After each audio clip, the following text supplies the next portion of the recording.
And good evening, good afternoon, good morning, everybody. Welcome on into the Dragon's Den. My name is Digital Dragon, aka Luke. Welcome on in, everybody. I see Mr. Wizix, Zombie, Rob Coat. Yeah, those three so far. Welcome on in, everybody.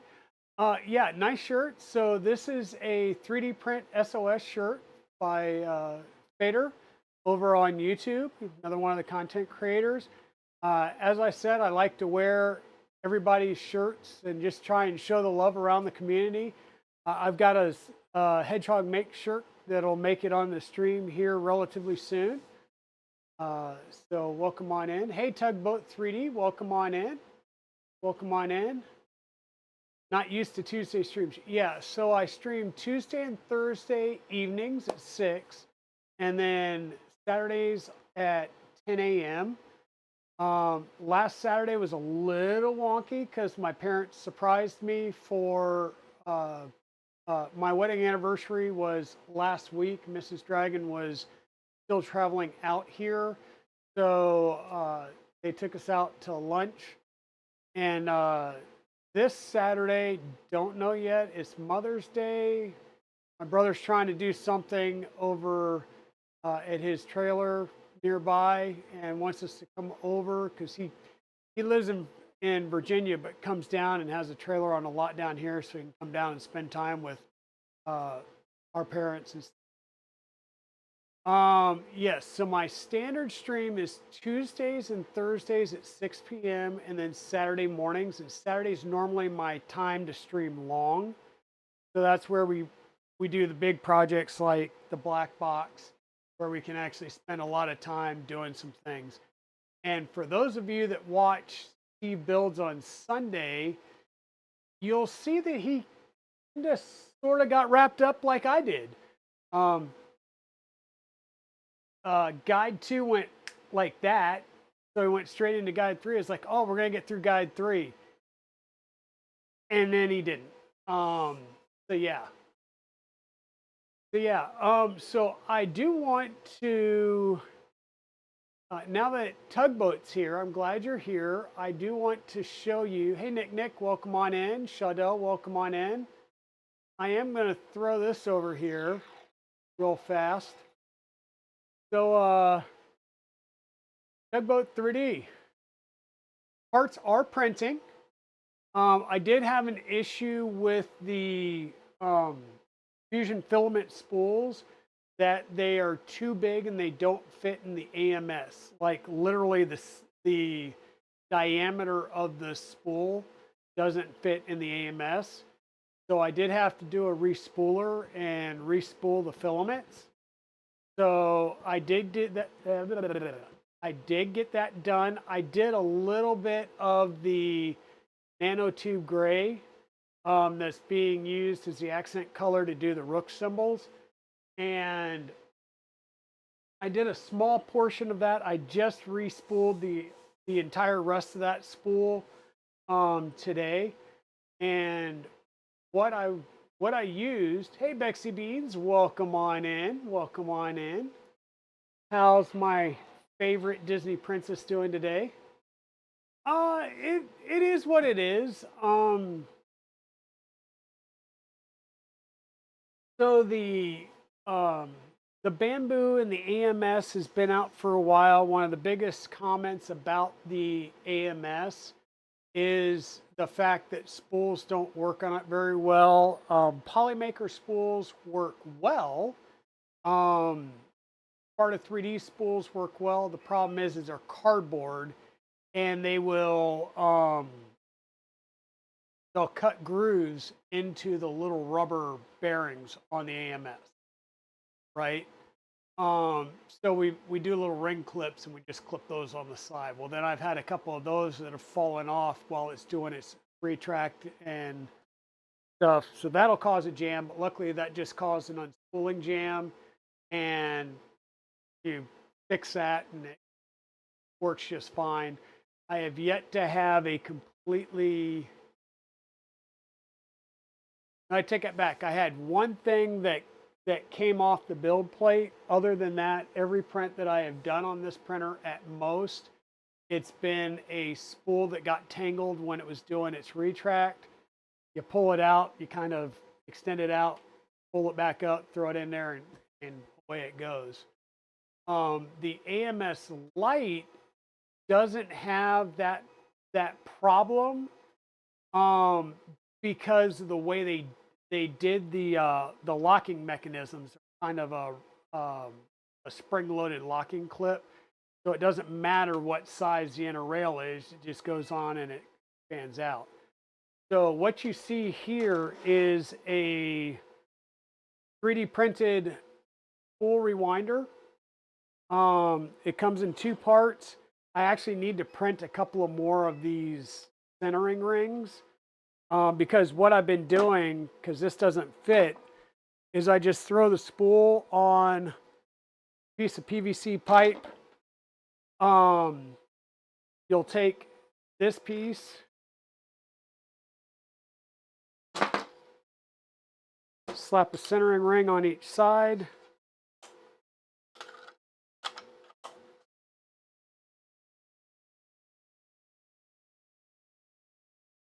Screw this on there the right way.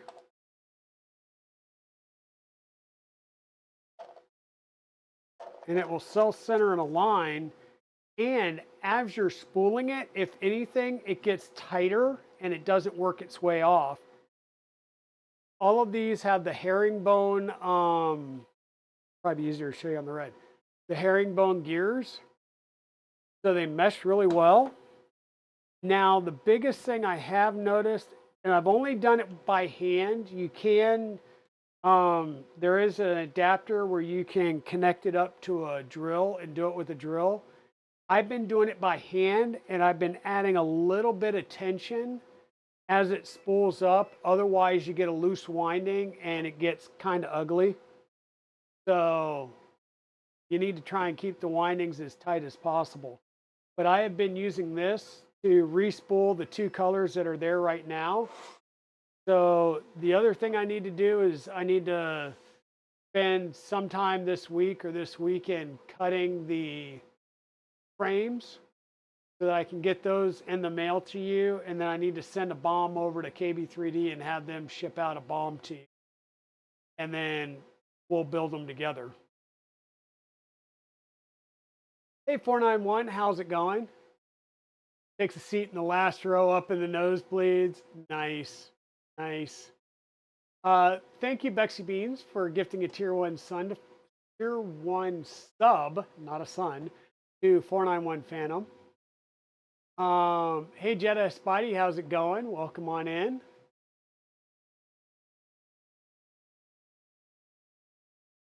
Yeah, you'll never go unnoticed. You always sneak in, but you're always seen.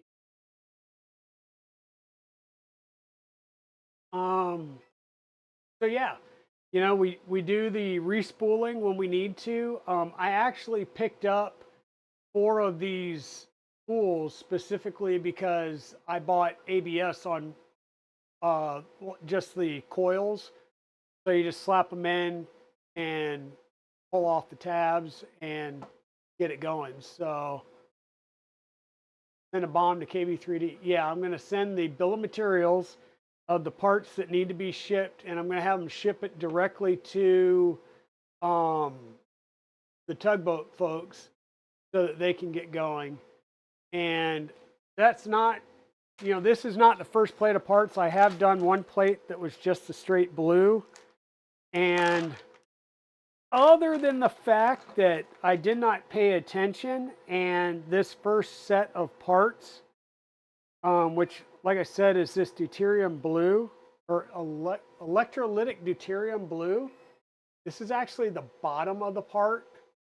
That engineering build plate is doing gorgeous finishes. Yeah, this took a little bit longer than it probably needed to because I was set to like 0.12 layer heights. So I have since fixed that so that it goes a little bit faster. We're going to be, you know, this part was of course printed up so we get a little bit of an overhang. but nothing a little file can't deal with on a couple of these holes. You can just get that flattening of the overhang. But these parts came out gorgeous.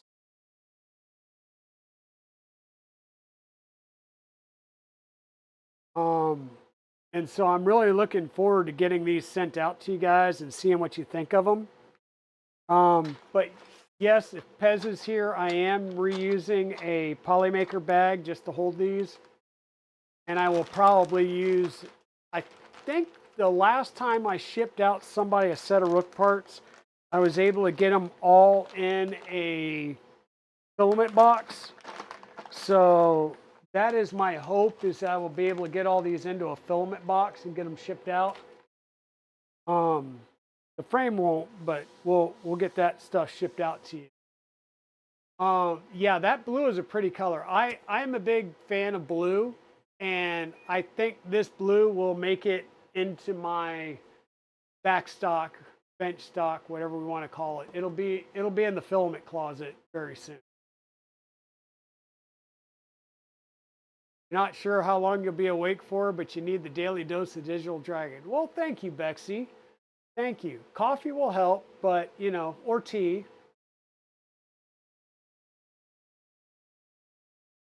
She needs her quad D. Yep. Or D4. It's a vitamin D4 is what it is. So let me grab this and get it back off here. And I'll show you some other stuff that has recently arrived in the Dragon Den. Still waiting for a Dunkin' run. Mrs. Dragon's been out for a while. I had to send a message to be like, were you coming back home? Not sure. Not sure if you got called away again or. You drank that at 11:15? Yeah. So for those of you that know and have had the eagle eyes, you may know, or if you're on Thursday stream, I think you'll notice that I happen to have a black ducky. For those of you that know, you know, there's only one way to get a black ducky. Oh, that would be bad, taking a nap on a treadmill. So we had a few things come in the mail earlier in the week, and one of those, and this is for an as yet decided future build, but this is the Big Tree Tech Kraken board. And I will show you a little, we'll do some comparisons here for you folks. Because I know some people like Bexy aren't as familiar. So let me bring up the paper towel to give us a little bit of contrast here on our table. So this is a Big Tree Tech Kraken board. This board was designed for things like Phoenix.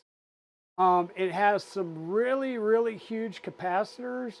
And in fact, the four over here have standard JST connectors. And these four over here, I believe, are Molex connectors for the motors. So that tells you how much chonk and amperage they're able to take. The four big capacitors here are 820 microfarad, 80 volt.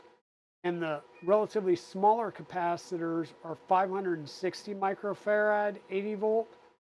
And I mean, just look how tall that heatsink is on the drivers here. So these things are like major, and look at that silk screen.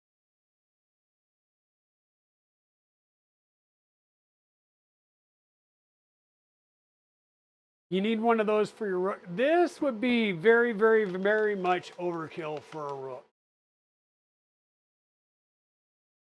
Does your ducky have a paddling pool? It doesn't have a paddling pool. However,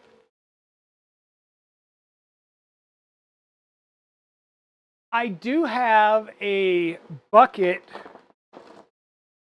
of its friends. So these are the rubber duckies that you get from Big Tree Tech. So, oh, that wasn't even all of them. There were a few that were stuck down at the bottom. So, yeah, I don't count them, but I do have a few ducks. It's ducking crazy in here sometimes. So there is one container of ducks, and we'll put the king duck on top so he can quack himself up.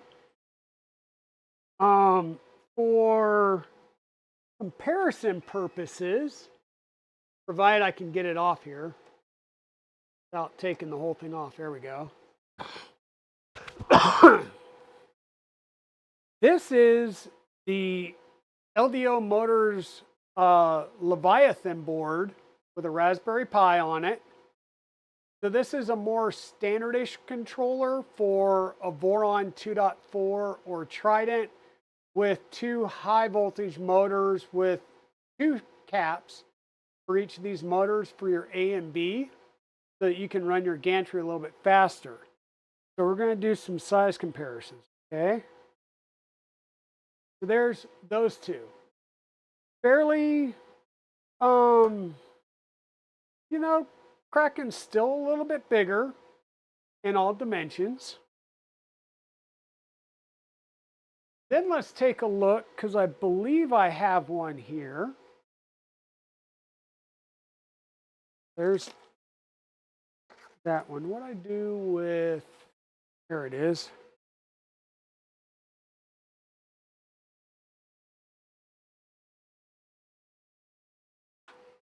Then we'll go with a board that we'll say is a little more standard, like a Big Tree Tech SKR 1.3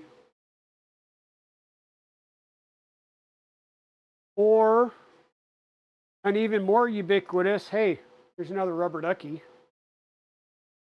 This is the Big Tree Tech SKR Mini E3 V3. So this is a drop-in replacement for most of your Crealities. So we'll just grab the Kraken here. We'll grab the SKR Mini E3 V3, and I'm going to put that sideways. Like, this board is almost 3 of these in footprint. So it gives you an idea. This thing is really big and chunky. And this is, I'm not sure if I'm going to soup up the BZBot even more, or if this is going to be on some yet to be identified custom build that I'm kind of looking to see, because I need a home for either the Chube or the Takoto hotend. So I just need to find a location, or not a location. I need to find a design that I really like. Now, Zombie, I know that you have been posting about the Doron, was it the Doron Velta? And I happen to have sent that GitHub site over to Evil Diesel because he's in the process of rebuilding his Castle Mini for like the 6th time. He was talking about making it taller, and I sent that to him. And I think he's going to come over and pick up a couple of the 500 millimeter extrusions I brought back from Rocky Mountain Rep Rap Fest with us.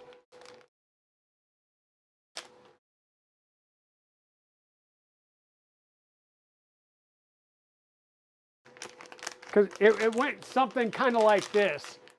I'm not going to buy any 2040 because I don't have any, so I can't do the build. Then he said, well, what size were those 2020s you brought back? And I said, they're 500 millimeters. And he goes, well, I have a frame now. which meant that he had already gone ahead and bought the 2040s and all that. So yeah, I think I've turned into a bad influence for him, or a good influence, depending on whether you're his wife or people like KB3D who are getting his money.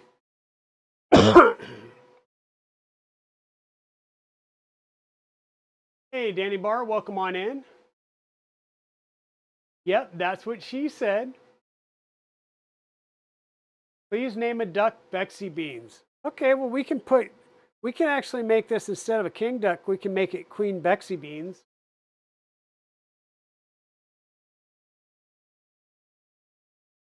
I do not have a disco duck yet, Zombie.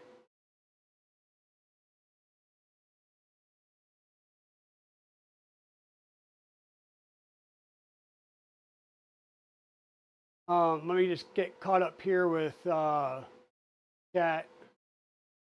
Yeah, that is a pretty decent size difference. Physics really is. You might build that 330 Trident or 3030 Trident and throw a Chube on it. Yeah, that would work. You're eventually going to go all out probably like June and get one of those boards for the Enders and get my Ender 3 Pro that I've already worked on a lot. Put that thing on and a whole bunch of other stuff to that. So, Tugboat, were you talking about the Big Tree Tech SKR Mini E3 V3 and going away from the standard Creality board?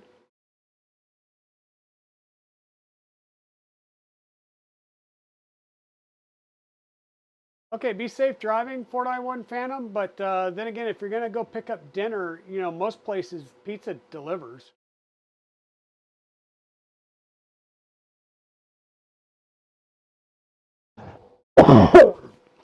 Yeah, it was going to be an April Fool's joke that was dreamed up from last year's Remurf, and it just kind of stuck. So there's at least a couple out there.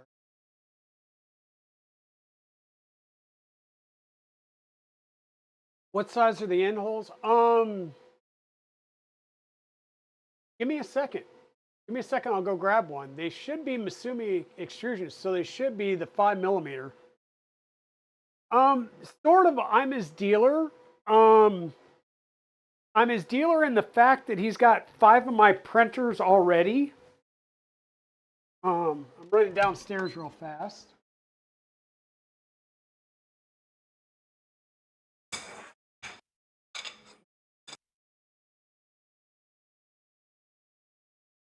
Oh yeah.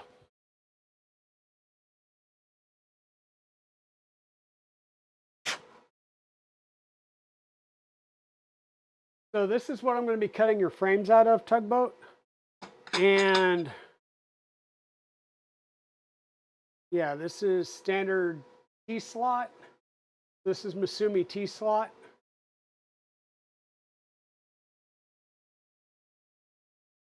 That'll work perfect because these will probably need to be drilled and then tapped. Because looking at that, that's going to be too small to run an M5 tap in directly. So I'll drill this out and then tap it with my speed tap. Yep, and it taps to 5mm, which is great. Though I've got enough M6 screws. And these are all 500mm, and I believe the majority of the Rook 2020, there's 4 210s and everything else is a 200mm. So I'll be able to cut these down to size and without a problem. So we'll get all these cut down. In fact, what I might do is just develop a plate, or I might have a plate where I can drill and tap the ends and then screw in to keep them as like one block, and then cut them all at once. So I'm guaranteed that even if it's 199 instead of 200, they're all going to be the same size. So that's always the more critical point, is they're all the same size. Getting a good square frame. Kind of blowing up the other one a little bit It's a bit slow. Yeah, the Creality boards kind of suck. In fact, I have a Creality board graveyard in there, and sorry. Oh, was this what was in the? Oh, okay.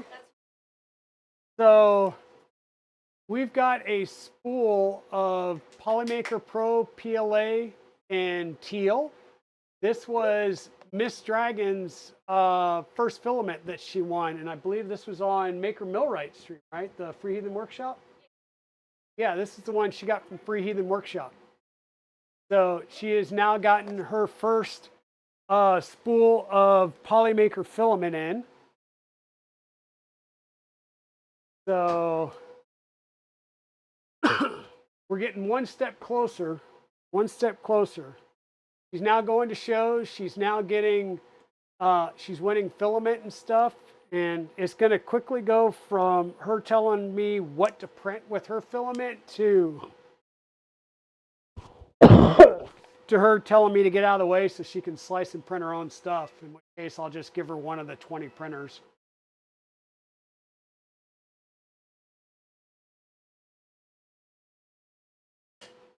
You should have a GoFundMe up for somebody soon. Good, good, good. Been debating between the Ender NG and Ender XY projects. Both look interesting. Let me help you out there, Mr. Wizix. I personally would stay away from the Ender XY unless you're planning on immediately printing or buying the triple lead screw mod, and you want something to tinker with. I got about 2 prints out of mine, and then the bed started doing this every time it moves up and down. So it needs a triple lead screw. The kinematics on the bed is just not good. It looks like you're coming to Murph 2. Awesome, Bexy. We will see you there. And yes, this does tap the 5 mil. The Xyltex tap to M6. The extrusions that you get from, actually, the extrusions you get off Amazon, the extrusions you get off of, say, like Tensor 3D, at least their B stock, were all M6 threaded. So I've got plenty of M6 button head cap screws. Well, Bexy, talk to us. We'll figure something out for you. Galaxy Dark Blue is your favorite. Yes, I love the Galaxy Dark Blue. Galaxy Dark Red is brown, so don't think it's a Galaxy Dark Red. What settings do you run for your Polymaker Dual PLA? I had an issue the other day with it. I was doing 200 for exterior, 60 bed. So all of my multicolors right now that I've been doing, well, let me rephrase this. Are you talking about multicolor printing, or are you talking about the Polymaker like dual extrusion or tri-extrusion?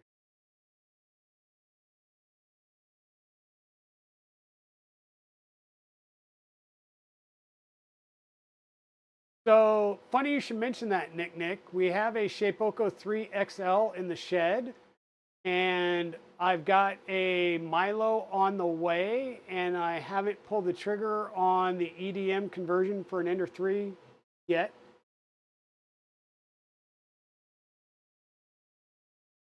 So yeah, things are coming. Yeah, and once I get the 350 out of here, we're going to start on the VZBot. I'm going to pull the Ender XY out. I've already printed the parts for a triple lead screw mod for it. I'll probably do that on a stream. Don't know, but I just have to have it pulled out. No, honey. Honey, sorry, Bexy. This is Dunkin'. I used to drink Starbucks all the time because it was really close to my house, and now Dunkin' is closer, and I drink Starbucks occasionally, but it's bit too rough on my stomach for whatever reason. And I don't drink it with cream. I drink it with just sweet and low. So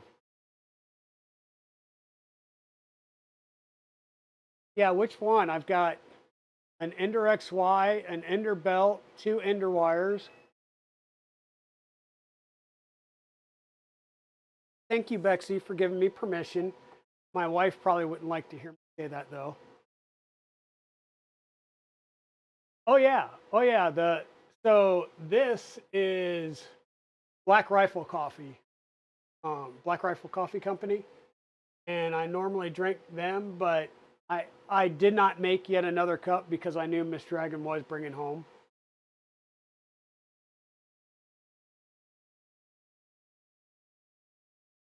No, Bexy, I love Starbucks. I used to go to Starbucks all the time.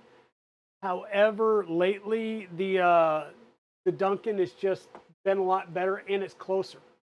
It really comes down to that. When I go into the office, we get my office.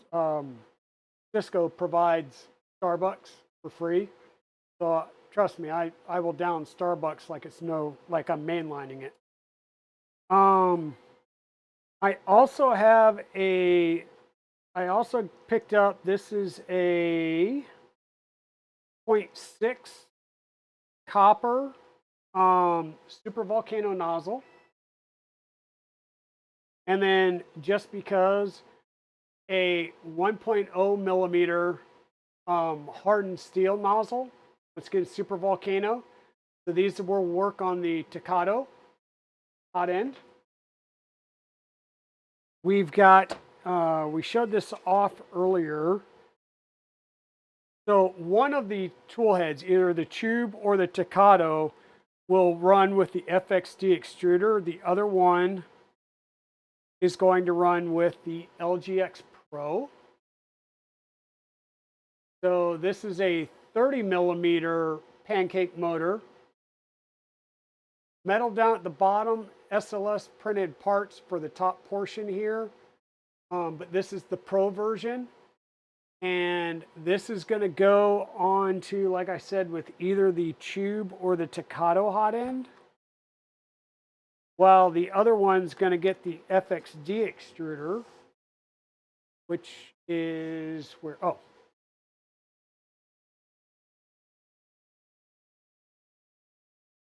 So the FXD is basically like an LGX, so it has the dual large gears, but it's all metal construction, CNC'd aluminum, and it'll mount right to the top or through a secondary mounting plate. Yeah, there's going to be a interface plate between the two. This will make up my my hot end assembly for another printer. And the FXD obviously doesn't have a motor, so I went ahead and picked up. The suggestion is either the LGX motor or the one for the Pro. This is the standard LGX motor, which I believe is a 25 millimeter pancake motor. And the nice thing about these is these are full-size NEMA 17. Well, not full-size, but they're NEMA 17 pancakes, which means we can run an EBB 42 or a Hoovid board on them and just mount the boards right to the back.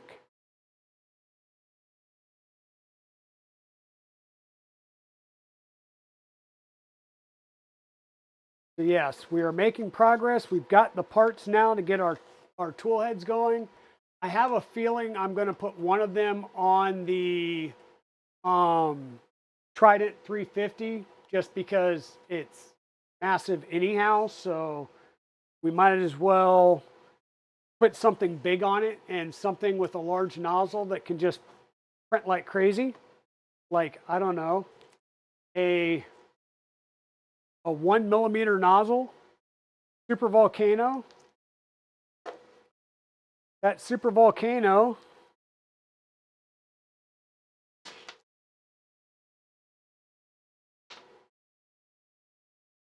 is going to have two 100 watt 24-volt super volcano heaters on either side of it. Hey, thanks for the subscribe, Built Over Bot. Oh, that was Bexy Beans giving Bob a subscription. Thank you. Thanks, Bexy. You're going to make fun of overpriced coffee, but Bexy Beans, she's exactly. No, they're not different shapes. They're different sizes, which means, like if you have a 0.25 millimeter nozzle, that's a very, very, very small opening, and you can do very fine things, but it takes a while.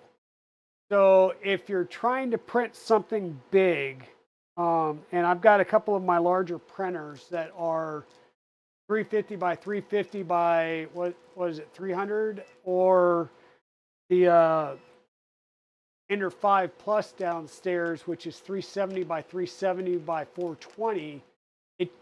You can still print with a smaller nozzle. It just takes a lot longer. So I'm not sure if I can get these to show up on camera.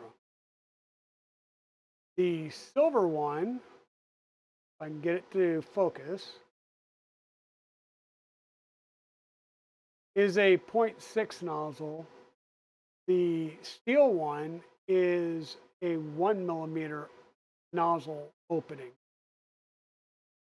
So really, it's just how thick of a line that you can print with and how much plastic you can theoretically melt and push out the nozzle end.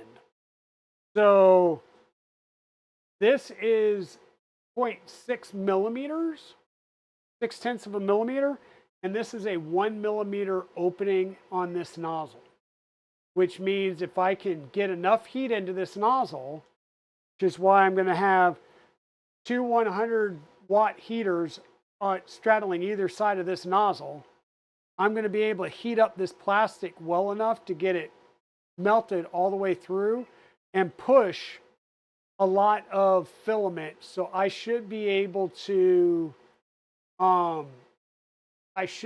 use this nozzle and print things like my helmets in a lot less time. But I'm going to give up some fidelity. So like doing miniatures, you want a smaller nozzle like a 0.4 or a 0.25. Okay, so it depends on what you're doing. Sounds like a McDonald's apple pie. Only when you drop it on yourself.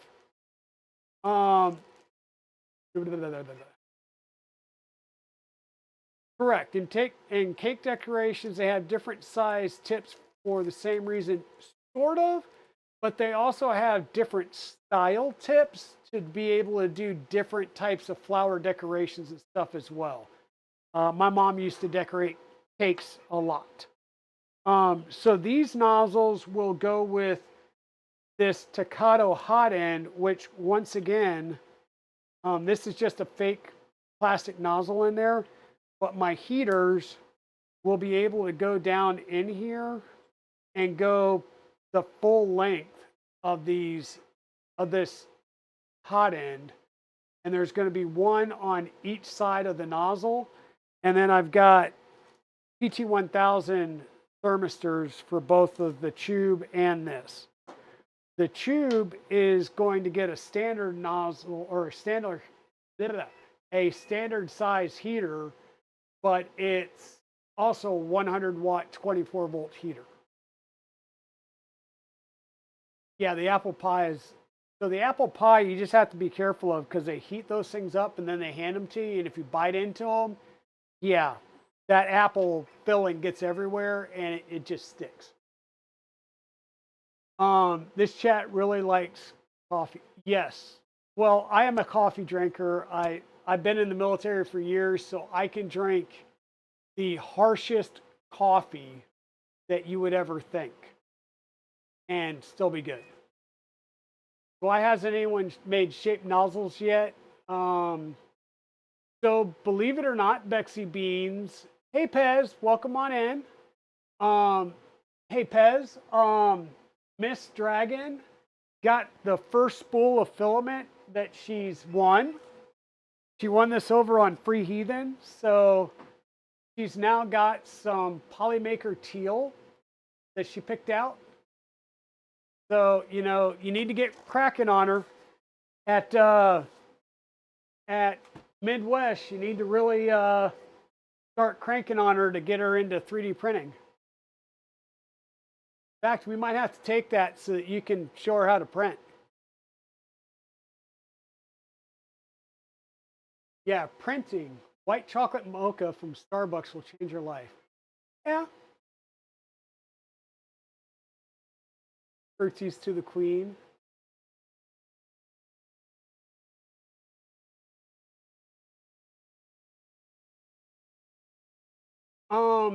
But Bexy Beans, what I was going to say was at Rocky Mountain Rep Rap Festival, there's a group there known as Rack Robotics, and they are the makers of electric discharge machining kits.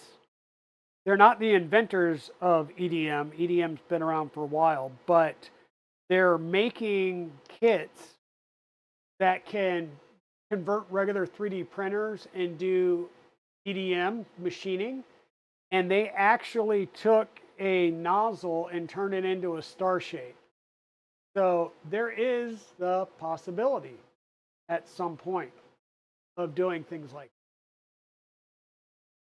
that. Get her an A1 Mini. Yeah, I think I'm going to sell my Prusa Mini, and maybe the proceeds from that might be something I do, is get her an A1 Mini that she, who knows.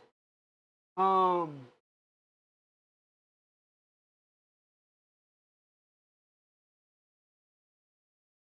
yes, tulips are up. Miss Dragon's daylilies are starting to pop up, so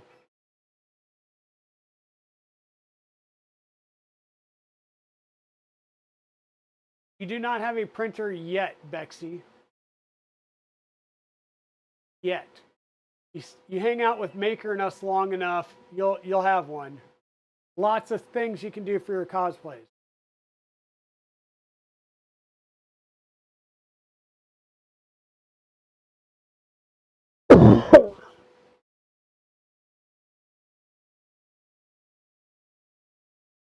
Yeah, white chocolate is good.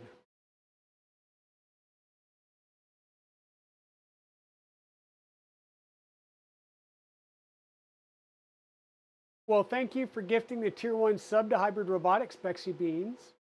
And yes, bills first, please. Bills first. But thank you, Bexy. You are so nice.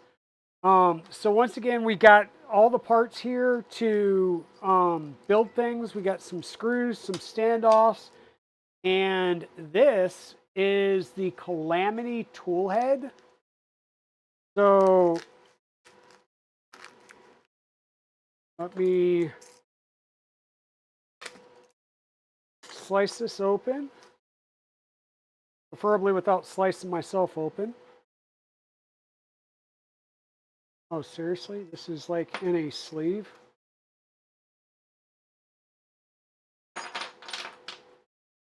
Come on. Come on. You can do it. Come on out here, little fan plate.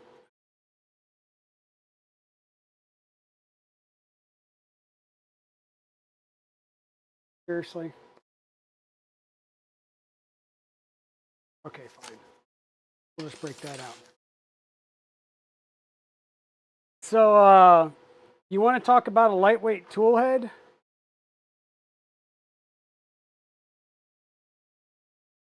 Your carriage mount and belt path.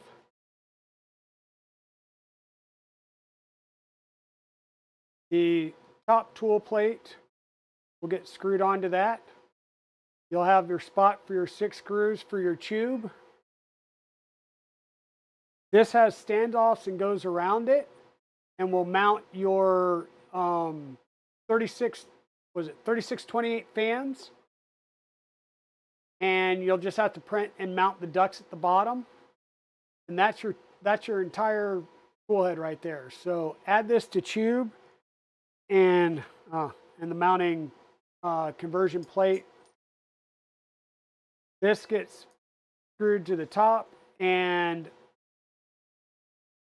lined up, screwed to the top one way or the other, where things line up. Anyhow, this screws to the top, and this becomes the mounting point for a Sherpa, or I will get a different plate. Well, this works for a Sherpa, which I have, but I will also get one that'll work with an LGX, but I think this works with the LGX straight off. So all of this together weighs like next to nothing. And that right there comprises almost the entirety of your tool head. So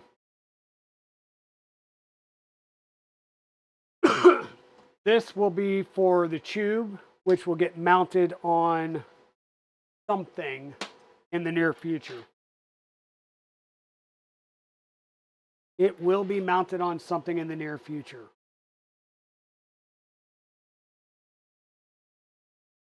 Actually,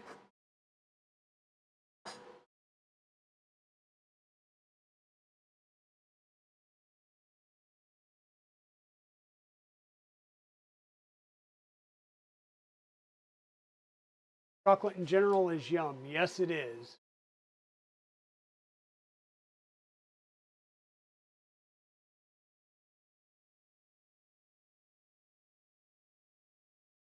Oh, Bexy Beans, I'm sure we can get her a printer one way or the other, whether she buys one herself or one just shows up at her door. Probably not going to be easy enough to ship to her. We can get her one. And then from KB3D, I won a 3DO nozzle camera. So I'm going to have to get this fitted to one of the printers as well. So if you're familiar with 3DO, these are nozzle cameras that are made to be mounted and pointing directly at the nozzle. So rather than seeing, a view like this, you're actually looking right at the nozzle as it is pushing the filament out and extruding the filament. And so it's really cool, but if you get it going too quick, it can be really, we'll say, disorienting. So if you're motion sick, you don't want to get a nozzle camera.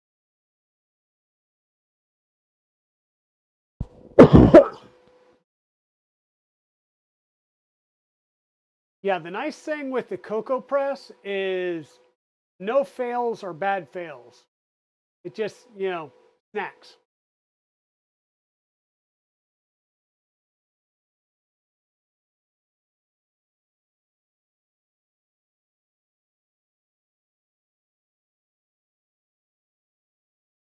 Hey, Maker Viking, welcome on in.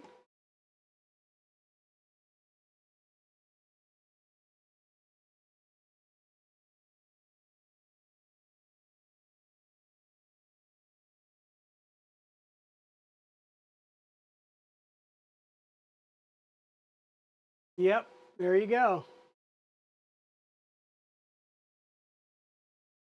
Oh yeah, we definitely love the chocolate, and they have milk, dark, and white chocolate now, right, Pezliz?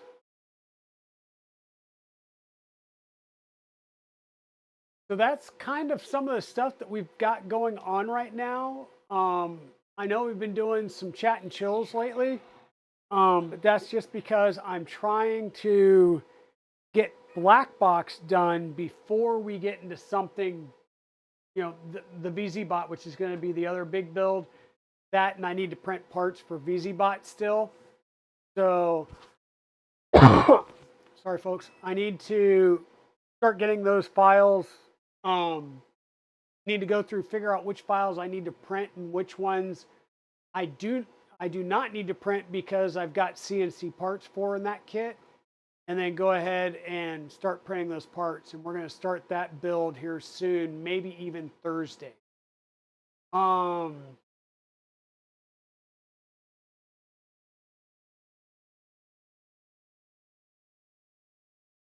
Yeah, hybrid. That's the other good thing is if you, like right here on the bamboo right now, you can't really see the nozzle tip itself. And even at this particular angle, you can't readily and easily see if you're like printing in air either, right? So you can't really readily tell if you have a clog. Now, um, what's his name? Modbot, Daniel, over on YouTube, and I can't remember if it was Modbot or the Modbot Army channel, which is his streams. I think it was over on Modbot Army. He did a actual live install of one of these. They got it configured, got it working, and then you can see exactly the kind of view that you get when you mount this. And there are specific files for like a standard stealth burner where you can mount that board right at the front in that little dipped toothpiece. So you can actually see that nozzle and see it laying down your layers very, very nicely.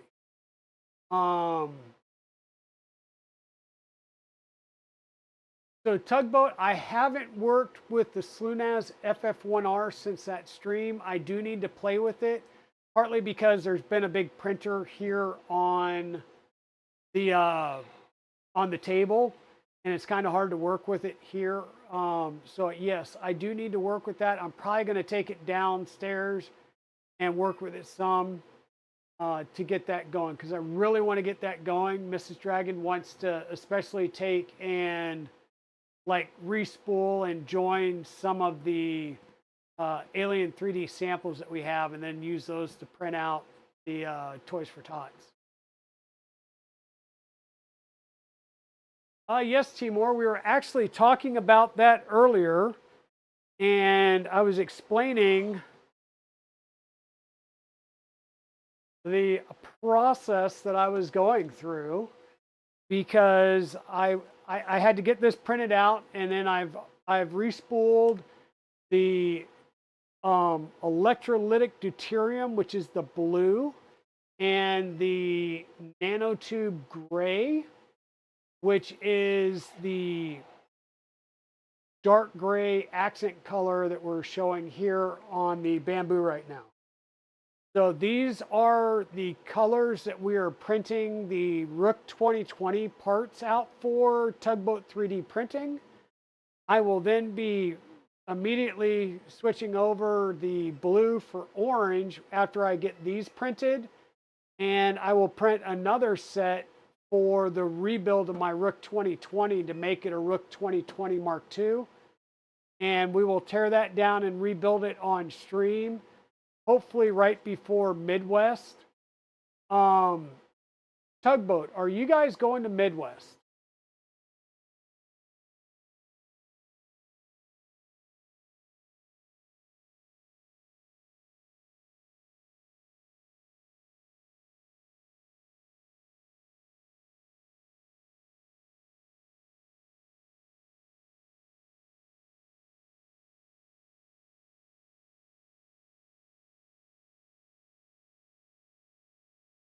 The cocoa press goes in the kitchen normally, Bexy Bean, just because it needs to stay near food safe stuff.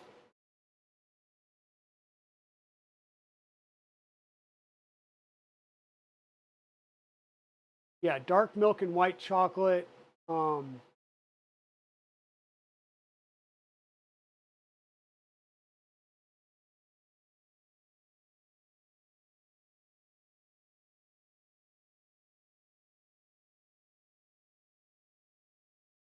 Because Bexy has the munchies. You're not the only one, Bexy.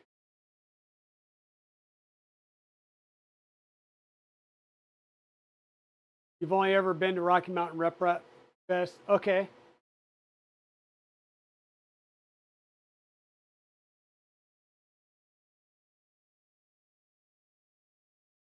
Cool. Well, yeah, I was going to suggest that if you were coming to Midwest, that maybe I would just bring the parts and everything to Midwest, and we would build them at the show. They're really fast builds, but yeah, we'll we'll get these parts to you as quickly as I can get them. I need to go out and, like I said, I will cut the frames, and I'm going to cut 2 sets of frames, and get those God,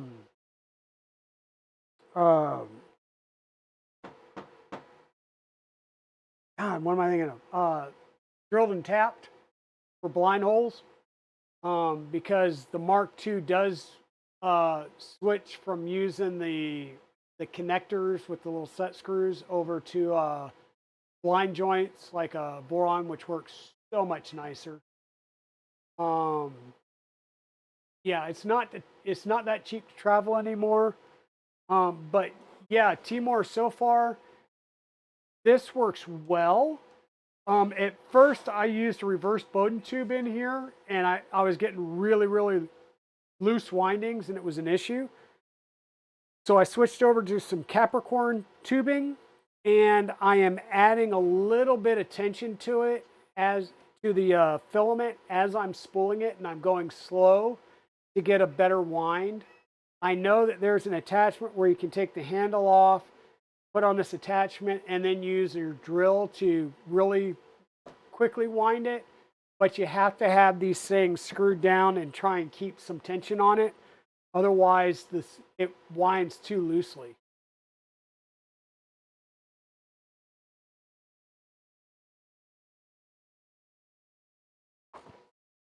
But yep, we're doing good. And I rewound both the spools that are printing on the bamboo right now. So that's going well. So the other thing that I really wanted to talk to you guys about before I get into doing some of the little black box stuff was storage option, right? Let me go ahead and bring the my paper towels up here so we can get a little bit of a white background going. So I printed out, this is just a couple of the panels for the oh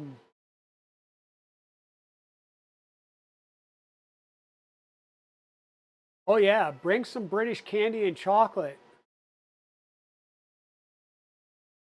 All right, hybrid, get some sleep. Feel better soon. I'm like you. I've been trying to sleep a little bit more lately because I'm still dealing with this cold. So this is the multi-board. And it's nice because you get the hex pattern as well as the holes. It can be directly mounted to the wall, or it can be stood off from the wall a little bit. I haven't printed off any of the connectors. I've got a couple of SCADAS boards from IKEA up on the wall over there, but I'm looking at other storage options around the Dragon Den where I can either hang tools or other things near there. I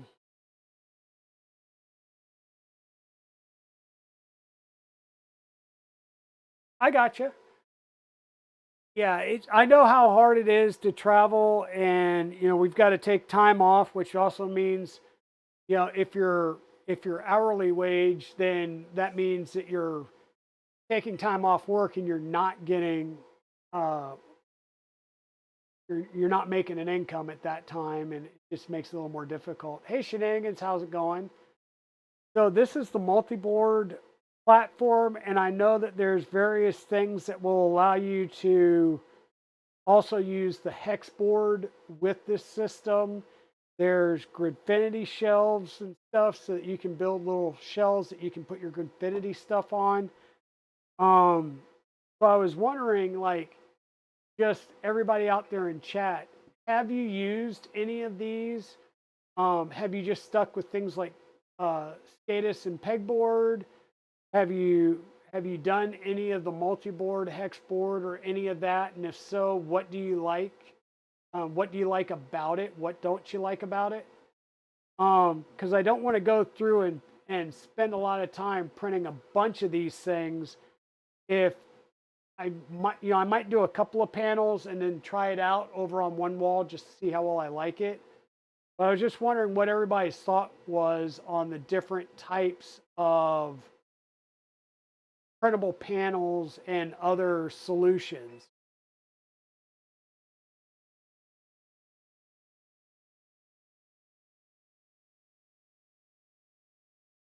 Yeah, a lot of people will fly into Chicago. I personally wouldn't fly into Chicago just because I hate Chicago O'Hare. I also, my youngest son lives in the Goshen area in Elkhart, so I get to go and see family while I'm out there as well. So we wind up going to all the shows, and I drive up so I can bring most of my printers, or not most of my printers, but a bunch of my printers. I cannot bring most of them. I've got too many. I have too many printers to bring them all to a show. God, I gotta. Words have meanings, and Mr. Egan will hear them and hear meanings behind them. But I do like the way this looks. I do know that there is a plethora of different mounting options, and you know, everybody will have different sets of like tool mounts and accessory mounts and stuff like that. So I just wondering if anybody has an opinion on the multi-board or the hex board or what have you. I would be interested in hearing your all's opinions throughout the stream today and on Discord. It's 2-hour drive, so not bad. I think we have to do O'Hare, but gonna investigate. I believe the Airbnb is near Elkhart, though. Yeah.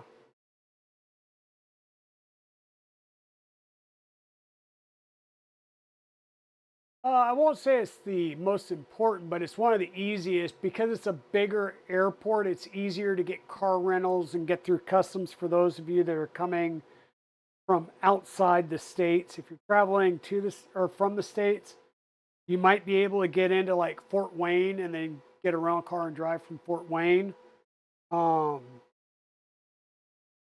yeah, there could be other options. And then, yeah, so let me put away that. Let me grab the duckies. I'm going to put Queen Bexy right there so she can overlook everything. And I'm going to take her little peasants, minions, underlings, and just put them back where they are. They have a little roost over here underneath the workbench, and they kind of hang out over there. A couple of things that we need to do. I need to put, you're going to hear me grunt as I go to bring Black Box back up here. Let me move things out of the way so I don't crunch some things. Well, we're going to bring Black Box back up here.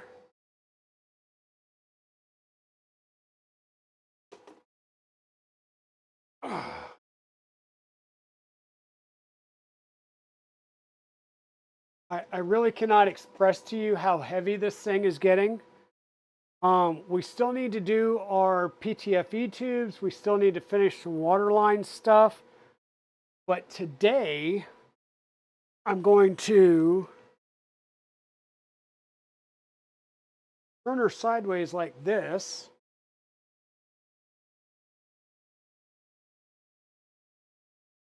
Oh, there we go. Get her up there this way because we need to do our bed connections. And then I also need to take the Z end stop off and solder some wires to our Z end stop. Then we'll bring that up and connect it in. So let me put on. Those are probably the 1.5. I had mounted this on here just to make sure that I didn't like leave it off somewhere. So I wanted to make sure that it was mounted so I didn't lose it or put it aside somewhere. So we just need to unmount it, solder some wires to it to make the little pigtail for it.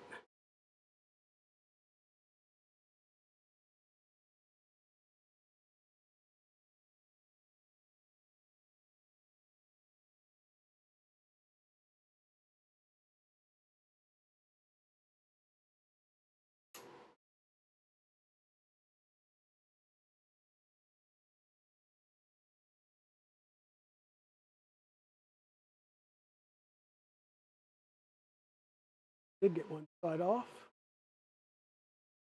Side apparently hasn't completely.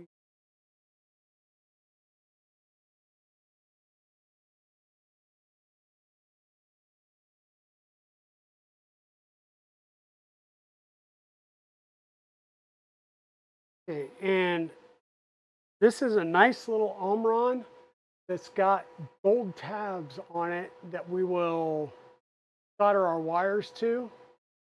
We're going to go on the two outside connectors, I'm pretty sure, and do this as a normally open. I will probably do that soldering off camera because I've never soldered to tabs like that. But I do want to take that off and get it over here because I will do that right after stream tonight. The other thing we're going to work on is our bed wires. So our bed wiring, gotta love our bed mounting system there, because our bed can come completely off and our wiring is going to go right over here. And in talking with Chris, the way that the wiring is set up is, bring some things around and I'll bring you guys in a little closer. So we have the neutral line coming in. So this will be one of our wires from the bed will come in here. Then this is the load coming, the load from the power supply.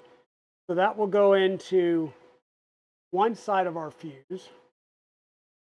This next one is going to get the other side of the fuse and the other wire from the bed going to it. And then these last two will be the thermistor wires. So our bed thermistor wire. Okay. What we won't have at this point is the ground wire. So we are going to have to mount a ground, and that ground wire is going to be a direct connect through the cable chain all the way back to the ground at the power supply. So that is going to be a long cable. I will make that off stream. But that still needs to be created. Kind of where I'm going at with it. So what I wanted to do, also figure out, so I mounted my thing over here, and then I had mounted our ceramic thermistor on this side, which means my ground would be here. As this side is closer to the cable chain, I think I'm going to switch this over to the other side and then put my ground stud on this side of the bed. It's just going to make things a little bit easier. And with my cables, since my ceramic heater is going to be, I'll say, long enough to get to all of my cables here, I'm going to cut these just a little bit longer than my ceramic heater pigtail, so that we don't need to, we may have a little bit of excess cable, but that's good if we ever need to strip things and replace things. The last thing you want to do is cut your cables for the exact length. And then if something happens and you nick a wire, you cut a wire and you need to cut it shorter, you can't. So you're either soldering another short length in, or you're going to have to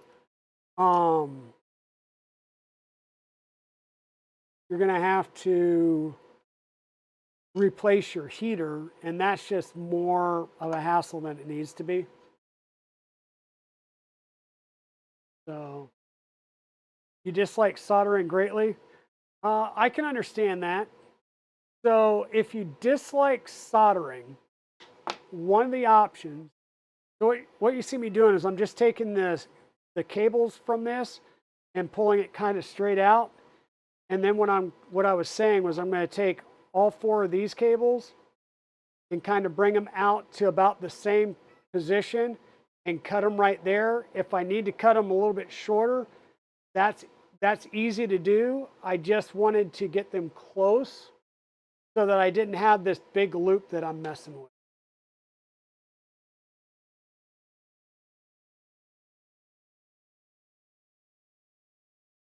And when you cut these, keep this. You never know when you could use this wiring in a future project.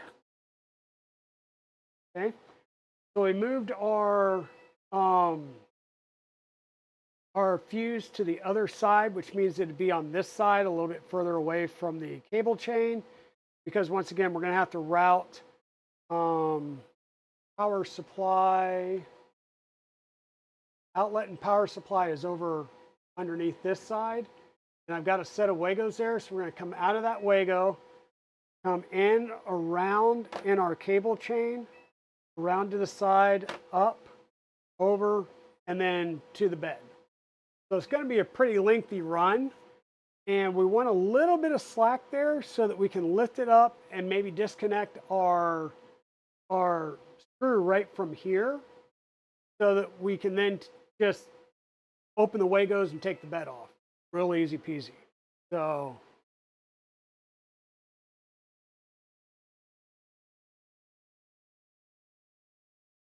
solder. So the solder joints. An easy way is if you really dislike soldering, you can get these connectors. So these connectors have solder in the middle, and the white coloring, there's different colors for the different sizes. This supports 24 to 26 gauge. This is great for like thermistors and motors and stuff like that. And what it is you will, you'll strip off a length of wire, put the wire in from each side. I will start to heat the sides, and this is heat shrink tube, so it'll grab onto the wire, concentrate the heat in the middle, you'll melt the solder, it solders your joint, and you're done. So these work really well. Wagos are awesome too. But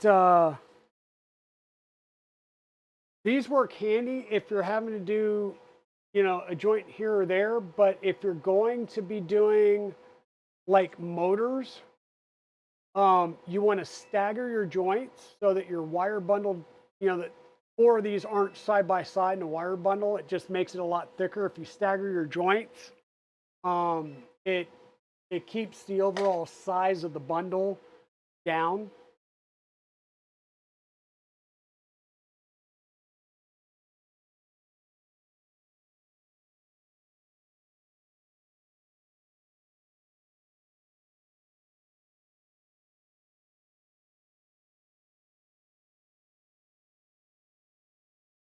Yes, so our ceramic thermistors and ceramic fuses, right? So your thermistor is just, it's a cheap way to read the temps. Now this piece here is a ceramic fuse. So if at any point in time this bed heats up to 125 C, this fuse will fail. If it goes through enough heat cycles, this fuse may fail. Because the one on my V0 had failed and I had to replace the one on the V0. Funny part is you're taking an AC/DC class in school next year. Sweet. That's very cool, Tugboat.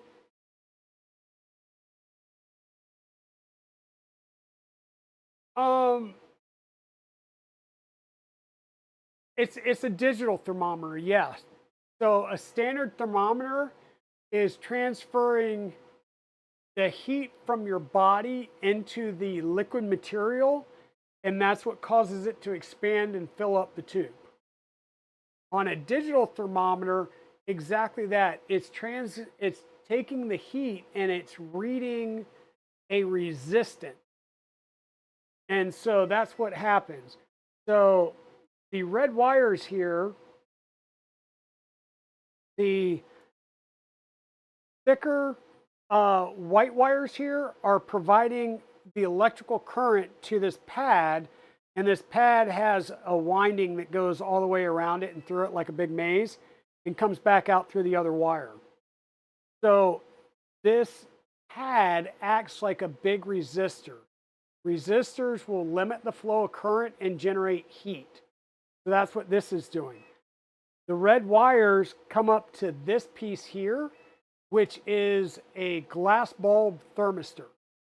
So as that material in there heats up, it changes the electrical resistance across this wire, which we're able to read.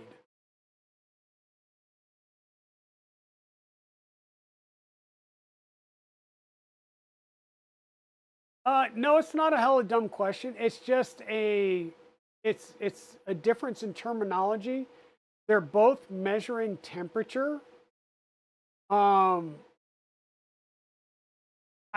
cannot tell you why there's two different names for it. I can just tell you that this is called a thermistor and this is a thermal fuse. Now, sometimes your silicone heater pads will have a fuse in them. They are resettable thermal fuses, meaning they get to a certain temperature and the material in them expands and it breaks the circuit. Okay? Then as the material cools, it constricts again and it can complete the circuit and the power starts flowing and it heats back up. Right? Until it breaks again. Some people will say, well, that's good enough because it breaks the circuit. The problem is the reason we're using this fuse is because we're providing mains voltage to this heated bed. So in the US, that's 110 volts. In Canada, it's 110 as well, I believe. In the UK, it would be 220 or 230 volts, which is bad. That's if your solid state relay fails and it continues to heat, it's going to continue a thermal cycle and eventually things will fail and things will catch fire and go up in smoke. That's why it's critical to add one of these, because this ceramic fuse will break and it breaks once. It stops the flow of current and everything cools down, period, done, until you replace that fuse. So that's a good thing. That's why we always use these. Okay. You're taking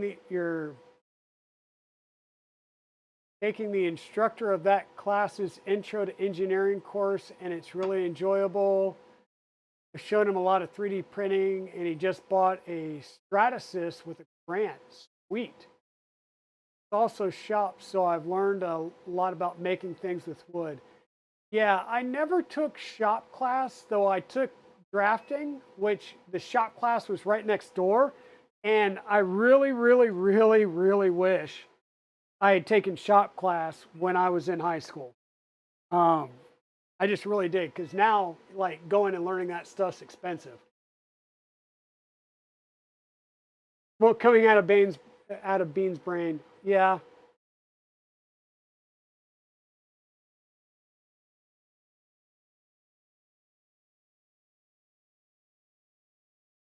Correct. So shop as it stood like way back in the day, like we can't work on cars, and even now I'm surprised they're able to work with wood. quite honestly, because anything with a spinning blade or a sharp object, schools are so adverse to now because of liability. It's ridiculous. Um, but yeah, hey Royal Nomi, welcome in. Oh, Royal Nomi, you missed it. We've been talking about, you know, how the hot or the heated beds work and how thermistors work and how they read temperatures by resistance, and then why you need thermal fuses. And hey, Bexy, you and Royal Nomi are going to get along so well because for the longest time, you know, screws are whatchamacallit, thingamajigs or doohickeys. We finally got Royal Nomi to know that these are screws. Now we're working on the different types of screws. Hey, Glendon, welcome in. You'll have to play back the VOD. Yeah.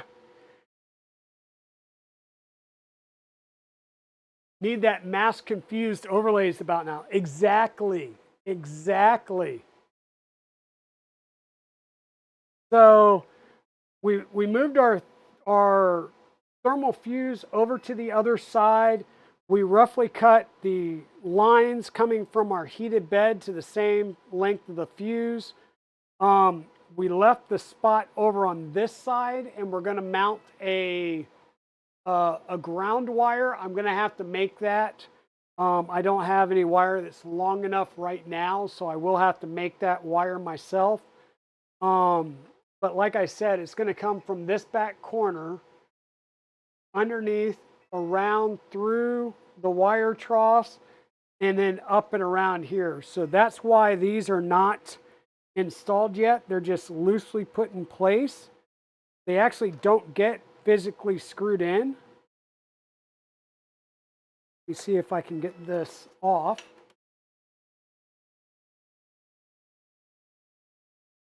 And you'll see what I mean by the wire path. There we go. Maybe. Ooh.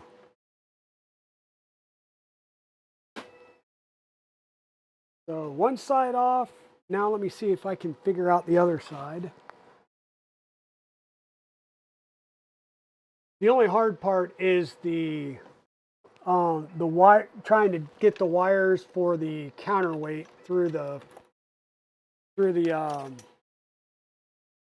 little cutout here. So yeah, there's some Wagos right underneath this 2060 here. So I will tap into that Wago, and I have to run the wire underneath, through the wire trough, around, up through the cable chain, and then connect it to the bed. That's going to be the only direct wire that goes to the bed is the grounding wire, because you really don't. Some people like break the grounding, don't break the grounding. I think the best rule of thumb is make sure it's fully grounded at all times. So you don't want to stand the chance that the first one that you undo with the Wagos is a grounding wire. You would have to undo the Wagos and pull all these wires out to be able to lift the bed off and then unscrew the grounding wire. It's just a safer way so that it's always grounded. Once again, because you are playing with mains voltage. Hey sis, how's it going?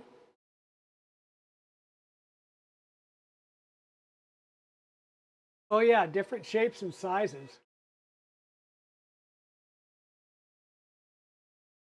Different shapes and sizes as far as the screws go.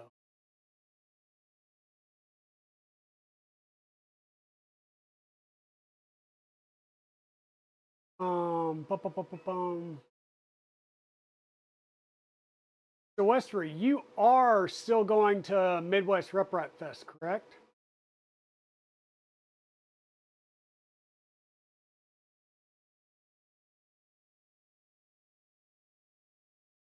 Yeah, I do tend to like, this is a very complex printer build.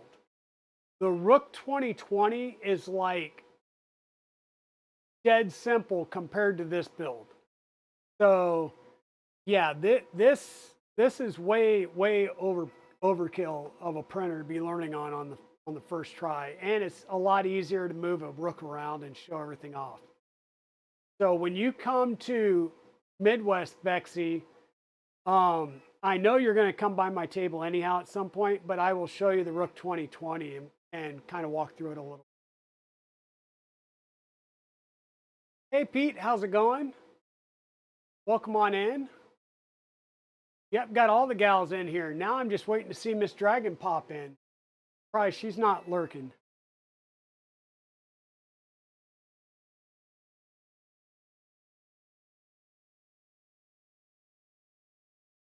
Medicated? Uh-oh.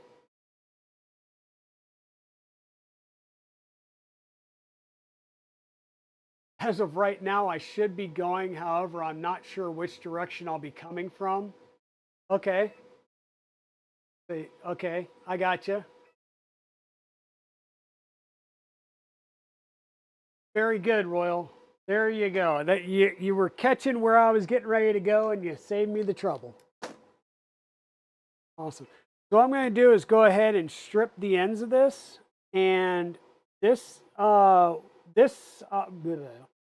the bed wires are 18 gauge. So we're going to go ahead and strip quite a bit of this. And that actually turned out really well. I hate this fiberglass shielded wire. I know why they use it, because it's used to conduct heat, but I just hate it because it does that all the time, where it frays and then you have to try and cut off the edge. But what I'm going to do on these wires, and there's two trains of thought. One says just plug them into the Wagos and go, because the Wagos are rated. Wagos are rated for bare wire. However, because of this fiberglass stuff, at the very least, I will trim back and then put some heat shrink over it to keep it from fraying.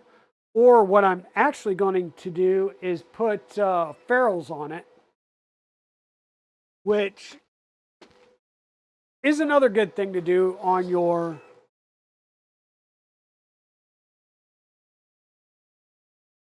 sorry.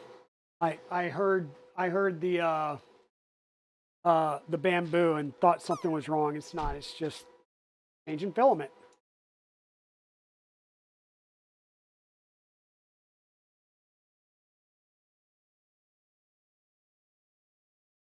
Dang it. What was that?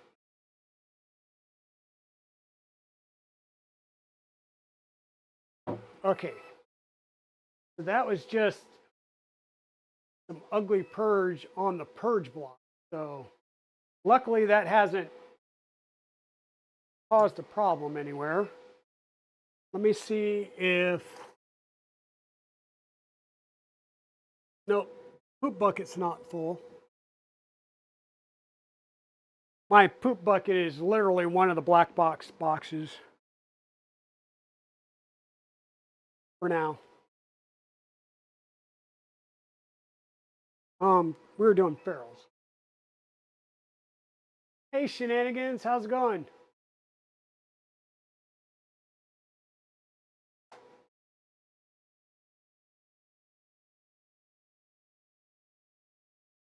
$18 gauge are our red ones.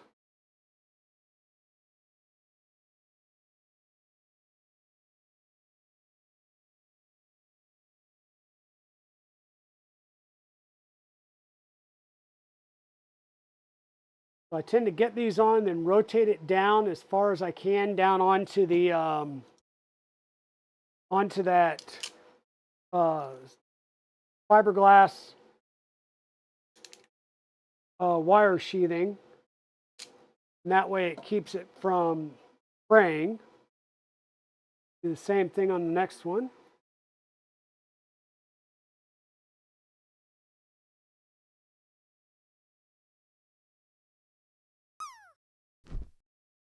Okay, Bexy, have a good night. Yeah, I've got a meeting in the morning as well. I get to have meetings and yell at people for not getting their work done yet. Good, but it sucks. So good night. You have a Cookie Monster waste bucket?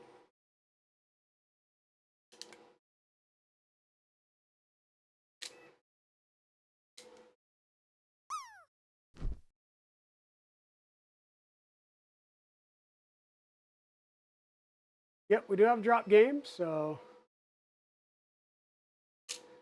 And for those of you that are not on the KB3D Discord, they have, Chris has been posting some new stuff that is coming up on their, or coming up for sale on their website. So go check out KB3D's Discord and see all the new products that he's bringing out. He's got a lot of new stuff. I believe he's got a positron kit that just came out as well. And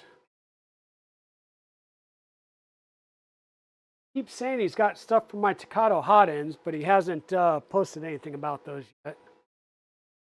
And these are going to be the white ones because they're like the thinnest ones that I have.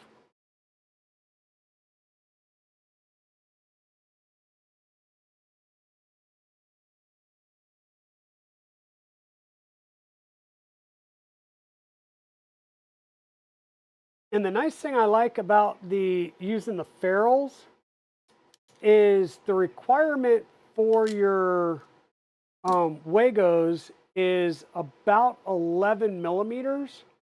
And that's pretty much about what a ferrule leaves available at the end. And you can get the whole ferrule in there. So it just works out.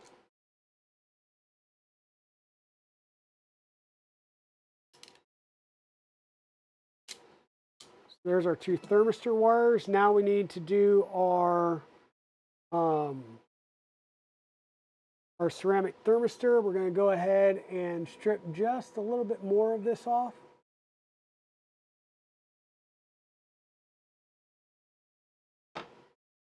See? There we go. Put off that one.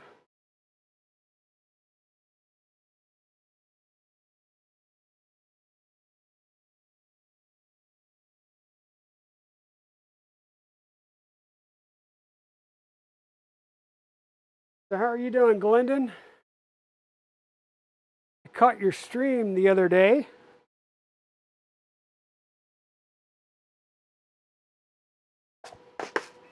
I didn't realize that you were up and streaming again, and then somebody, I think, switched over to you, and I was like, oh, he's streaming. Click follow. So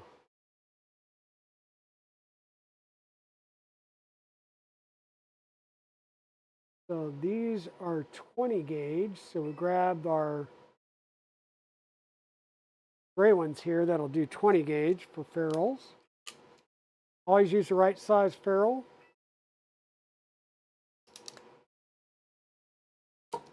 And if you're joining some wires, you can run multiple wires into your ferrules. So make sure you upsize appropriately for the number of wires that you're going to be putting in there.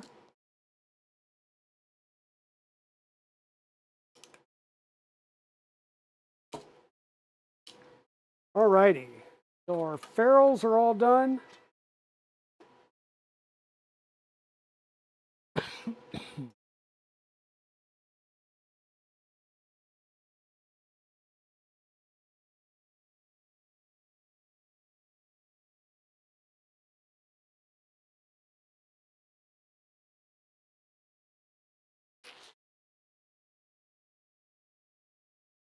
There for now, scoot aside. Now we can take our build plate and slide it back through here.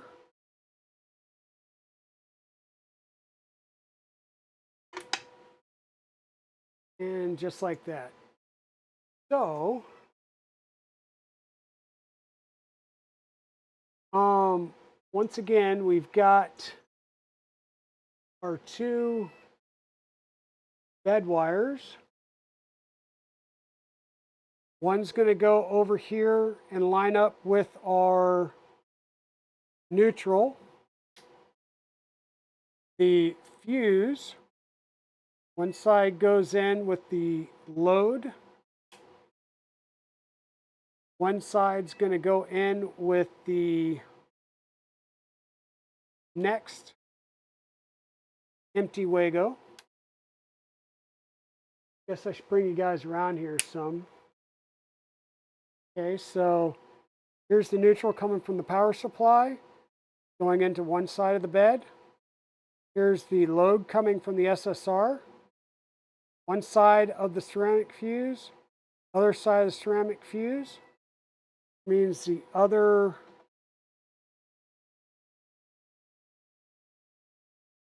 come on. The other bed wire going to join in with that one.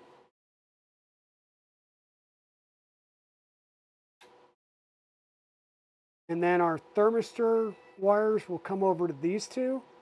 And it doesn't matter which side goes to which. There is no polarity on the heated bed or the thermistor. So it's just a matter of grabbing the last remaining wires.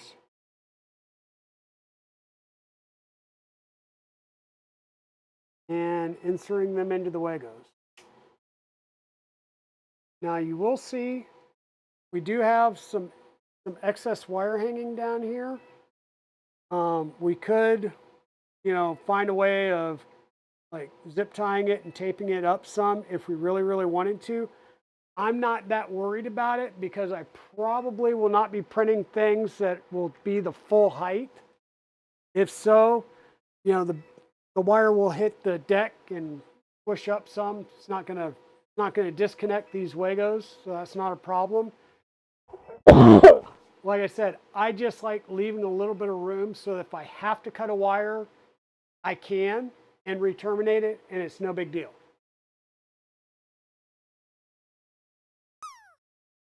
You like those meetings? Is that telling people that they're not doing the things they're supposed to be doing and yelling at them?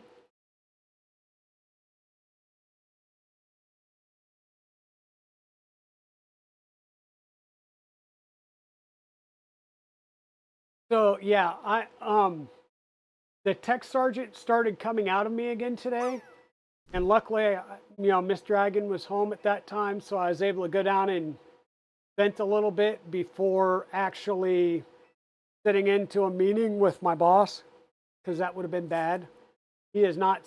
My new boss has not seen the tech sergeant come out of me yet, so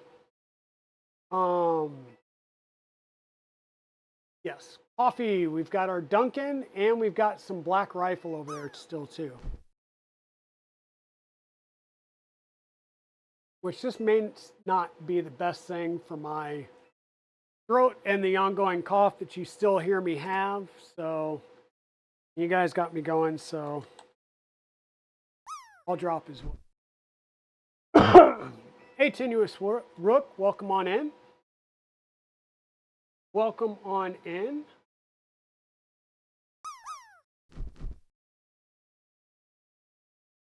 Here.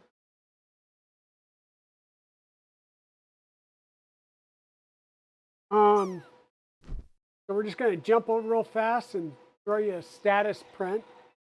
So I still need to figure out how to just pull the camera feed into OBS.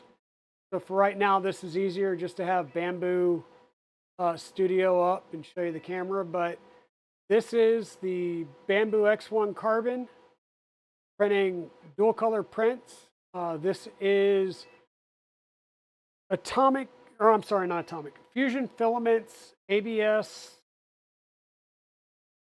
2.0, I think. Electrolytic deuterium, which is the blue, and nanotube gray, which is the dark charcoal gray black color you're seeing there. So all of the rooks I have painted to show up in the nanotubes gray. The rest of it's going to be in the electrolytic blue. This is the second plate of parts. I am liking the bamboo. So far, I've had one failed print with a bed adhesion. And as soon as that happened, everything's been getting the nanopolymer, Vision Miner nanopolymer on it. For the most part, I have been printing with the,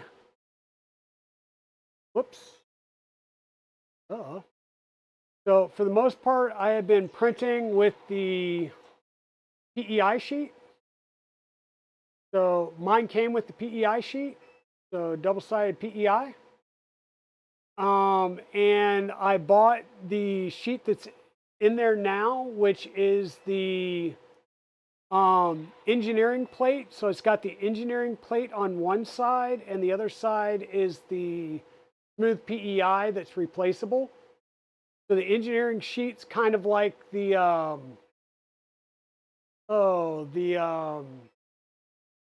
powder coated, where the smooth sheet is a sticker that can be replaced. They do sell the replaceable stickers, but this engineering plate, I tell you what, it prints. The parts that came off of that, if you haven't used it yet, it's amazing. So this is the bottom surface. So I hope that comes out of how smooth that is. There's very, very little texture on that. That's the top surface.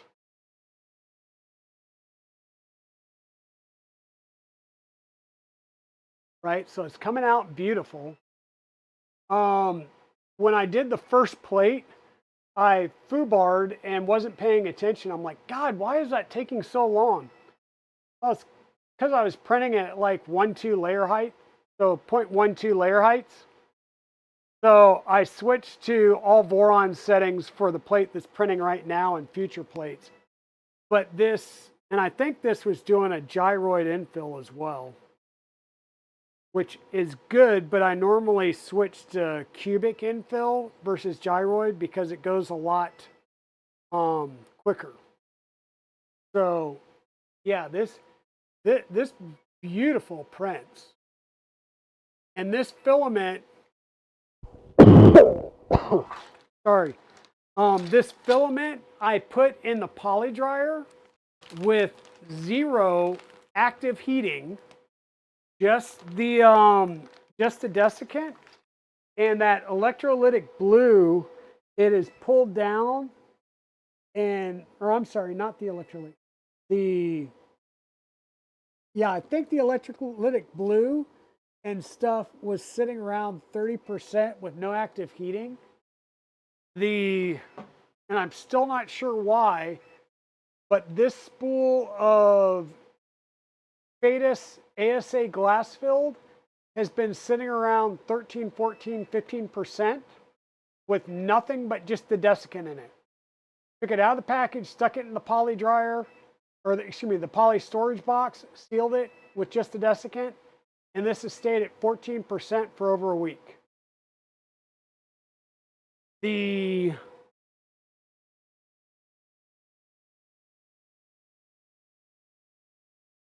This is at 15%. I want to say this got pulled down to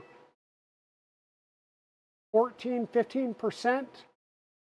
This is a spool of Polymaker PolyMide So this is a nylon. So this is PA 612 blend.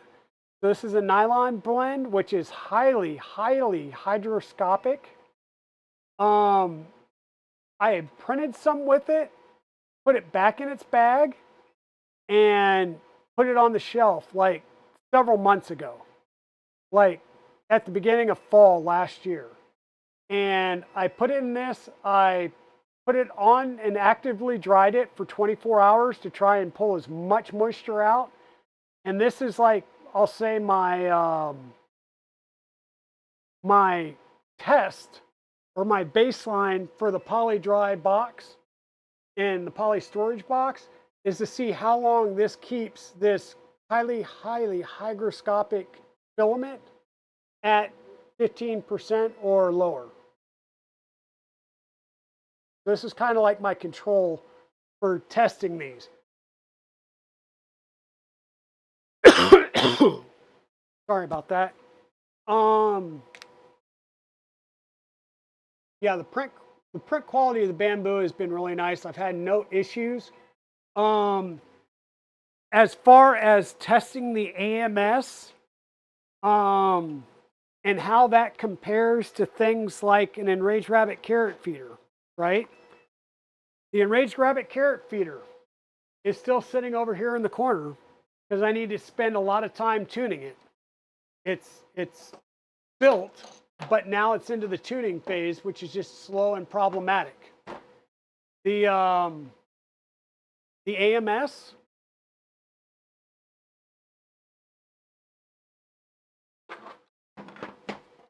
well, I don't know. Put four spools in and just keep hitting print.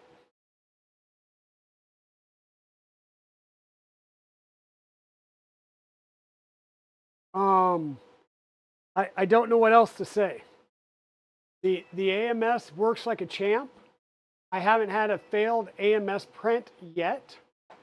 I have had a retrack, I'll say failure, where it kind of unwound into the AMS, but the machine paused. I went, grabbed the spool, pulled it out, unwound it some, wound it back up, stuck it back in, hit play, and it kept going. So, you know, we're doing the maker chips. And other than some of my maker chips on this one, I've had a couple where the little dots over here aren't coming through as well, so that the QR code doesn't work well.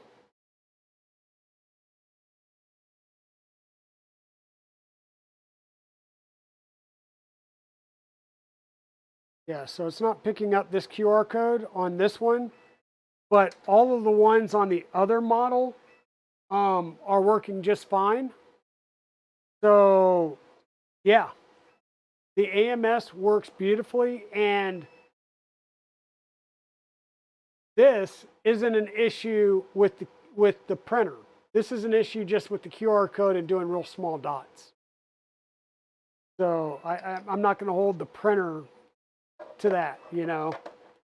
But the AMS is working beautifully. Exactly. Yeah, I could do a 0.2 nozzle right now. The printer came with 2.4s, so I haven't had a need to swap a nozzle out. I could put in a 0.2 and that would cover it. Agreed there.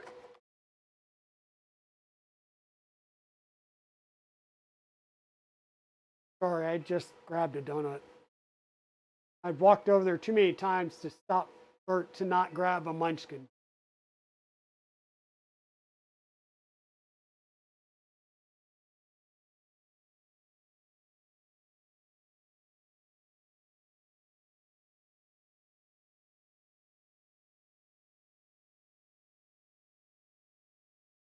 Hey, Maker Viking, welcome in. But yeah, that's the big thing is I need to tune in the Enraged Rabbit carrot feeder. I need to reprint parts for Trad Rack so that it matches the Annex Engineering K3 and get the Trad Rack going. Quite honestly, on my Enraged Rabbit carrot feeder, I don't care if I get 8 colors. If I can get 4 lanes going, I'm good. right? The basic build on it's 8, but if I can get the first 4 lanes going, I'll be good.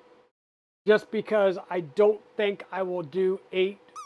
I don't think I'll do 8, and you also have to have room for 8 spools behind it and buffer and all of that.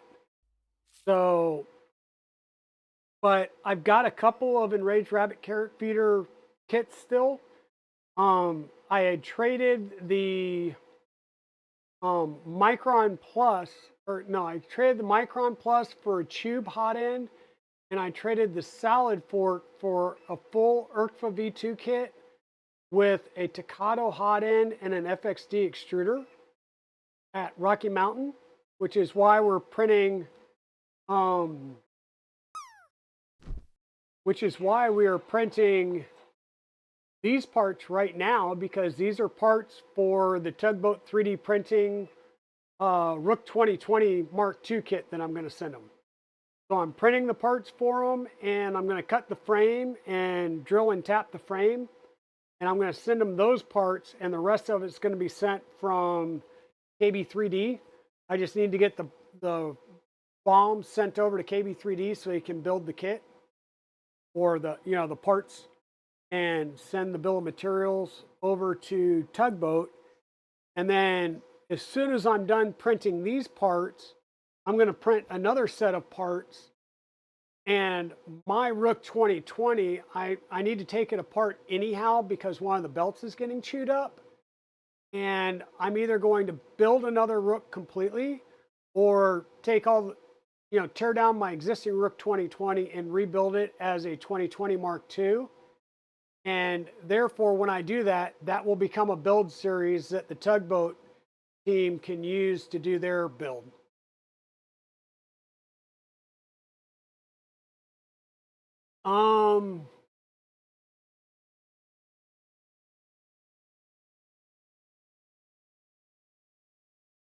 So the poly dry box does not fit 2 spools. Okay. However, 3D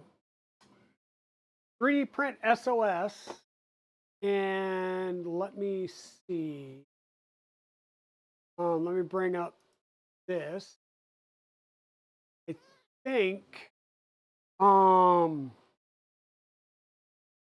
think he put it on printables.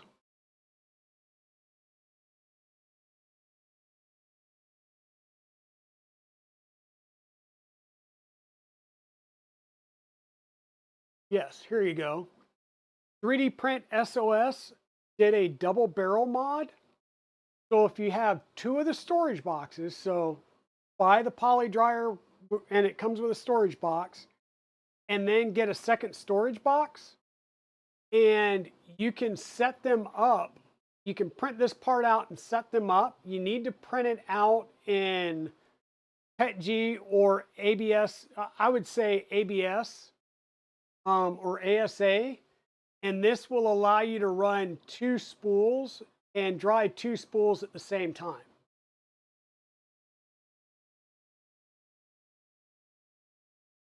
The dryer itself will only fit 1 storage box, which is a single kilogram or smaller spool.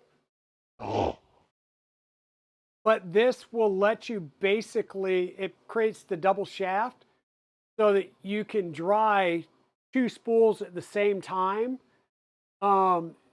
using the same base. So you don't have to buy 2 heating elements. You can have the one, and as long as you're drying 2 similar materials, so 2 of a PLA type or 2 TPUs, you can dry 2 spools of TPU and then set it up to print directly out of the box. And you can do kind of like I'm doing right now on my K3, where I'm printing polycarbonate carbon fiber and actively heating the spool at the same time. So it acts kind of like a preheater and dryer because it's polycarbonate carbon fiber. Any of your glass filled or your glass or carbon filled filaments, regardless if the base filament is highly hygroscopic or not, as soon as you add carbon fiber or glass fill to them, they become more susceptible to moisture. So you always want to do any of your glass or carbon filled filaments. You want to run through the dryer. Sorry, folks.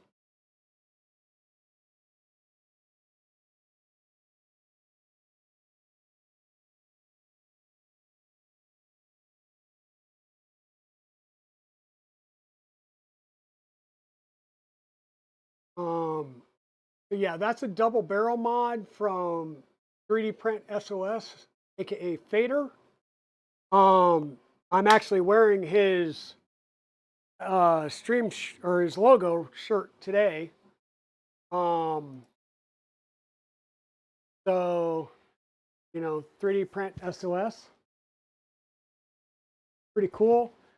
He lives in the Bel Air, Maryland area, so he is always at 3D Printopia. Hoping he was at, or was he? No, he didn't go to Rocky Mountain, but he will be at 3D Printopia. I don't know if he's going to be at Murph. Yeah, that's a design that he came up with that I think is pretty cool. There's of course mounting options for, you know, wall mounting them on a pegboard, airlock dock. So this allows you to keep your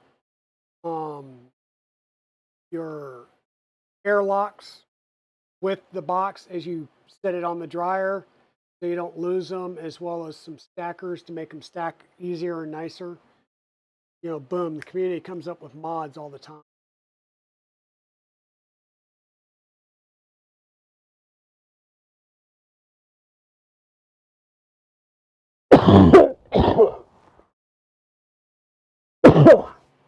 Sorry about that, folks. Now, for your larger spools, because that's the only detractor I have with the PolyDry system right now, is dealing with larger spools. This is the IBUS. Oh, I got the.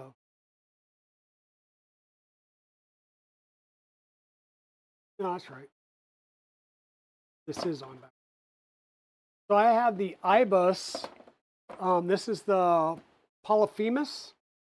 So this will do 2 1 kilo spools, or as you can see, this is a what is this? This is a 3 kilo spool.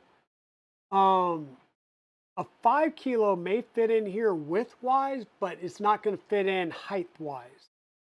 But this will do 3 kilo and below spools. You can do 2 1 kilo spools or a 2 or 3 kilo spool in here. And that's the whole reason I bought this, is because this is a 3 kilo spool of ASA. And I do print with some 3 kilo spools of ASA occasionally.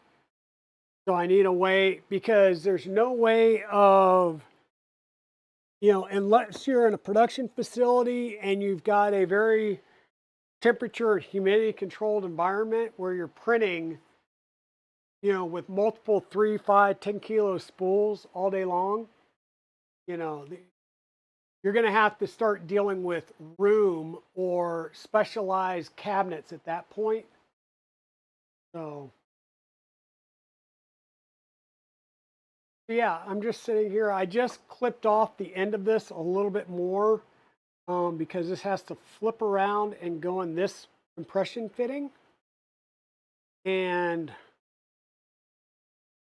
this one is going to do the same thing and go in the one right next to it. So I just need to figure out about where to cut this one. And believe it or not, I'm using a PTFE tube cutter. So I'm going to set this up, cut this. Then the remaining tube is what's going to be used on this side to plumb the other sections. and I may actually be a little bit whatchamacallit, too tight, and may need to get some more filament, may need to get some more tubing is what I'm trying to spit out. Either too much coffee or not enough. So where we're at now is we need to, we've done the bed wiring. We flipped these two and got these installed on the water block, and these will move fully around. Good. Still worries me. Okay. That still worries me about the full movement of travel back here. Gonna catch. I'll continue to work with Chris on that. He tells me I should have plenty of room. I will believe him until told or proven otherwise. Still need to do the the Z axis, and what I need to do is just try and figure out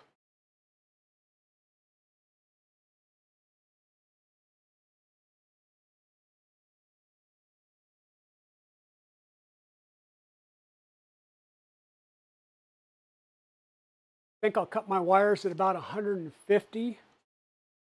And we got a jam. We got a jam. What jammed?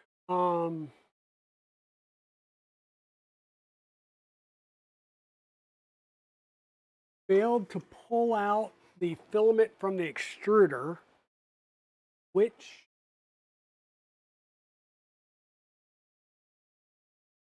like that's the ooh.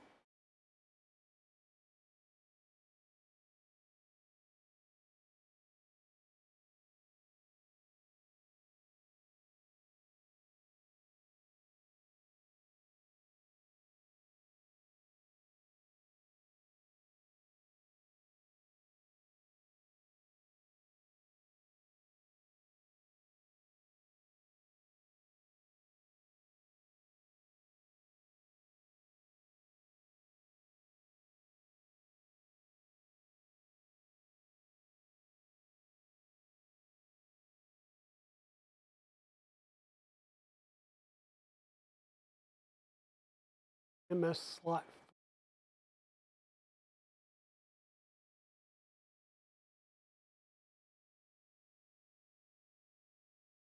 Failed to pull filament from the extruder. This might be caused by a clogged extruder or filament broken inside the extruder. I mean, both filaments are moving at the AMS. So, all right, my bamboo peeps, help me out here.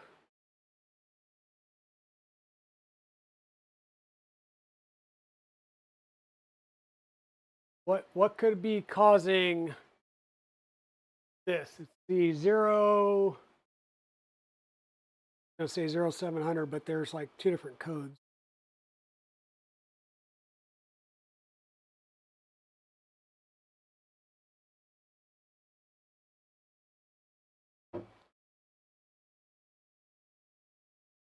Because it's doing it moves around, but it's not even trying to retract any of the filaments.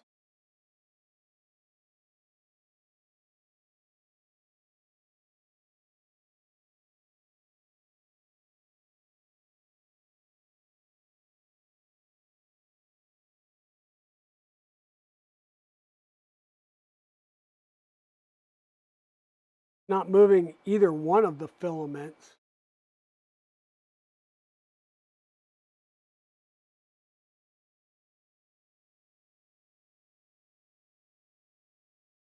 It says slot 4.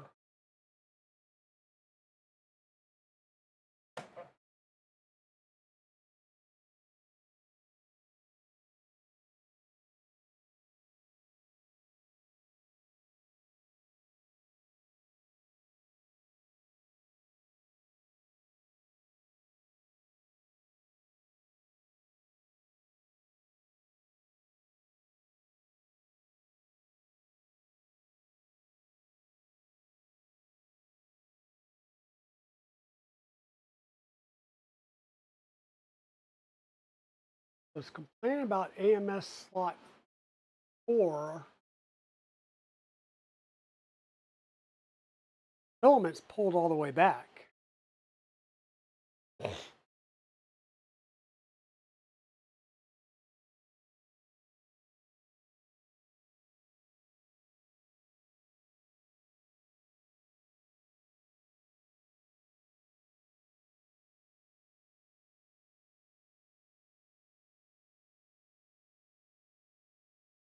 Hey, Sudu Bamboo, how are you doing? Show the helmet behind me.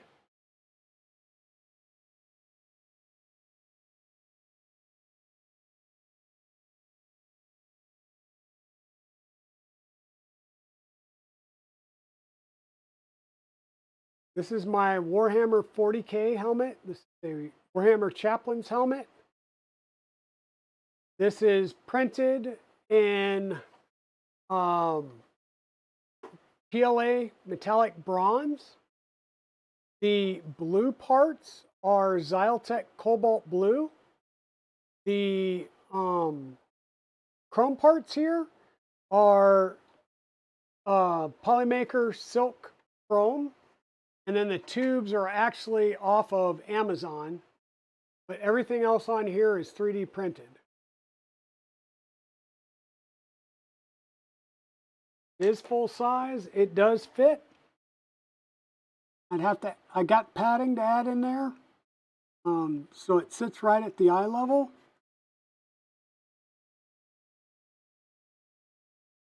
And then the other one over there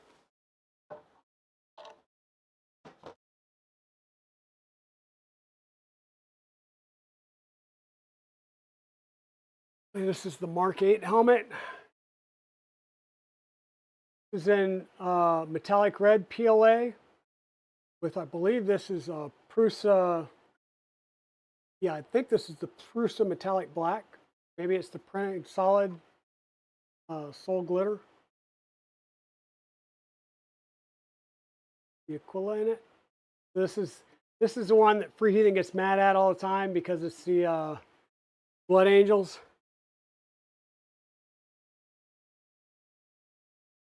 And then we've also got this one that I still need to print some accoutrement pieces for. And this is a multi-part print. This isn't a single helmet print right here. This is 3 different pieces right on this one.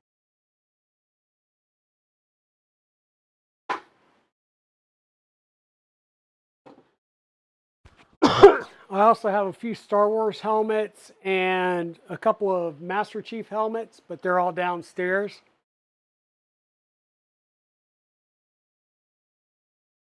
So all the way to the right with my logo on the side is a Trident 300. That's Iron Dragon. The one right here that's lit up is the LDO Motors 2.4. So this is Kyber Dragon. The one right here, kind of in the middle, is another 2.4. This is Fey Dragon. This was built using printed parts from the Voron team that I won at Rocky Mountain last year in 2023. This tall middle one right here is a 0G Mercury 1. That is a full frame and enclosed build that was under closed beta, that's still under closed beta. An Annex Engineering K3 that has been chewing on polycarbonate carbon fiber. Of course, Bamboo Lab that I think has a filament jam in the extruder right now, which I've got to figure out so I don't waste your print. Anybody's got suggestions, I'm open.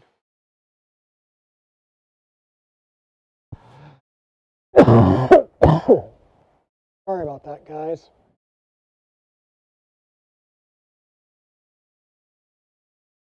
Yeah, I've got a Imperial Mandalorian Commando suit of armor underneath my desk over here that I need to all in ABS. I need to acetone weld it and get those together. I have a wrecker helmet downstairs from the Bad Batch. Got 2 Halo helmets downstairs. I think there was a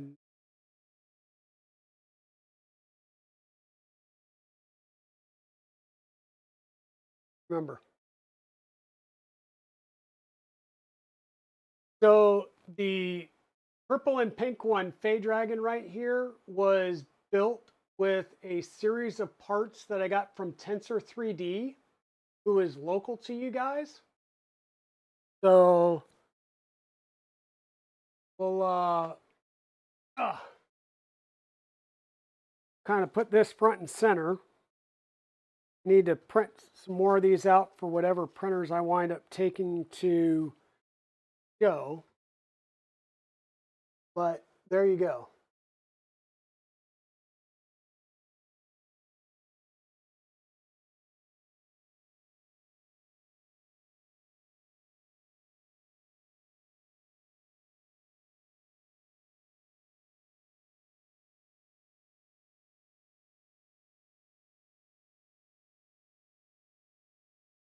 The Tensor 3D is there in Colorado.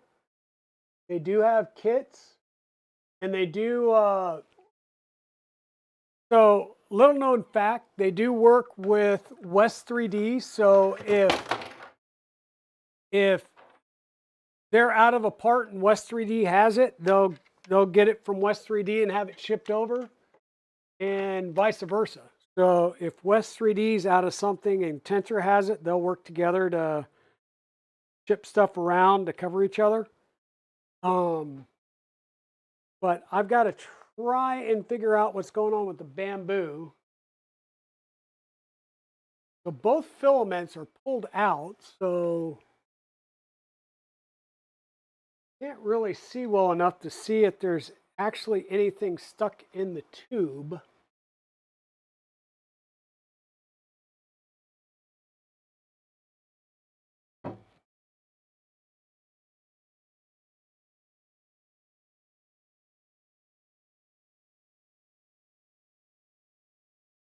So the air I'm getting has failed to pull out the filament from the extruder. Might be caused by a clogged extruder or the filament broken inside the extruder. So that could be, but both of these filaments that we're using are fully pulled back. So I wonder, like, can I force load?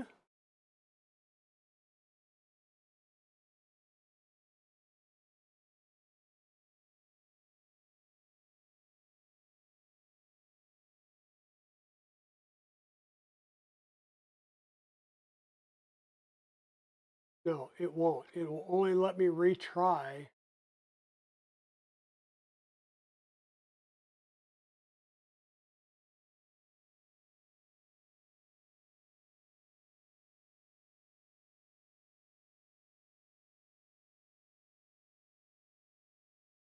Well, I've done that twice. I hit retry.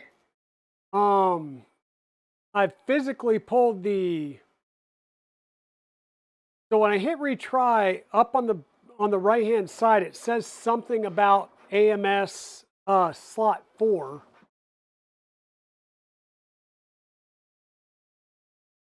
And if I could get it to just like normally at this point, I would just tell Clipper to force purge it.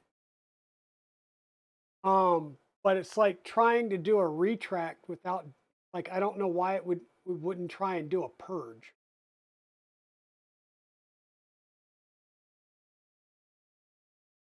Failed to pull out filament from the extruder. This might be caused by a clogged extruder or something inside.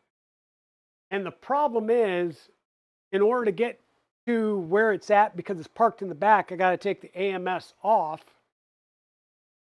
And I don't have a good place of putting it where it's at. That's the problem I'm seeing. And it says something about slot 4, but slot 4 is fully retract. Slot 3, like, I'll fully retract slot 3 as well. There's slot 3 fully retracted.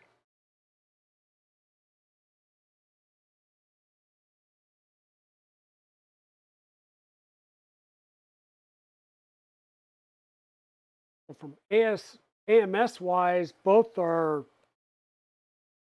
loaded and parked.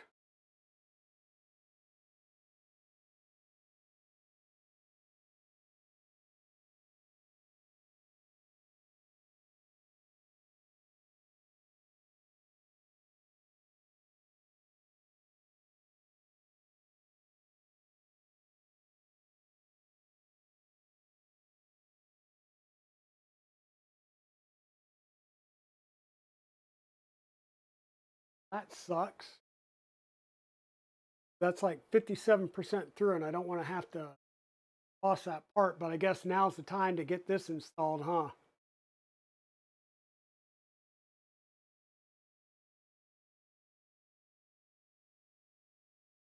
Back of the printer where the coupler to the AMS, disconnect it and pull filament back out and then slide it back in and reconnect.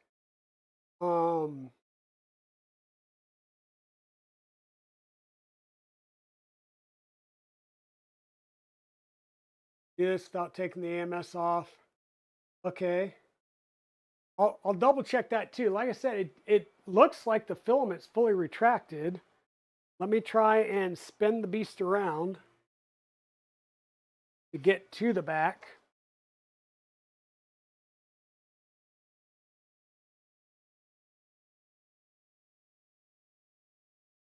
Because once again, we're printing with ABS, so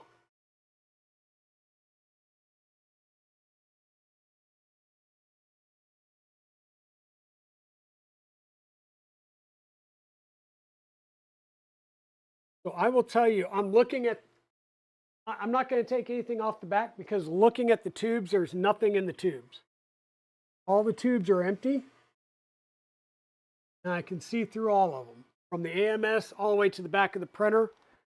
I didn't see anything in the tube going into the hot end. So if there's an issue, I have a feeling it is literally at the hot end, which once again would be a, pull the PTFE and do the little nozzle jab. But to do that, I'm going to have to take the lid off and move the AMS to the side or cat a corner, in which case I'm going to lose my heat. But at this point, it is what it is.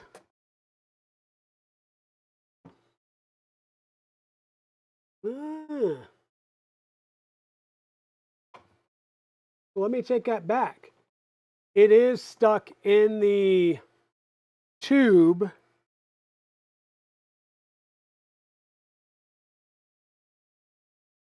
So I can't access it from the back per se, but it's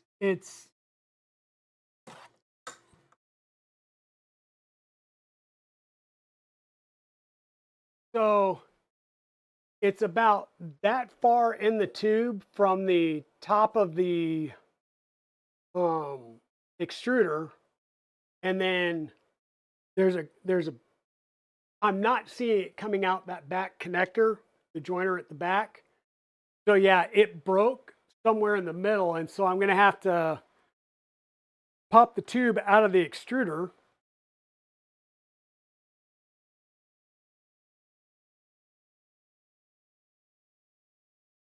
Really wish there was a way to tell it to come park in the front. Do you know if there's a way?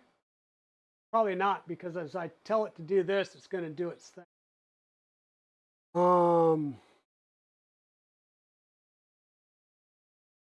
Okay, we're just going to have to do this.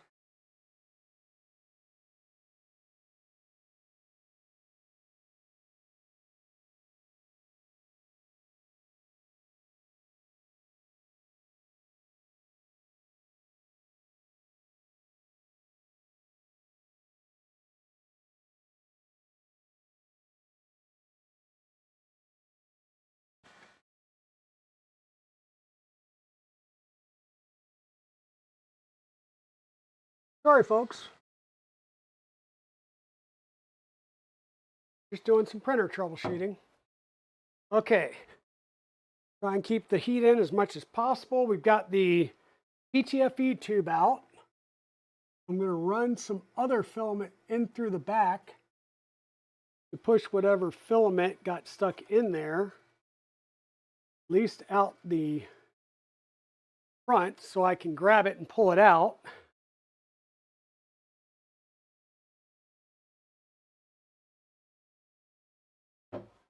Like that. That was broken and stuck in the tube.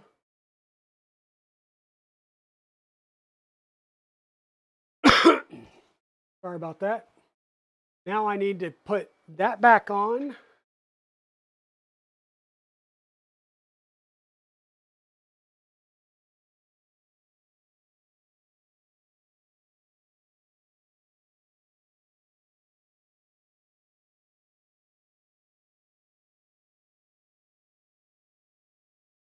Come on.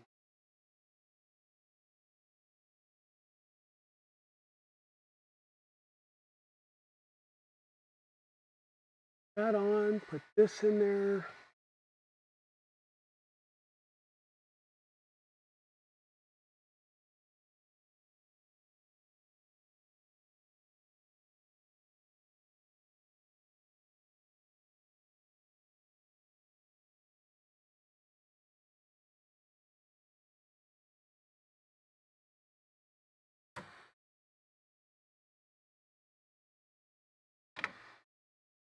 That there, do this.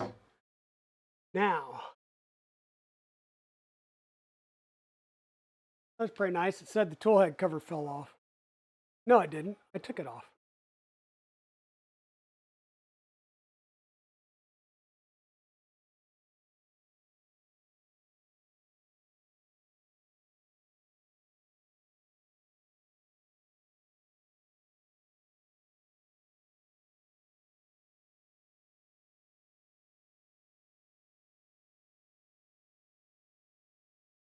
Good news is it's heating the nozzle back up.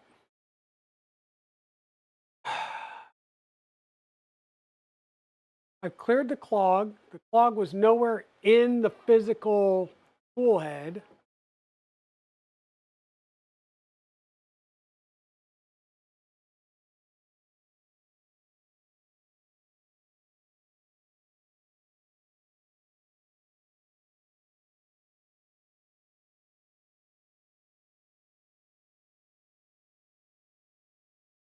Yeah, and this thing is like not even attempting to load the filament. I've cleared the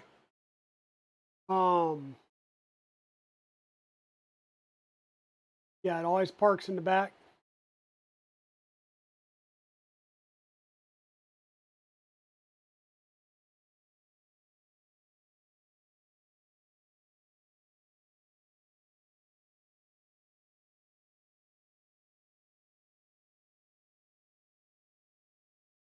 Yeah, so this is what's going on. It's doing its thing, right? It's going to the back, but I'm not hearing it try and load any color. And it keeps throwing the error saying it failed to pull the filament out. I've pulled the filament out.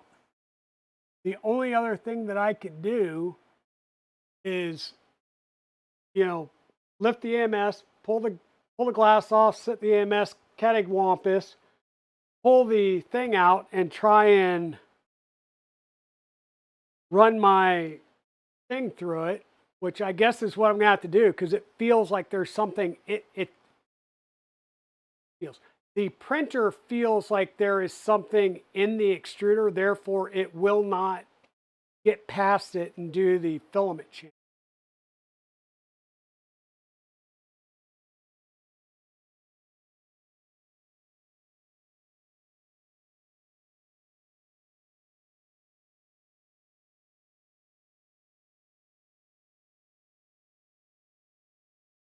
I wish there was a way to make it like forcibly just attempt to purge or load.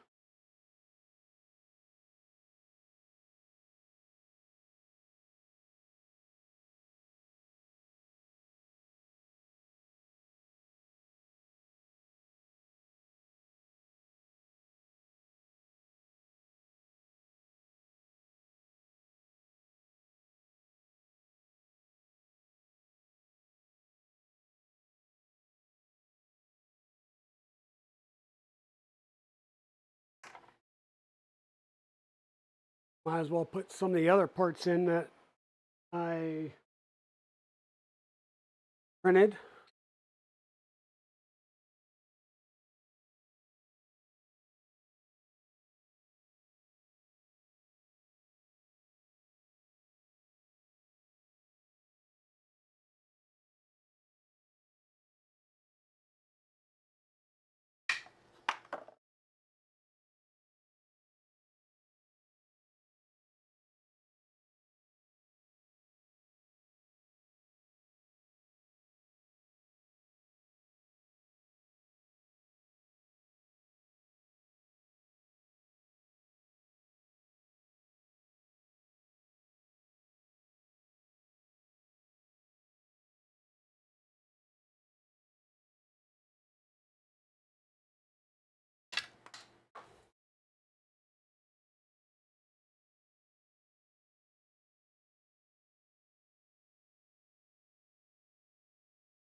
Yeah, sorry folks, gonna have to do some troubleshooting here real fast.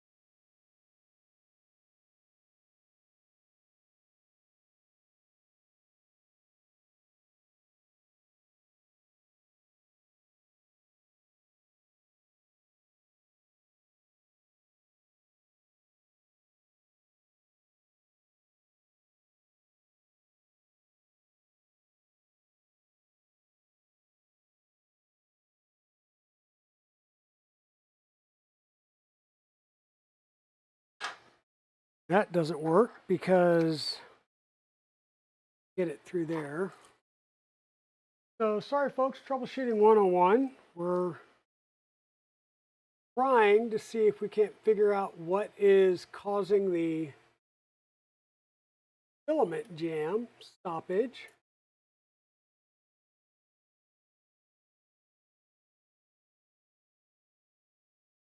And I'm pretty much to the point where I think I'm just going to have to scrap this print and retry it.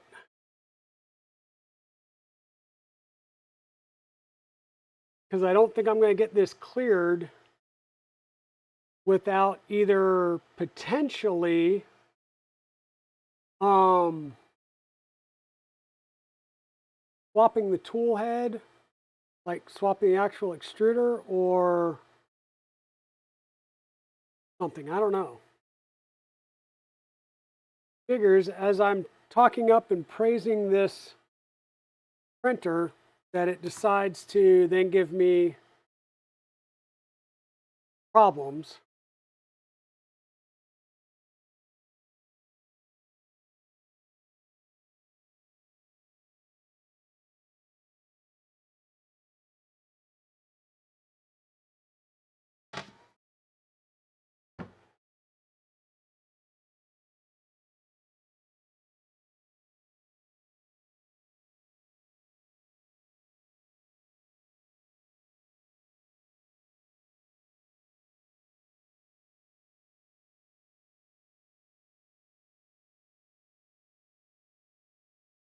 Because that's where it's stuck, is pull back current filament, and it's pulled back, but it won't get past that particular error.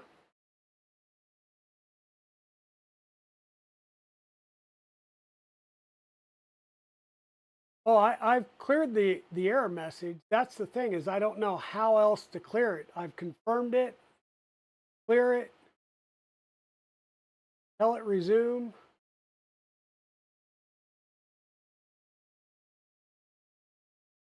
And it goes and does its little thingamabobber. And that's the thing, Liz, it won't even attempt to load. Everything's been retracted into the the thing.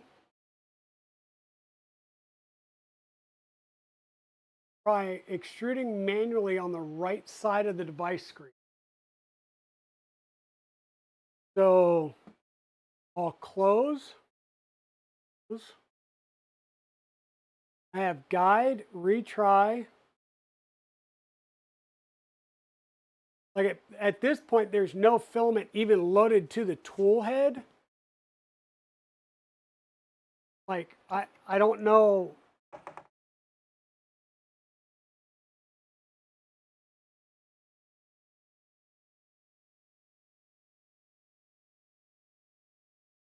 Thinks it's got black.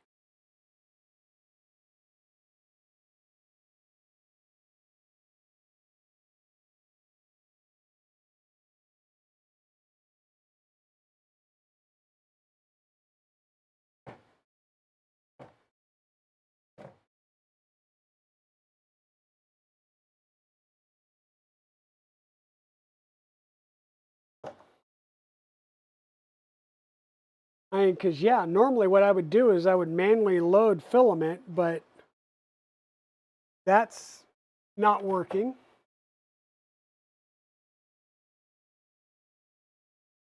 Because I'm assuming I'm hitting a motor in the AMS. All it gives me is retry. Clear that.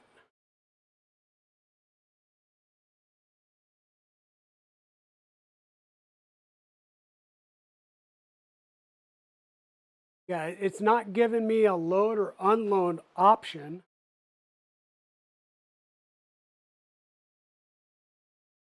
Well, that's what I'm thinking, Pete, is I mean, that's the error, is it something stuck in the extruder, but I'm going to have to take.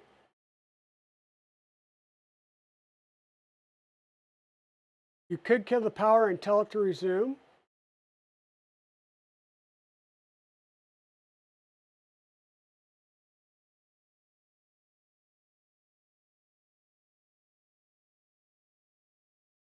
Yeah, so there was stuff stuck in the PTFE tube physically inside the X1 carbon, but everything external to the printer around to the AMS is empty.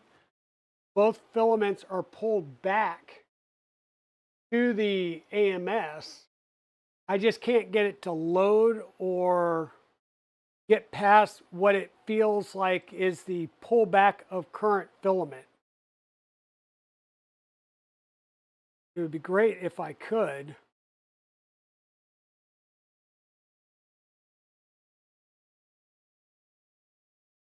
Okay, well, let me scan the QR code to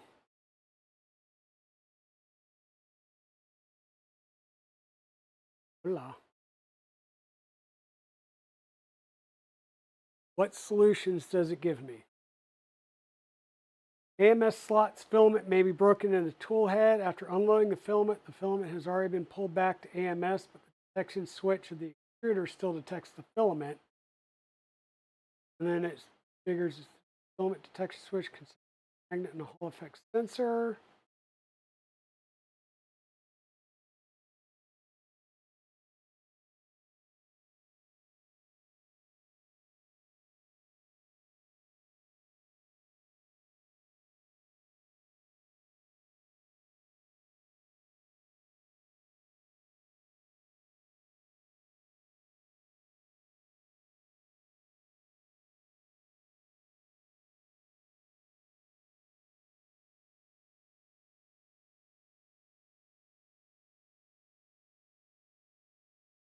So it feels, well, that's the thing, Pez, is I want to try and do that. It's not even giving me the option to unload or load because it's throwing the error that there is a issue. Like it says that there's filament in the tool head.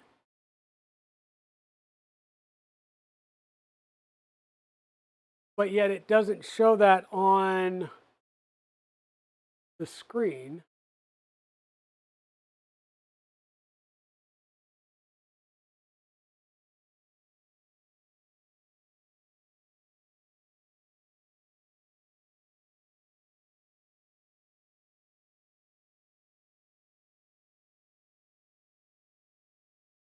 Well,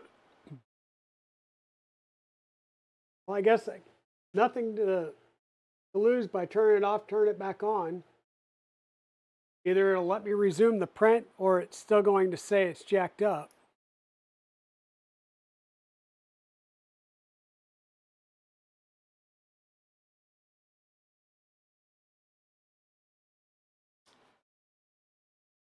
Yeah, so that's the first. There was an unfinished print job. Resume.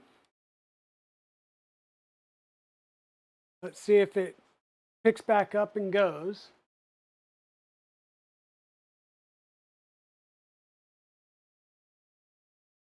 Can you push the down arrow above the extruder? Oh, you mean like that to extrude?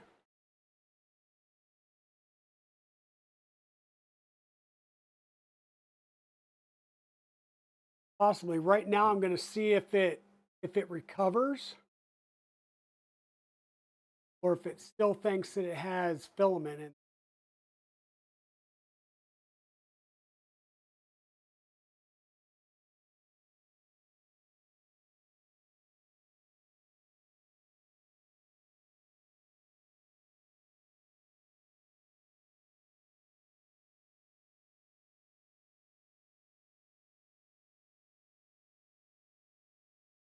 So it's cutting filament, pull back the current filament.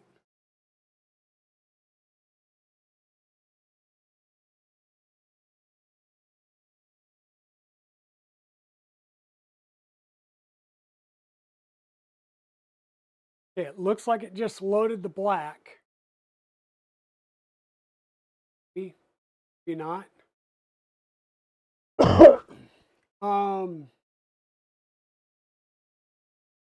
The all of my Vorons, well, I should say, my Vorons are 300 size.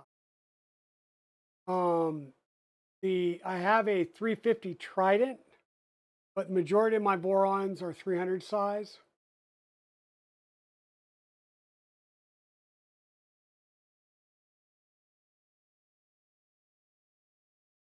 Well, I'm hoping it's working now, Stephen. If so, that would have been the trick. And no, it says failed to pull the filament from the extruder. So it's still, the Hall effect sensor is still picking up supposedly filament in there.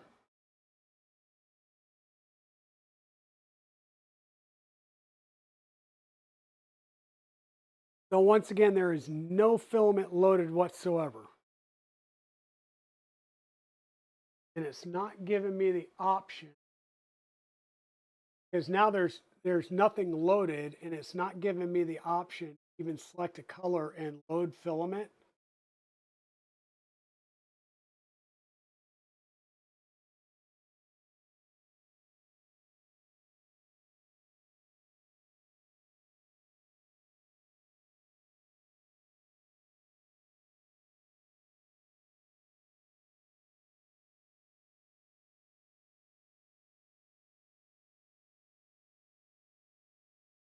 Yeah, it's oh.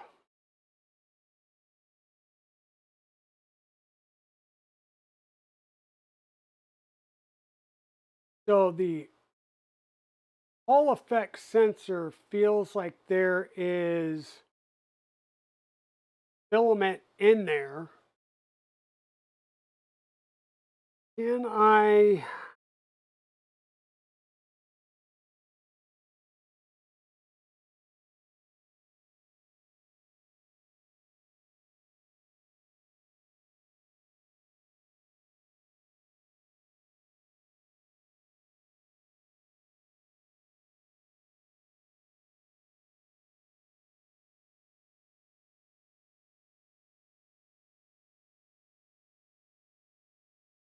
so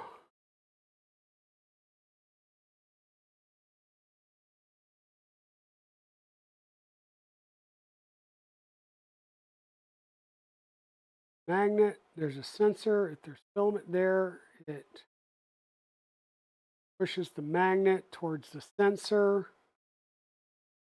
wonder if my incredibly strong KB3D magnet would be enough to pull it out, or if there's truly filament in there.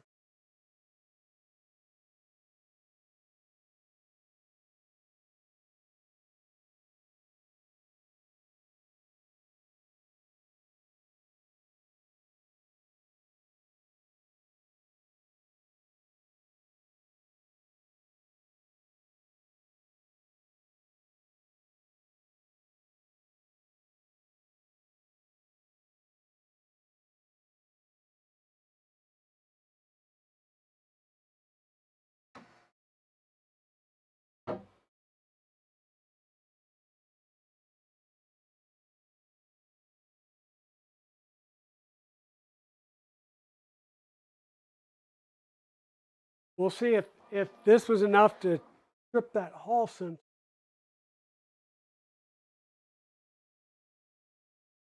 I'm going to say probably no, because it's not trying to load any filament,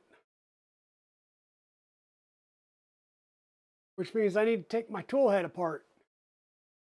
Well, that sucks.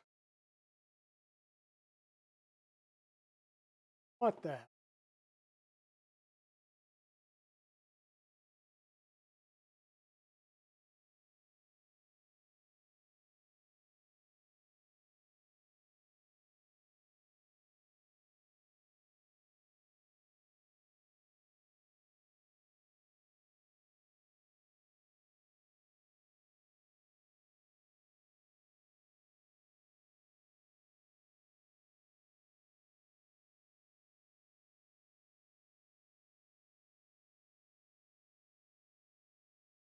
I mean, because you would think, okay, try and push through it, right? It's not even loading. And unless I can get it to load, I'm going to have to.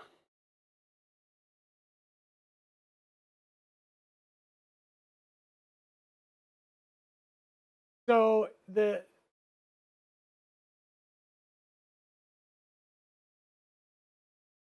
so the issue is the tool head filament sensor is detecting that there's filament in there, so it feels that there's filament stuck in the extruder. So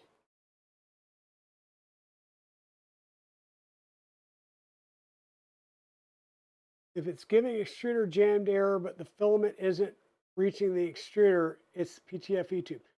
So the issue is the PTFE, there was a chunk of filament, grab it, that was broken off in the PTFE tube.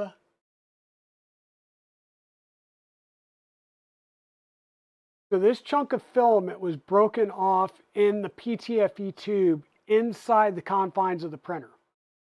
The filament fully retracted. This was stuck in the PTFE tube. I had to pull the PTFE tube out of the extruder and use filament from the back to push it out so that I could pull this out. Now, I mean, I don't know. It looks like one side was broken and one side was cut, right? But the sensor is still tripped, saying there's something in the tool head itself. So I don't know what else to try, because it won't even attempt to load new filament and even try and purge anything out. We turn it off, turn it back on, hoping that it would resume.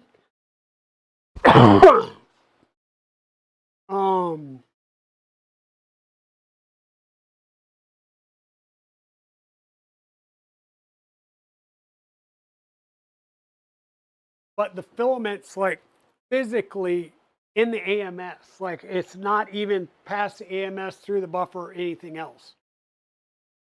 And if I cannot get it to load, filament, then I can't get it to even attempt to push out. I did remove the lid and open the, or remove the PTFE tube and tried to stick a needle down through there, and it's not even getting through the top part of the extruder.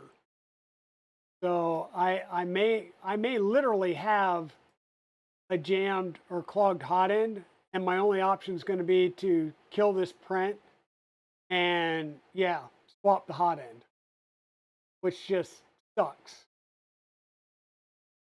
But I will do it. It'll be an after the stream thing.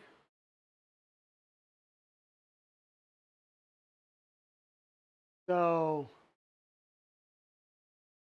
you may wind up calling the stream so I can go and mess with that, because I really want to try and get these prints finished for our tugboat folks. Luckily, I do want to say that it did come with another nozzle. Let me just make sure that it came with a 0.4 nozzle, because I did get a second nozzle in the accessorize.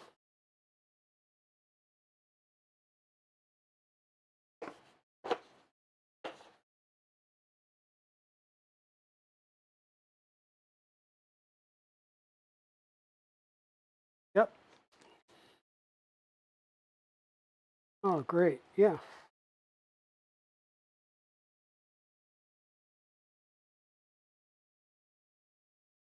There's another 0.4 nozzle. Whoops. Grease a heater clip. Yep. We're stuck. We're jammed.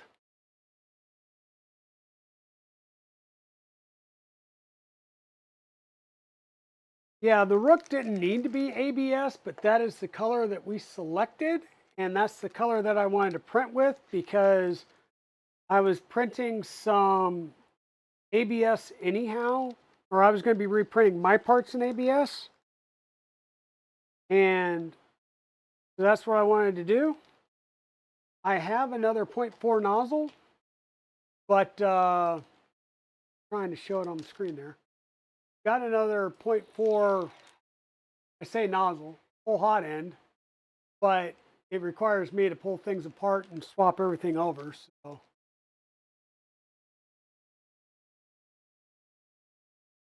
not going to be an easy fix. Well, let me say that differently.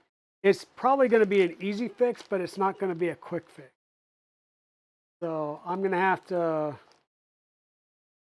mess with this off stream. I'm going to have to do some reading and learning.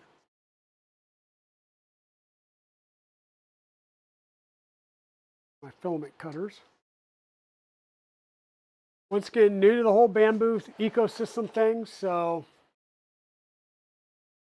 oh well. Nope, not PLA with the door closed. We are printing in ABS. Yeah, when I've been printing with when I've been doing all my PLA prints, I've had the front door wide open. So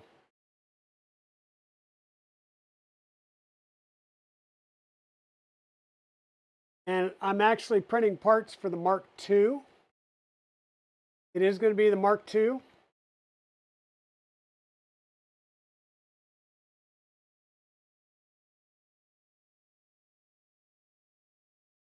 Yeah, so I'm going to have to just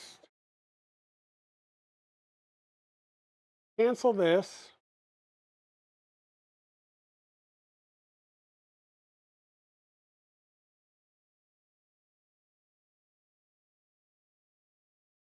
And this is awesome. Now it gives me the, this is going to make me so mad. Do you want to load the filament? Why, yes, let me load filament. I am going to get so pissed off if this lets me load this filament and it loads and purges.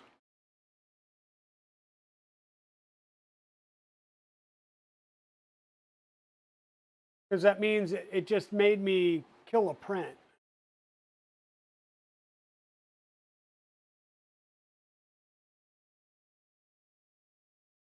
No, it's still giving. Okay, so that's at least good because that that would have made me mad.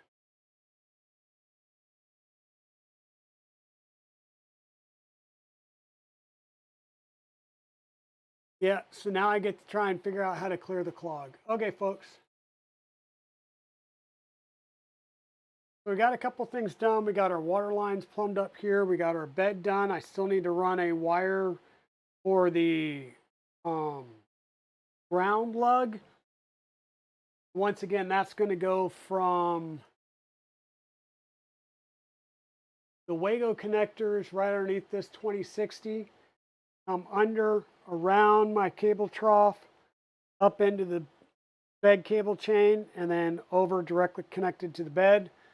So I will get that done. I'm going to do that off stream anyhow because it's going to need to be done like that. Well, and the thing is normally like a Voron, I would just stick my whatchamacallit. Ugh.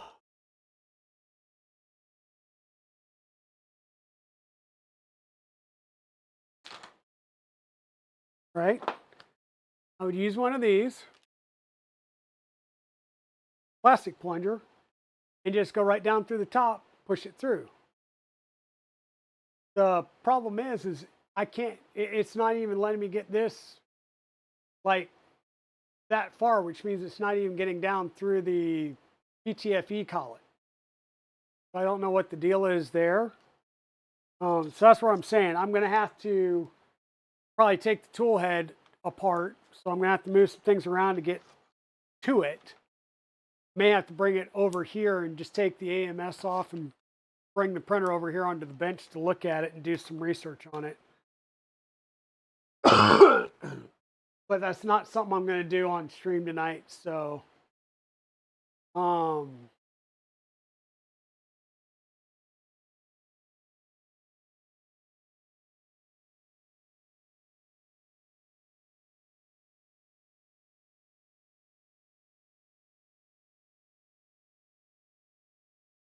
yeah, right now, if I could at least get filament to the damn hot end, I could probably make it work. But it's what they're doing with their sensors won't let me do that. So I'm gonna have to follow their instructions and figure it out.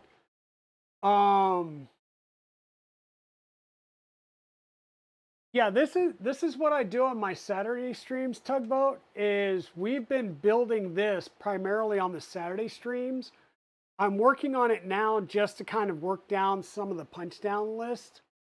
And while I'm talking about other things, but yeah, this is what I do, is do builds like this. Every single one of the printers behind me have been built on my streams, except for the bamboo, you know.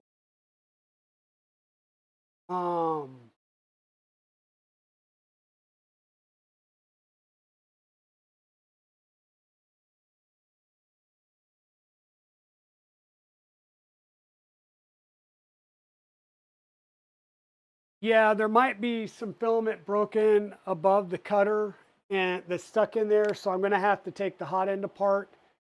There will be a Thursday stream, Tugboat, and provided I get my act together and start getting some prints done, we're probably going to start the VZ-Bot build on Thursday. So we're at least going to get the frame built for the VZ-Bot. And when I say by get my act together, I need to move some printers around so I can get the Trident 350. So let me put this, or get this back off the bench. Oh.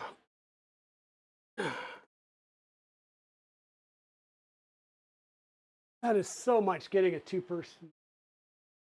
Now that I've got that, I can move this. So Trident 350 is in the back corner here. Want to get this taken downstairs And then this box is the VZBot 235 kit, which is the next build that's going to happen. This will most likely stay on Saturdays when I can just troubleshoot the heck out of everything. Well, not, I say troubleshoot. We've got a couple more things to wrap up here, especially with the tool heads and to finish the water plumbing. And once we're done there, we're getting into the commissioning phase. And I should be able to get at least 1 or 2 tool heads put together so we can commission, which is do the movement checks, do the firmware, make sure that things are physically right, and then we can actually start doing the commissioning process of this printer, which is starting to run it, get it up, moving under its own power, things like that. Once I go to do that, because I will have to put water into this, it becomes harder to move it on and off the bench.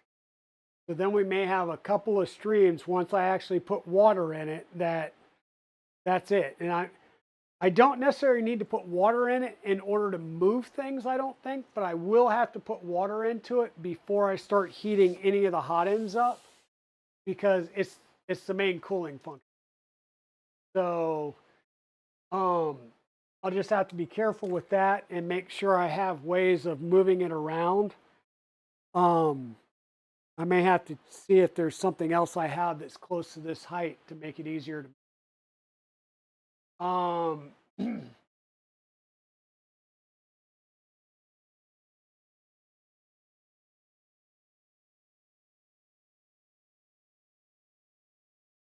It doesn't print in the water. It uses water cooling to cool the hot end. So that's what these tubes are right here, is the water cooling line. So it comes out of a water pump. The water comes around and cools the active tool head through this front aluminum plate. What happens is this lower block here is the cooling block. When the tool's mounted, this block is touching the X-gantry aluminum plate, which has a water cooling block on it. So it wicks the heat through that X-gantry plate and keeps it cool. When it's docked, this side of the cooling block is attached to an idle bar, which is the second. So it comes out of the tool head, goes around to the idle cool bar, and that idle cool bar goes across all the 5 tools to a spot where the other water block's at. So it wicks heat from the tool heads on this side.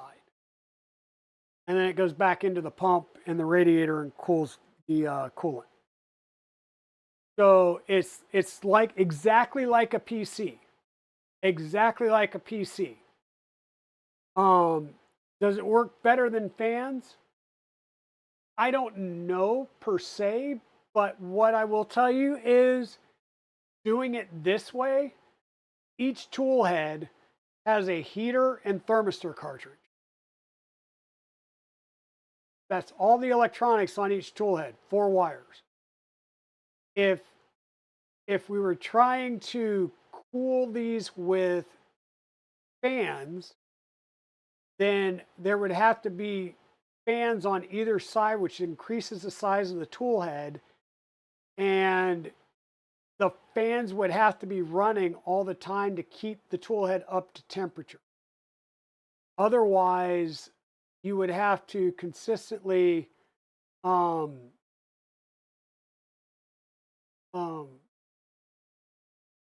like with Zombie Hedgehog with his stealth tool changers and the tool changing micron, it's a full tool head. So it's got part cooling fans and the fan for the hot end. The fan for the hot end, if these are being kept warm, that fan is going all the time on the hot end to keep it cool while it's docked. So that's the issue. You still have to keep the hot end cool while it's docked, or you're constantly dropping the temperature down, and then you can do a quick dock change, but then you have to bring the tool head back to temperature before you can start printing with it. Sorry. So yeah, that's kind of what we're working on there. But I'm going to start the VZ bot. I just need to figure out if there's any parts that I need to print to get started on Thursday. If not, we're good. We'll start on Thursday. If so, I need to get those things printed on one of the other things because I want to get your parts printed on the bamboo before anything else. And what it looks like I'm going to be doing right now is bringing the bamboo over here onto the desk and then playing to try and figure it out.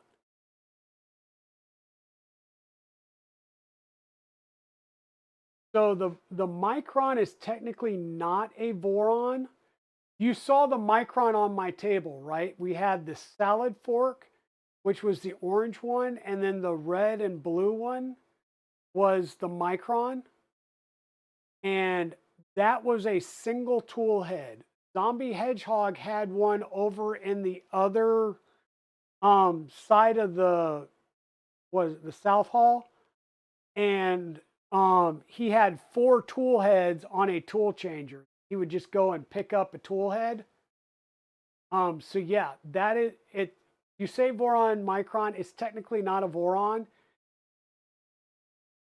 Technically and not technically. You can serialize it like a Voron, but it's a printer for ants. It's not designed by the Voron team. It's designed by the community. And the Micron is a 2.4 shrunken down.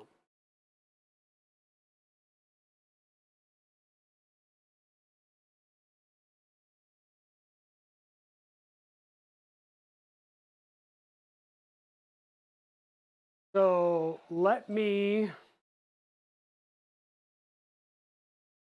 need to shut that off. Pull that power cord.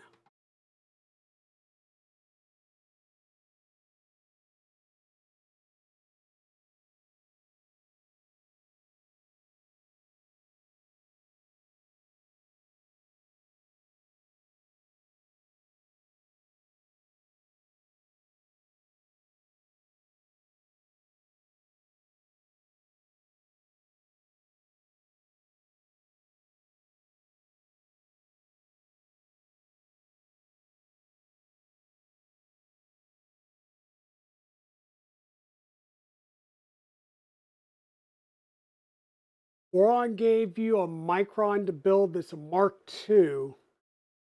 Okay. Yes. So the Voron team gave you the Micron, a Micron kit or a set of parts. So that's cool. The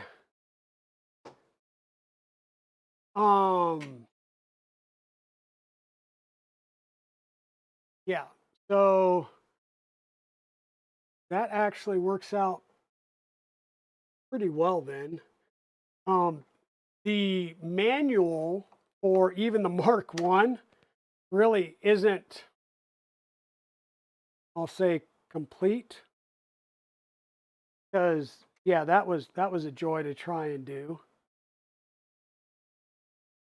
And right now I'm using some handy dandy printed tools that I got from K2 Kevin to remove the PTFE tube and the wire for my Bamboo Labs X1. And I've got my complete little tool kit. So I've got the tools and the printed thing. It's Gridfinity, so I'll be able to fit that around. But now my AMS is completely undone, so I can take the AMS and set it aside. Back over here where the printer was at. I'm going to take the glass top off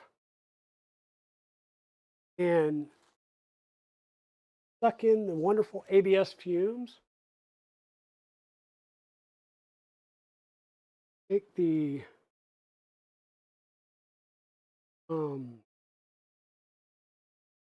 fan cover housing off.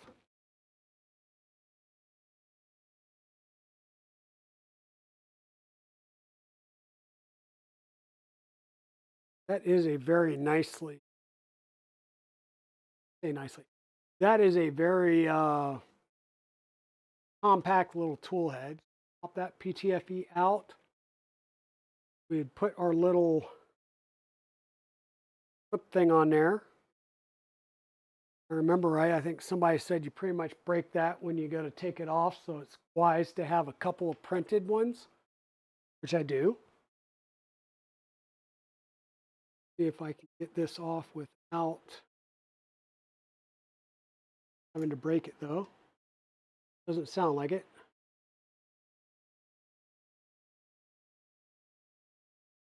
There we go, got it off, good.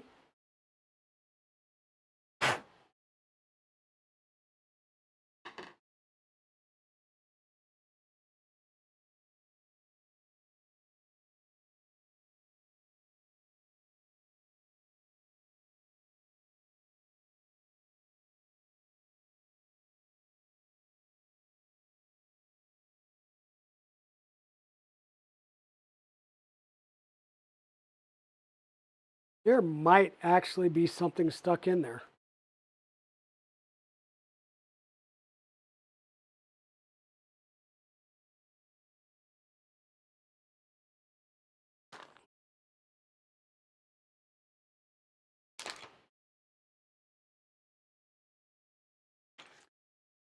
Sorry, let me get caught back up with chat. My apologies.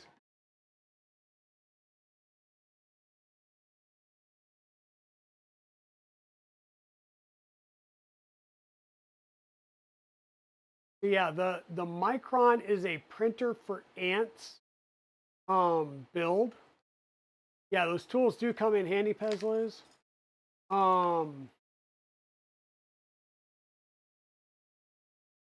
The esoterical pages are amazing.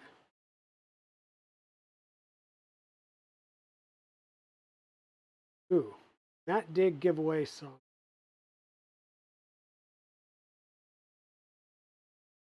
We're now that far down means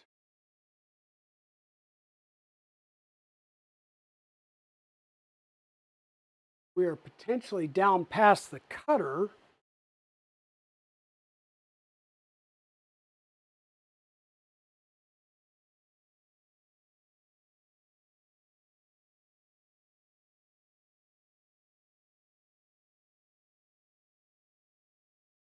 So that may have just solved our problem.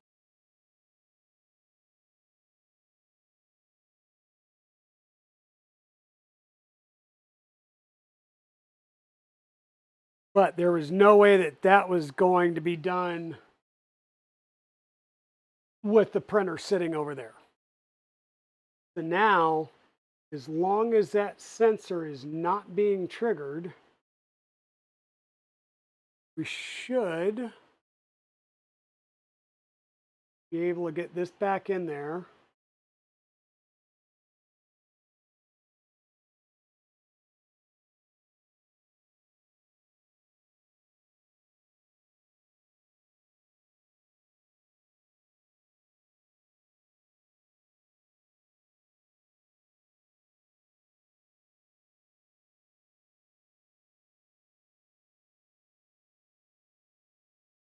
That back down in there and get that in.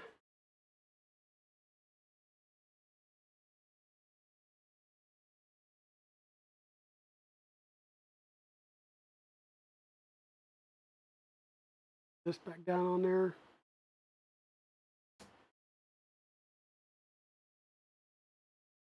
And face back on.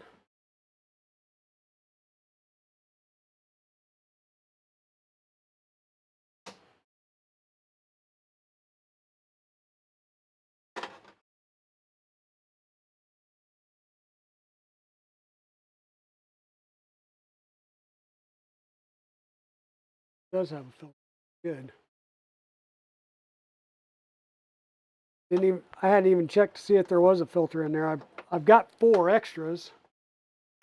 So that's there. That's there. This back away.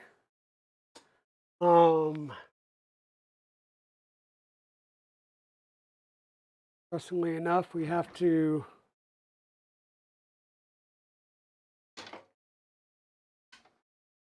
throw these away, and this was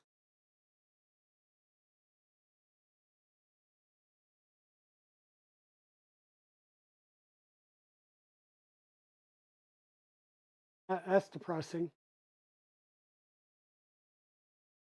Coming out so good too.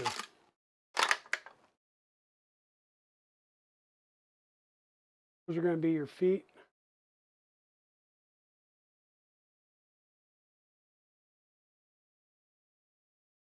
Oh.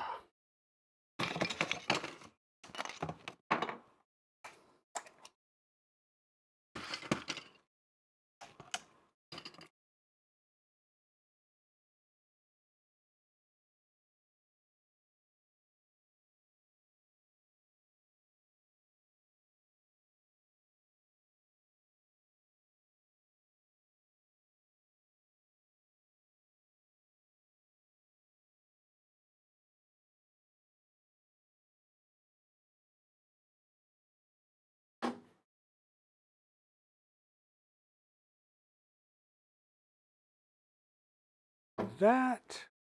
Put the lid back on. We'll bring the AMS over here. Get everything connected back up. Maybe we'll just run it right from here for a while. That way, if we have any other issues, I don't have to try and fight with it. Get it back over here.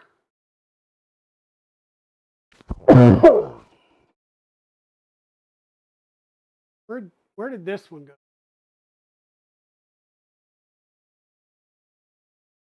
This going into,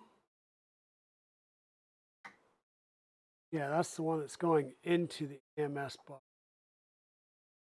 Whatever the heck.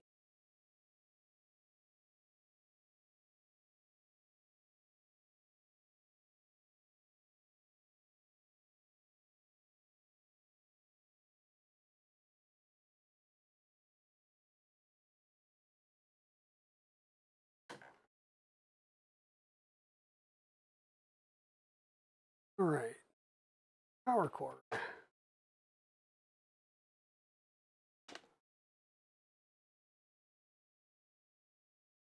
Power cord goes there. Power turned on. Grab box of poop. Poop box, which is a black box container.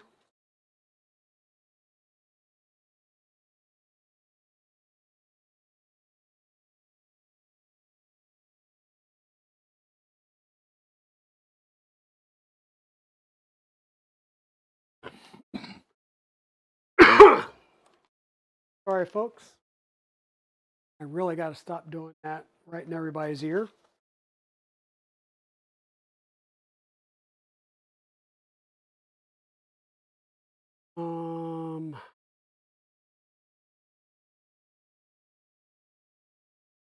You know what? For think.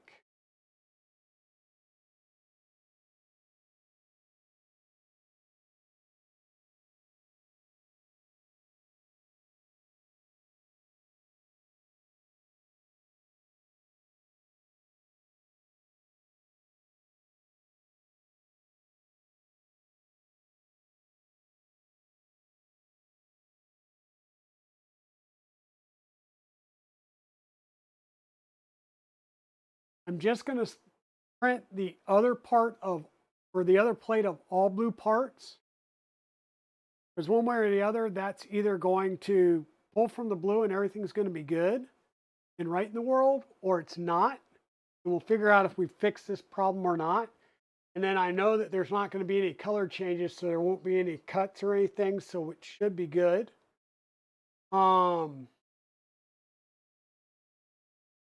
The only one that potentially may have finished.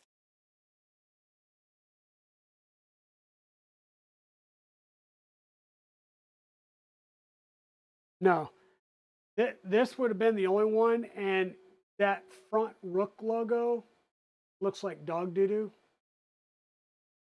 I don't know if you can tell, but it's unsupported, and it just looked like, yeah, they're like dog doo doo. But even looking at the back, there was still infill being printed, so it wasn't completed. This is the closest one that was going to be done. Everything else still had a ways to go, so nope, that was a full toss.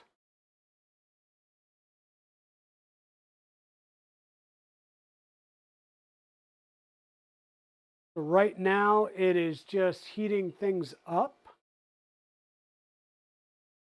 Hot end going to 75. The bed's cranking up. Let me rephrase that. The hot end is at 75 because it's still cooling down. The bed's going up.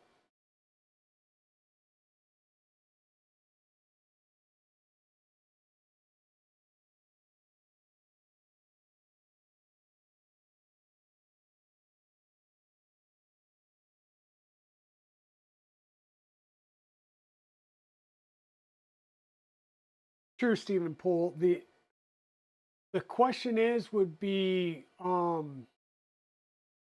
whether or not, because I had to take the top off, and this is printing ABS. That's the big issue. Is I take the top off. If I know what to do, I could potentially do that and clear that issue with,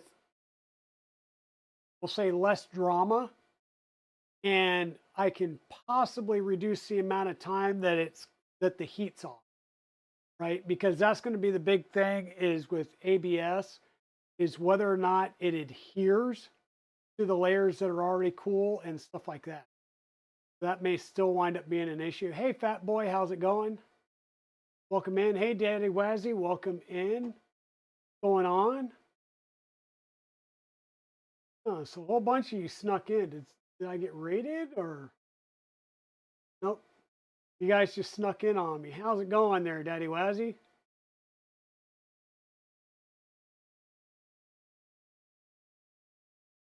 Welcome on in, my friends. So we were printing out a set of parts on here, and things went tango uniform. We actually had a piece of filament that was broken off in the PTFE tube inside the printer. So it was completely clear of the extruder or the hot end, but it hadn't come out the back end yet. So I wound up having to disconnect the PTFE from the AMS buffer to the back of the printer, disconnect the PTFE tube at the extruder, push some filament in from the back to push it out through the PTFE tube. And then lo and behold, we still kept getting the error, and it really was filament stuck in the extruder that was tripping the extruder sensor. So as long as this will actually load and purge filament, then we got the cut piece of filament pushed past the sensor, and we're back to printing, and it's a good day. If not, then I'm going to have to take things back apart and think around even more. So right now, the bed's up to temp. We're heating the hot end or the nozzle up.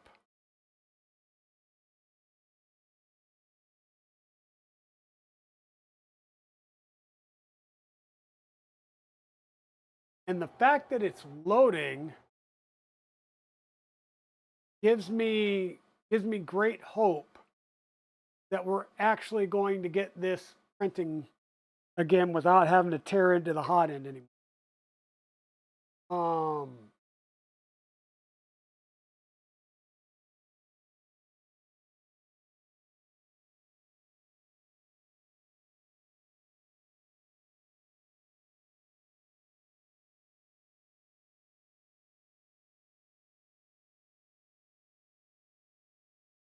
folks.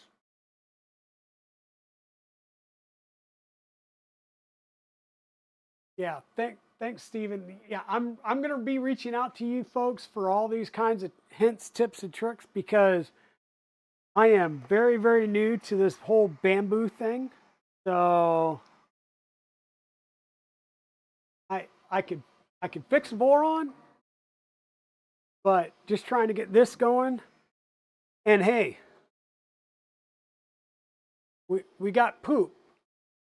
So that tells me that the nanotube gray got pushed down enough that it got pumped out and we got good poop. So we're going to be printing. This is a full plate of blue again that's going to be printing here. So you can kind of see where the previous parts were at because this is the engineering plate and I've got Vision Miner nanopolymer on here. It says to redo it after every print, but I'm not going to do it after every print. Maybe every 2, 3, or 4 prints on this bed, the engineering bed. So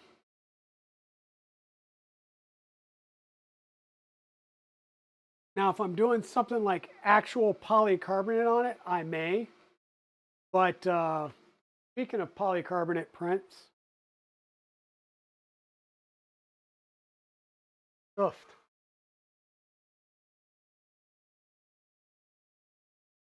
Yeah, so when your polycarbonate carbon fiber starts getting furry like that, yeah, it needs to be dried. It needs to be dried. That's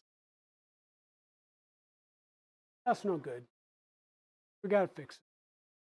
All right, we'll come back over here and let you guys look at the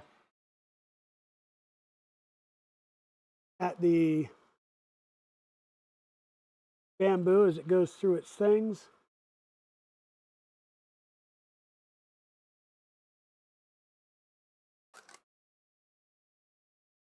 You'll be able to salvage these though. These are just the nozzle wipers for the black box.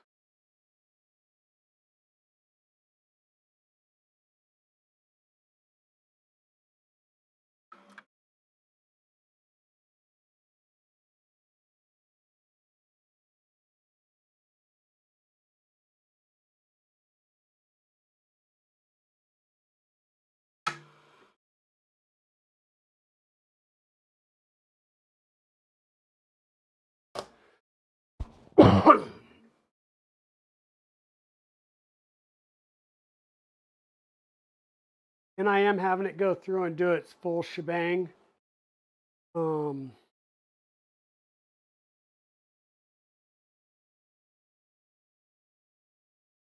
Me having it go through and do its full shebang and take an extra minute or two before we get going on a 13+ hour print.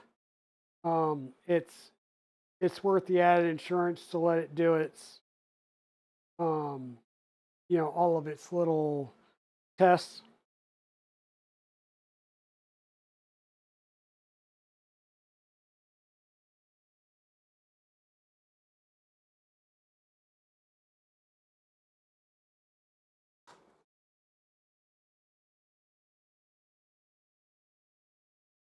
Trying to clean up the fuzzies off of this other part while this is going. Hey, Evil Diesel, how's it going?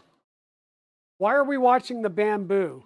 Well, Evil Diesel, I'm glad you joined us finally.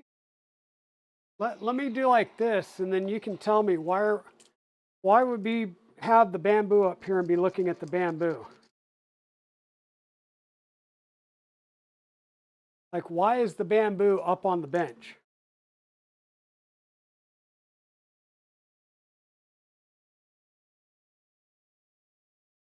We were about halfway done with a plate of parts, multicolor parts for Tugboat's Rook 2020. and she foobarred. We actually got a piece of filament broken off in the PTFE tube that goes from the extruder to the back of the printer, but it was fully within the PTFE tube within the printer. So I had to pop the connector on the back, pull the PTFE tube out of the extruder, and use another piece of filament to push it out of the tube. And that still didn't clear the error because there was a piece of filament that had broken off in the extruder itself. So it had still tripped the filament sensor in the extruder head. So we had to kill that print. Well, we killed the print to move it, set it up here on the table, and take the AMS off and pop the top. And it may stay here for the next one when I do their next platter, because that was kind of depressing. I mean, it is what it is, and we'll continue to fight through it because this is the color scheme that Tugboat wants. So this is the color scheme that Tugboat's going to get.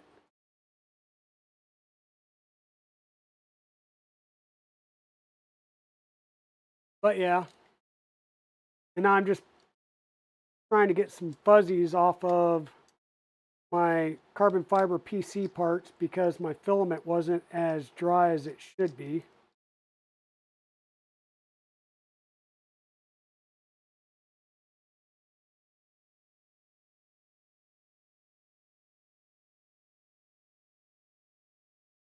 And this will get me going, and I'll print another set of parts off.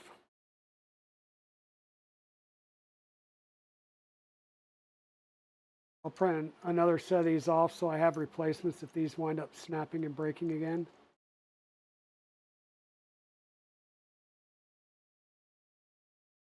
These are just the little drop down pieces that hold the nozzle wipers. So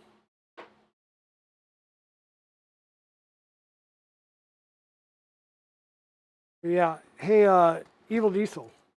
Like I said, these failed unfortunately, so we had to toss them.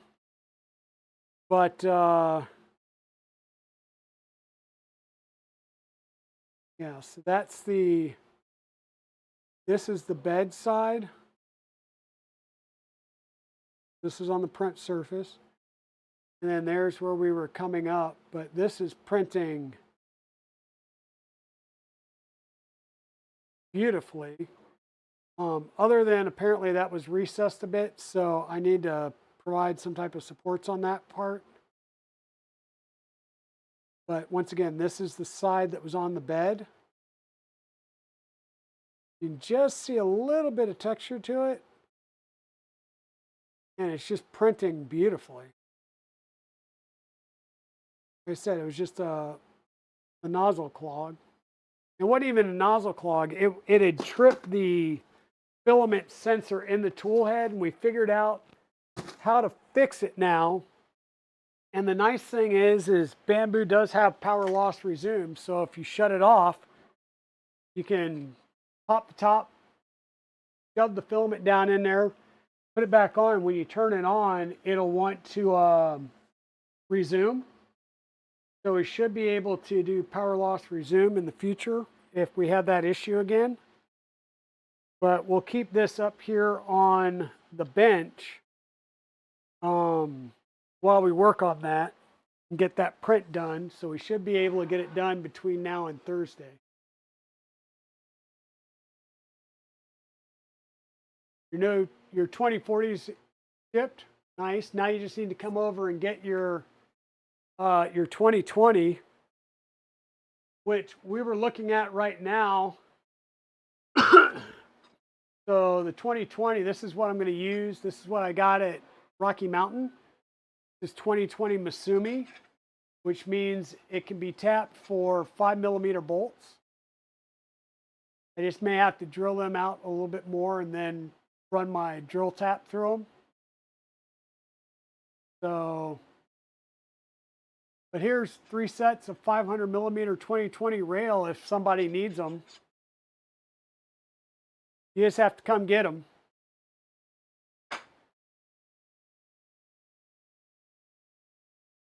Because I don't even think you need them drilled and tapped for that. Is Zombie still here?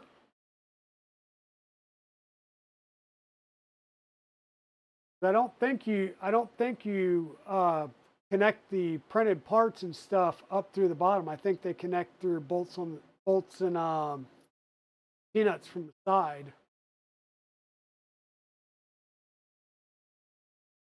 So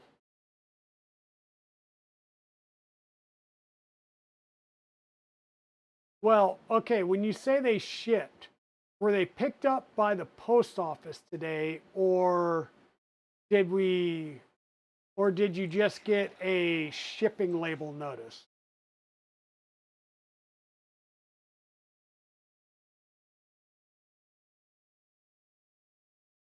Oh, hey, Zombie. So the 2020 uprights on the Doron Velta. I sent that GitHub link over to Evil Diesel, and he went batty, and now he's going to be building one.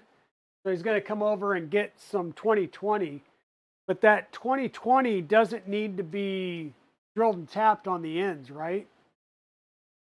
Does it connect through the bottom, through that center extrusion hole, or does it just connect with T-nuts? It does? Damn. I'm sorry. Darn it. Okay, so that means I need to still drill and tap it?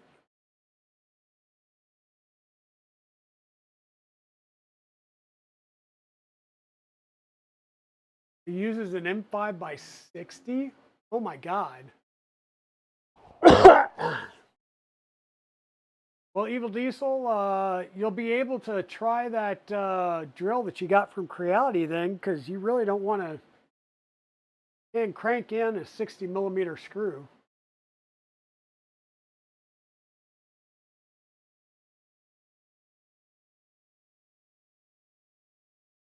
Yeah, if you get the extrusion from like Dialtech or Amazon or, you know, Tensor 3D, I know theirs was not Masumi rail, or at least the B stock that I got, you had to drill or you had to tap it for M6. The Tugboat, if you guys are here, if you get a 2.4 frame from Tensor 3D, chances are the ends of the extrusions that need to be tapped are, if they're pre-tapped, they're most likely going to be tapped M6. If not, you'll have to tap those, and you'll have to tap them for M6 because M5s will not bite into them. No big deal. You just have to go get some M6 by 16 button head screws, and worked perfectly fine. Oh, those look so much bigger on screen than they are in real life. So those are the 4 top and bottom linear rod holders for the Z-axis uprights. Just got done right there. So it looks like we're back up and running on the bamboo. Once again, this is the other plate that is 100% blue. So we're just going to get this plate done. And then the next plate will be the parts that we were just trying to reprint. And then I still have the bottom plate to do and get that going.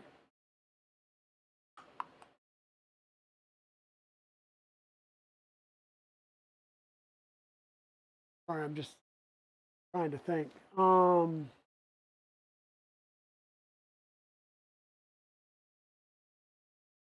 Yeah, you're showing off your build tonight, and he's got a few pictures up on Twitter or X already, Evil Diesel. So just be aware of it. You can go out there and check out Zombies X, and he'll have some pictures, and he'll be talking about it tonight. So,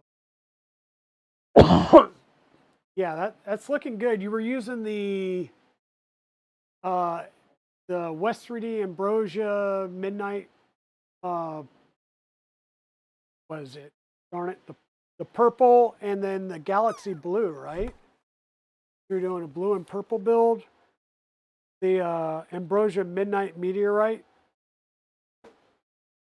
which is a gorgeous filament, by the way. I bought a spool. I should have asked them how many they had and bought them all while I was at the show, but I got a spool. I'll get more. A little birdie told me that KB3D might be stocking it. I'm waiting for the announcement.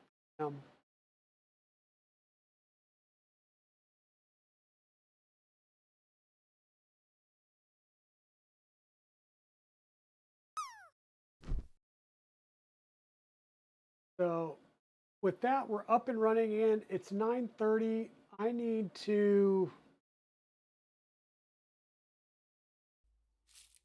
reconfigure my office because I have to work tomorrow and get some things ready to go. You're doing atomic YV orange with atomic perfect. Yeah, so I'm printing these parts right now for Tugboat. As soon as I'm done printing them with Tugboat, basically I'm going to pull the blue and put in the electric pineapple, what it is. Of course, after I respool that onto a spool, and I'll be printing off another complete set for myself to rebuild my Rook 2020 as a 2020 Mark II. And that's because that's the color that KB3D has said is the closest to their logo.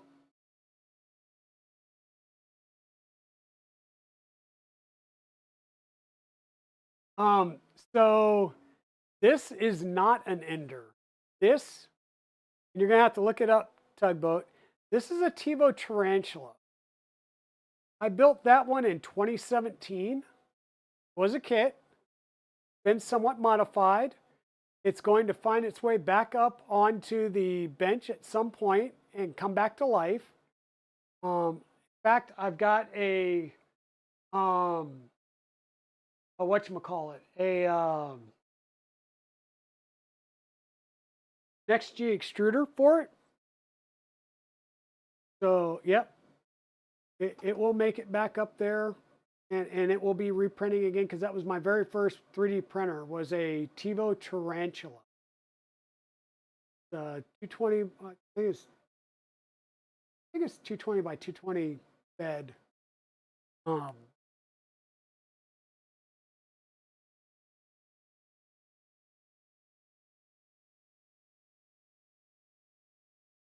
Yeah.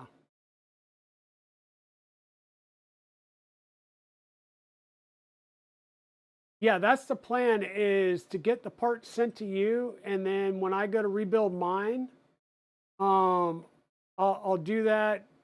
You know, I'll coordinate with you guys and maybe do that on a Tuesday, Thursday stream, and we can get that built together.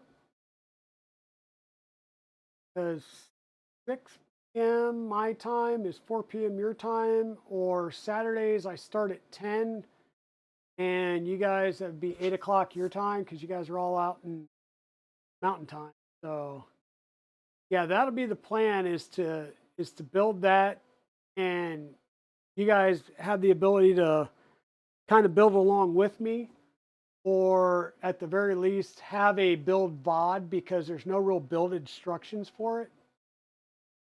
So yep.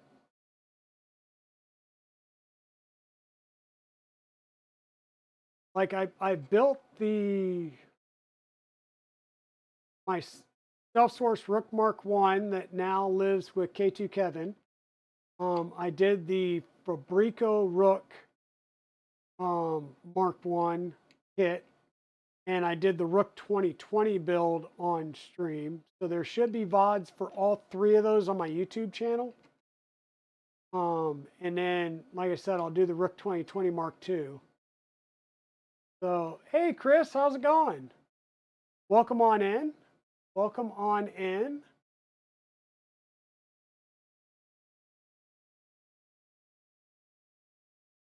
So glad you're here, Chris. So we've been working on printing parts for Tugboat. We've got one full set of the blue plated parts. This is the second full set of all blue parts. And we were about 57% done on the set of parts that were dual color when we had an issue with the bamboo. We had some filament that broke off and got stuck in the PTFE tube within the bamboo between the tool head and the back. So we had to pop some the tubes out and shove some filament in there to get that out. And then there was a piece of filament still stuck tripping the sensor so it wouldn't load. So I failed the print and moved it over here to fix it. And this is where it'll stay until I get that next print done and get a little more faith in it again. It could just be the way that the filament's wound up there. So I'll probably swap over to the larger spool that I rewound. But yeah. So long story short there, Chris, I need to send you the 2020 Mark II bill of materials. And I need you to give me a costing for, we'll say, a full kit minus the printed parts and the 2020 extrusion, because I will have that. And I plan on sending the parts in the extrusion directly to Tugboat. And I'll have you ship. I'll need to get you the address and need you to ship the rest and send me the bill.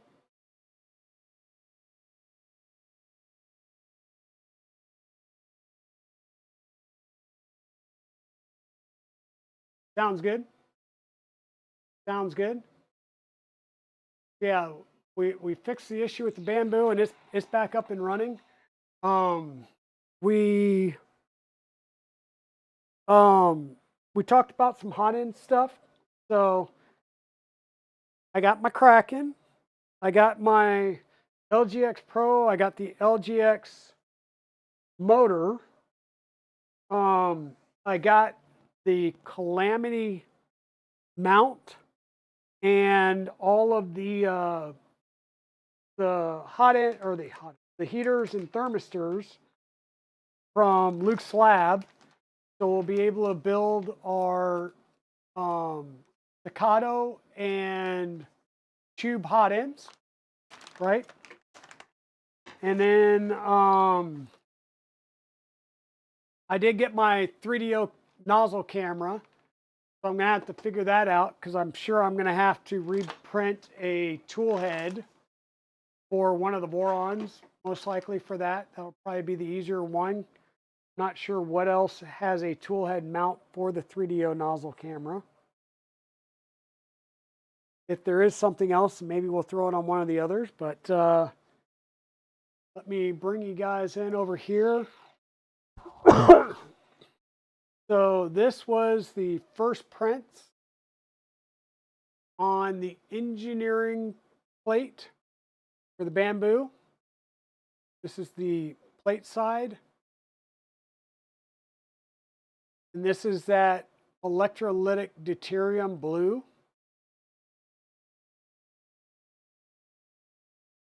So I'm really liking the prints and the finish that are coming off of the bamboo. Very, very nice.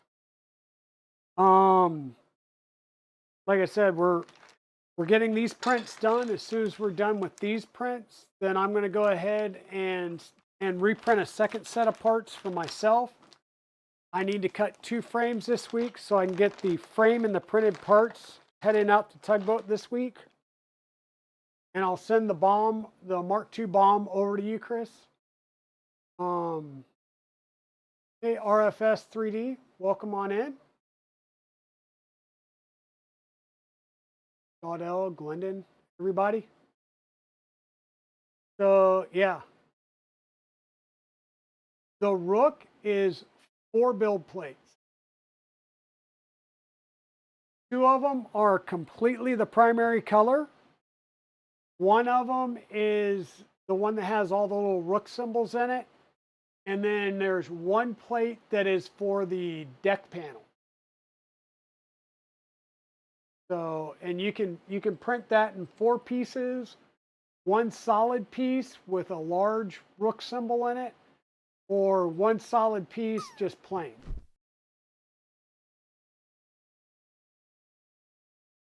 Oh.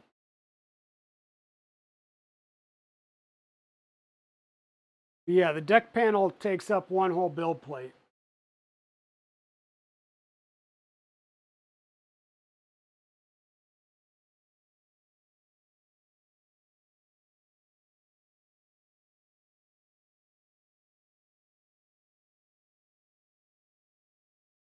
Yeah. So even the deck panel, like if you have a big enough printer, you can build or you can print it as 1 piece. If not, they've got the parts, or they've broken the parts out that you can print it in 4 sections, and then just join them together with like M3 by 8s and nuts.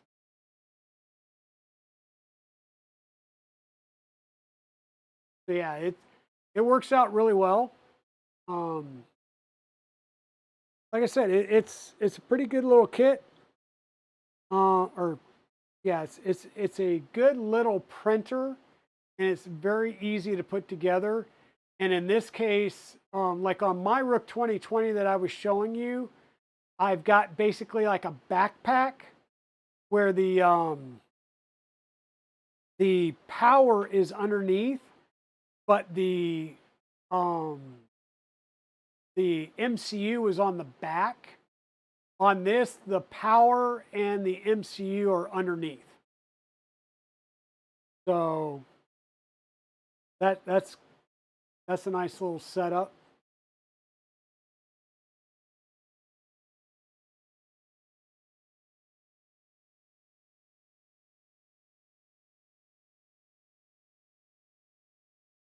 Yeah, I've got to finish some projects myself, RF3D. I'm going to move the Trident 350 downstairs so that I can get some more room up here.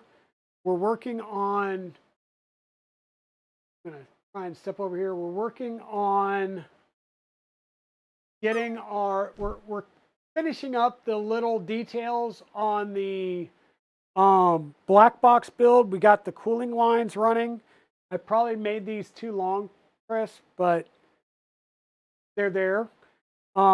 We've got the bed wired up except for the ground cables, so I still need to do that. That's why I took the deck panels back off.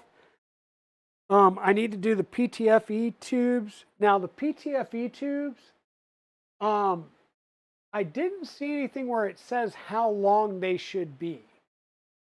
Is there a length for the PTFE tubes? And I'll say, is there like a length that allows for a gentle curve to the compression fittings on the side panel?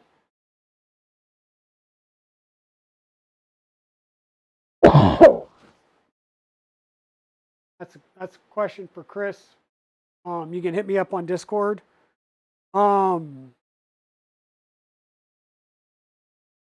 Hopefully this is enough tube to do the other 2 side runs. If not, I'll probably need to go pick some up. I'm assuming I can get some of this local. 6mm outside, 4mm inside, 1mm wall, 340 PSI. Sure, I can pick this up somewhere. Nylon hose, or I can have my my dealer, as in KB3D, sent me some. But yeah, we're close to done with plumbing, and I believe we can go through most of the commissioning guide without actually having water in it. Correct? Yeah, that's what I figured. My concern is more of coming down through the printed part, and then I'm sure you don't do a sharp 90-degree right out the back panel, right? You loop it some underneath before going out.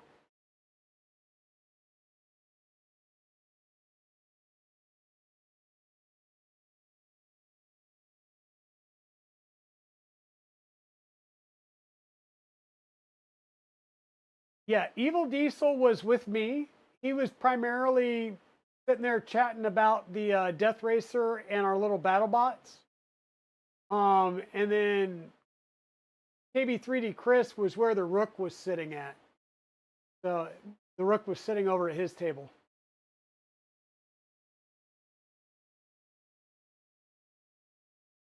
Yeah, yeah, that's what I figured. I was looking, I was like, there was no easy way, and there's not enough to get a nice bend without potentially kinking it. So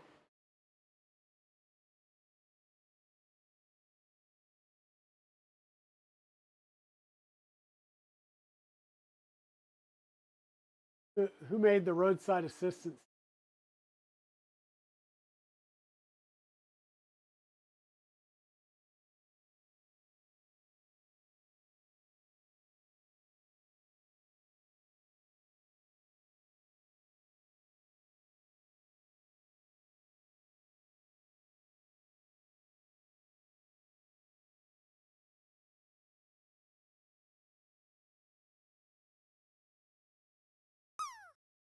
Oh, I got news for you, Evil Diesel. Pez has a countdown.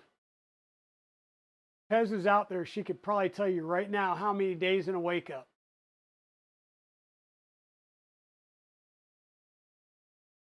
But yeah, Evil Diesel was starting to redo his Castle Mini, and I sent him the GitHub page for the Doron Belta, and so he's off buying parts for a larger Delta now. He's going to come over and pick up 3 of the extrusions from.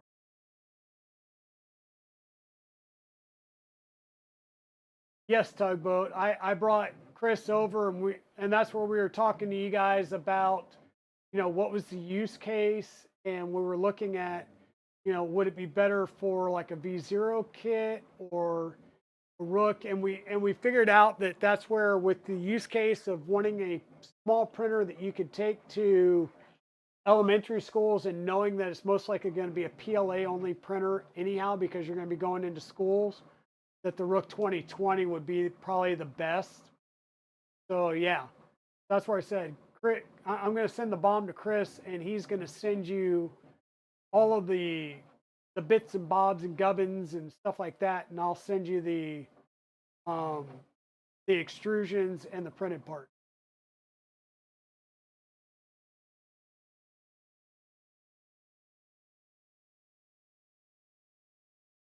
Yep, 45 days. That's 45 days to Murph. So you're on a deadline now, Evil Diesel. You got a deadline.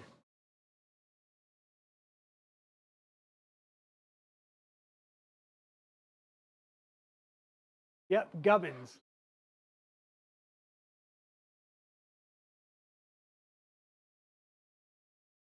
Okay, Westery. You have a good night. You fed all the animals tonight, right?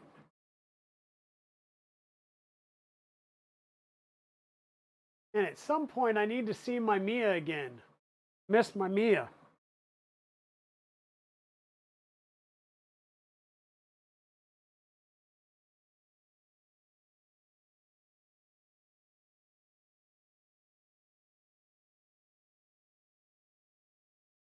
No, I don't think Zombie got his working at the show, but we also burned out a motor before race day. So we didn't burn out a motor. We burnt out a XT30 connector. So we've got some spares and some pigtails now to make life easier for the next one.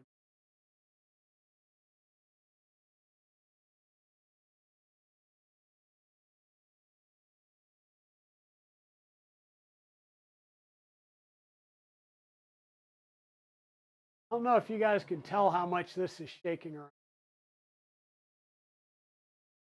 It's definitely shaking.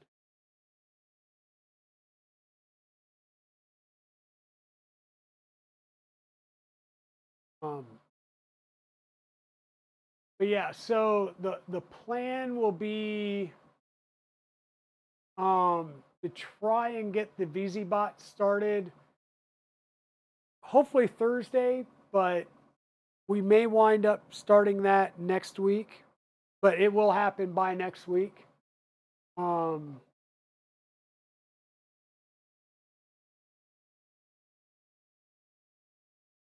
Wonder if a certain company will show up for Murph given it's in the state. I'm not sure if you're referring to See Me CNC, as in one of the people that started in Midwest, but I don't know.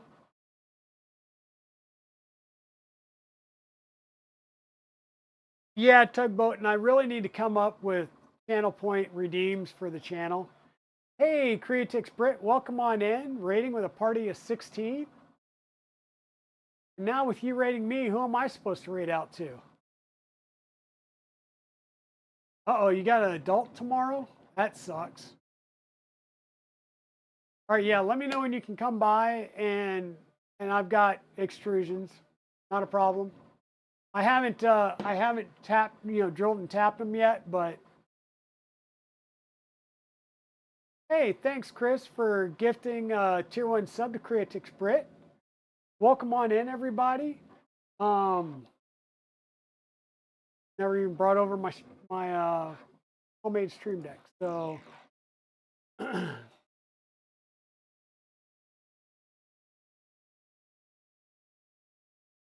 Melody is a cat. Welcome on in. Dave of Things, welcome on in.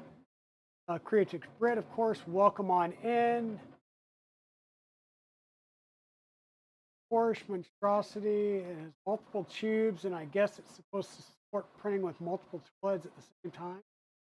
Oh, a polarish monster. Oh, is that the like 3 or 4 armed like delta polar thingy that's going on? Okay, so Danny of Paleontologizing is celebrating his stream anniversary. Okay, cool. That'll be an option. Melody is a cat. Welcome on in. Welcome to the stream.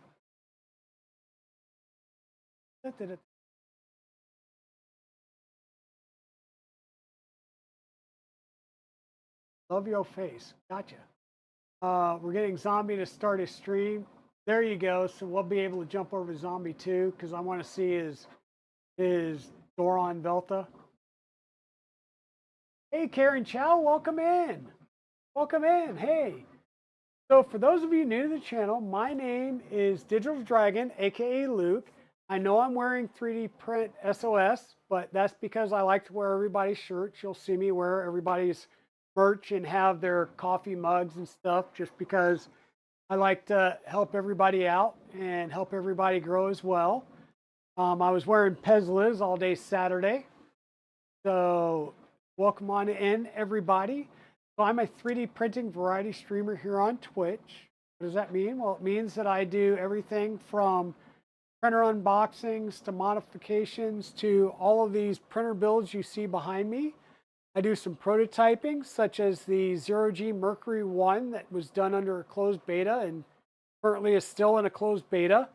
But this is a full frame up printer build.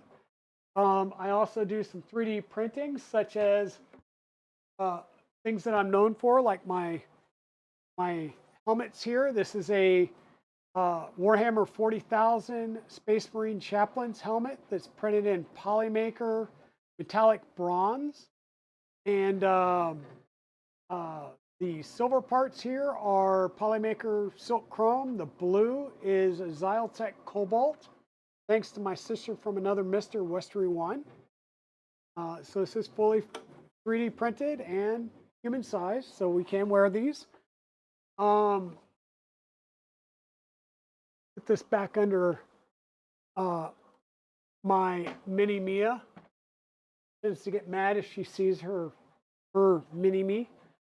But yeah, we go to shows and everything. Right now we are printing parts on the Bamboo X1C, which is new to me as of Rocky Mountain Rep Rat Fest.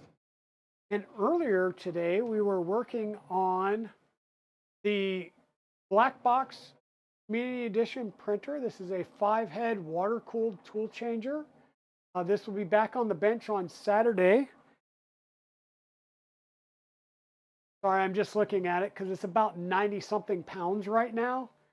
Kind of a heavy, chunky boy to be getting up and down off the printer or off the workbench. I may have to get one of those hydraulic stands so I can just lift it up.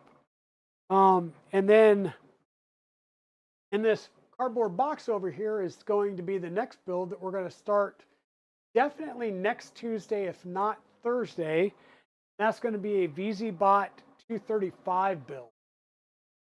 So the Bamboo is normally sitting over here in the corner of the screen. We had to bring it up here because we had a failure midway through the last print, which was a sad day. We were doing a multicolor print and we had a small piece of filament that broke off in the tool head that was tripping the filament sensor.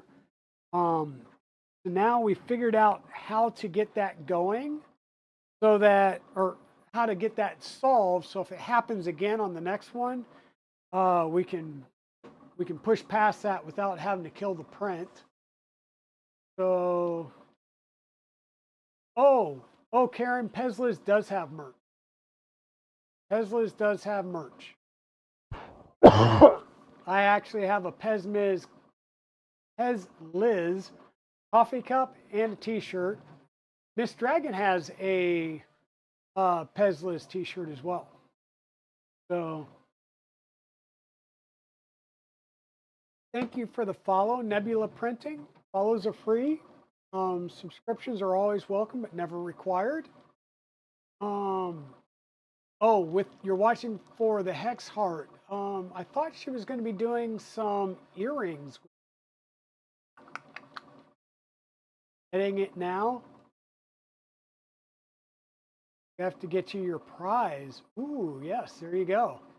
And so what we're working on right now, let me switch over to the full display. So these are parts for our friends over at Tugboat 3D Printing. They are a group of teenagers. There's actually, I was going to say 4, but there's more than 4. I think there's 6 or 7 now listed on their website. But it started off with 2. Now they're up to 4 as primary officers of their 501c3 company. And they are, they have a goal of teaching elementary school kids about 3D printing and 3D design. 7 listed, really just 4 do things. There you go. And at Rocky Mountain Rep Rat Festival, I went over and chatted with them a little bit, and I promised them my salad fork at the end of the show if I didn't get an offer on it by the end of the show. Because regardless, I was going to go home with 2 less printers. Somebody came and made me an offer on the salad fork that I took. And so I felt bad, and I went and talked to Tugboat, and I brought my sponsor, KB3D, over there and talked to them and figured out what their goals were. And as soon as they said they needed something that was more portable than an Ender 3 to be able to take into elementary schools, we started looking at, okay, then we were looking at something like the Voron Zero, the Micron, the printer for ant-size printers. But when they said take into elementary schools, that says to me, you know, PLA, PETG, TPU, open air printing only, because we're going around smaller kids. We don't need the fumes. We don't need the toxicity of ABS printing. So that was immediately, let's go with a Rook 2020. We went over, we showed them the Rook 2020 over at the KB3D booth. They really liked that. It was a great form factor. Once again, it's PLA open air printing. And yes, the website's nice and fresh. If you have that link, please throw it out there, Tugboat.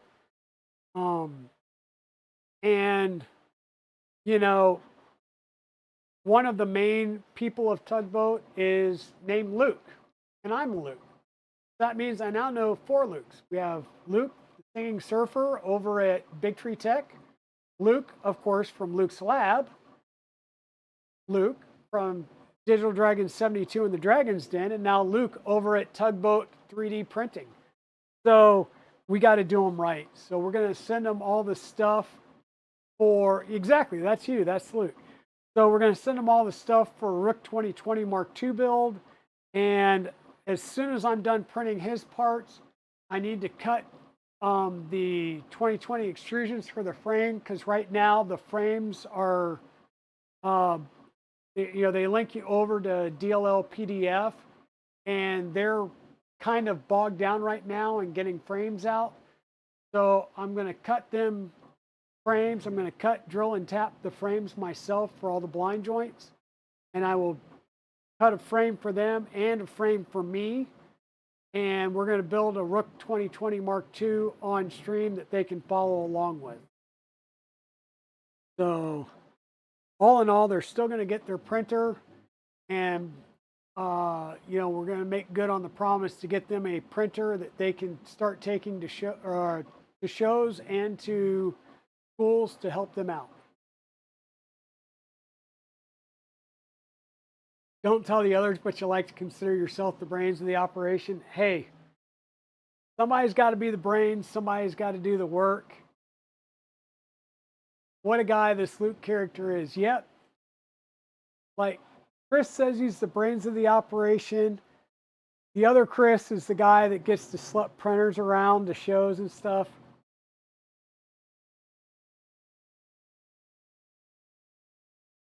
That would be Chris too, Chris with a C. But yeah.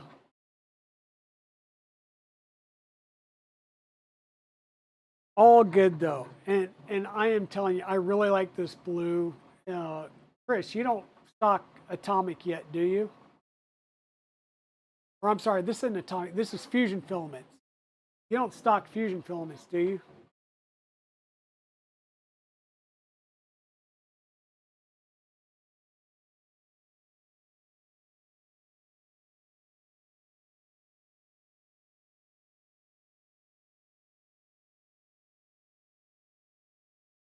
Yeah, I know you're bringing in Ambrosia. I need to get, oh, and Cookie Cat?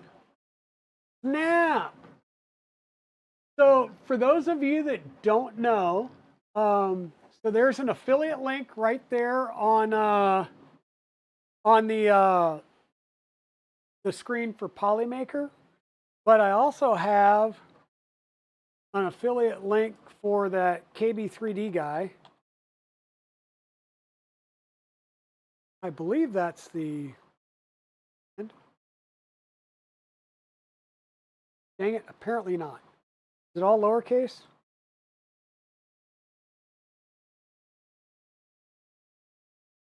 It's sad, I don't even know my own command.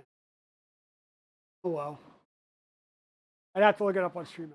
Anyhow, oh wait, there it is. It did come up. Yeah, Bang KB3D, there you go, no hyphen. But there's my affiliate link. If you go and use my affiliate link at KB3D, it does, you're too proper with the hyphen. Exactly, and I also have to go through and add like the 2D and the 4D, maybe in the 5D by now. But use my affiliate link. Not only do you get really cool stuff from KB3D.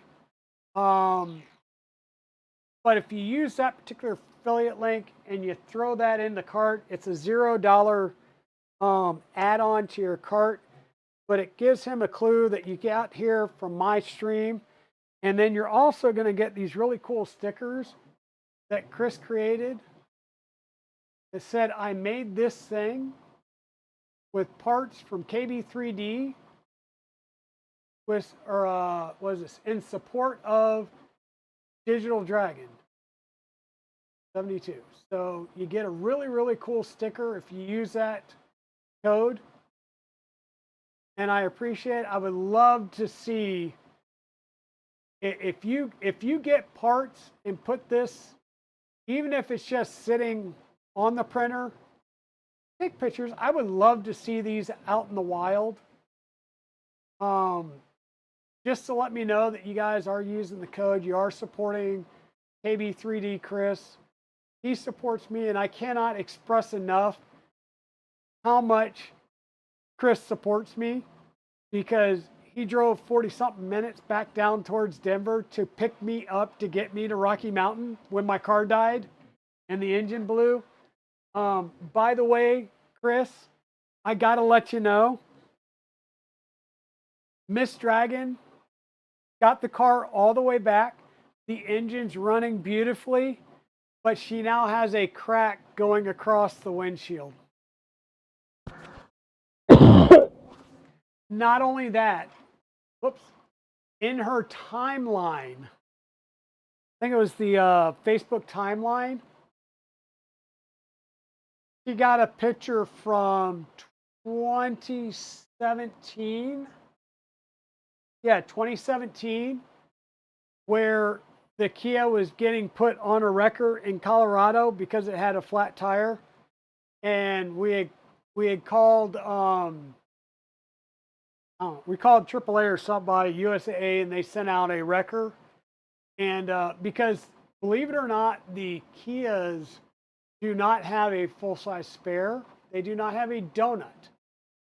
They have a one-use fix-a-flat kit. So, and I had already used it. So, yeah, it's like the writing's on the wall.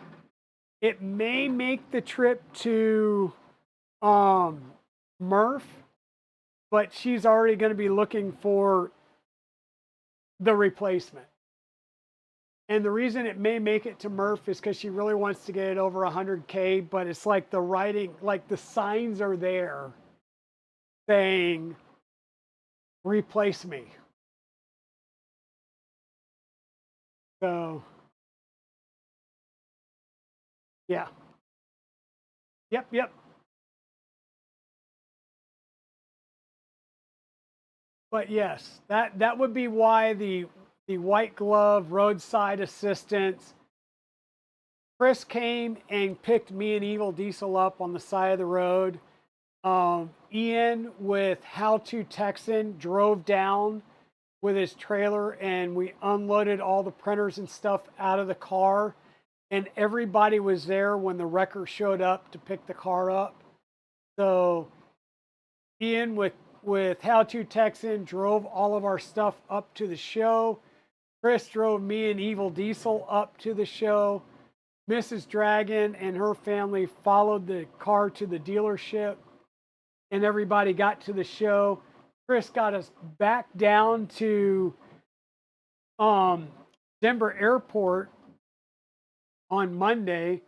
We Ubered over and got the moving truck, because we had always planned, that's the reason me and Evil Diesel flew in, was we were always going to be getting a rental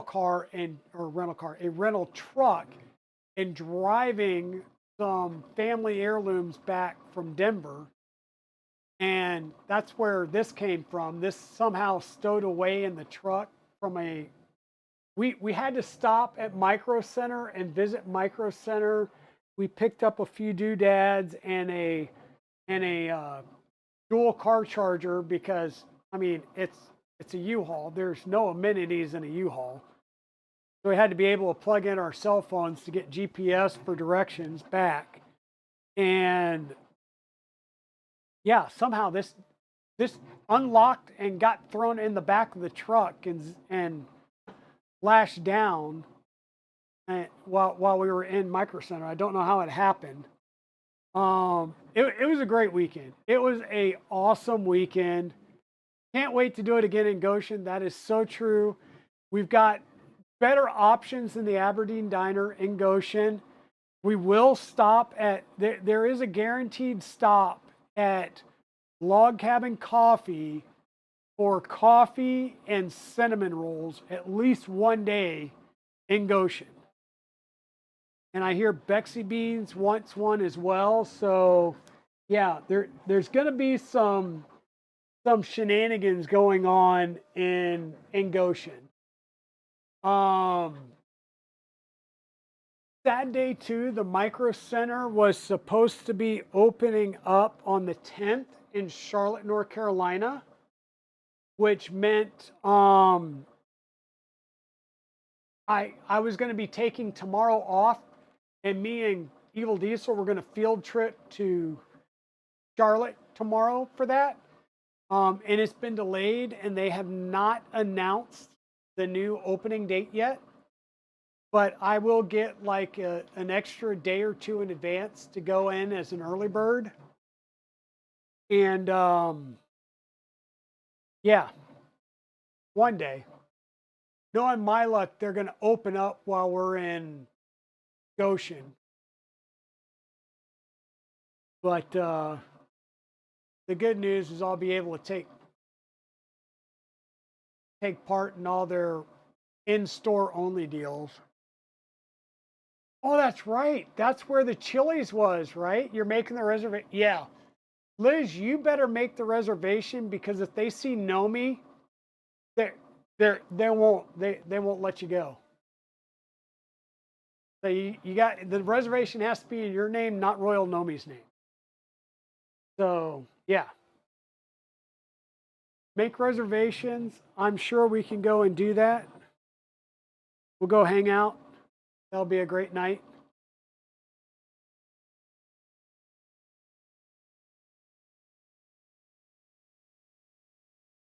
It'll still be almost as far as, well, so that's the thing, is the closest one I have now is Fairfax, Virginia, which is about a 6.5 to 7 hour drive. Normally what happens is we drive up to my brother's, and then we would make the trek there around Christmas time, because we go up to my brother's for Christmas, and then we would go up to DC on Christmas Eve. So it'd be like me, my wife, and my younger son, and me and my younger son would go up to, we'd stop at Micro Center to pick up like annual computer upgrades, and then we'd go up and spend the day in DC. Because it's one of the few times you can go up to DC and see any monument you want without a stupid, crazy line and a bunch of people. But it's also normally cold because it's cold and then windy as heck on the Potomac. So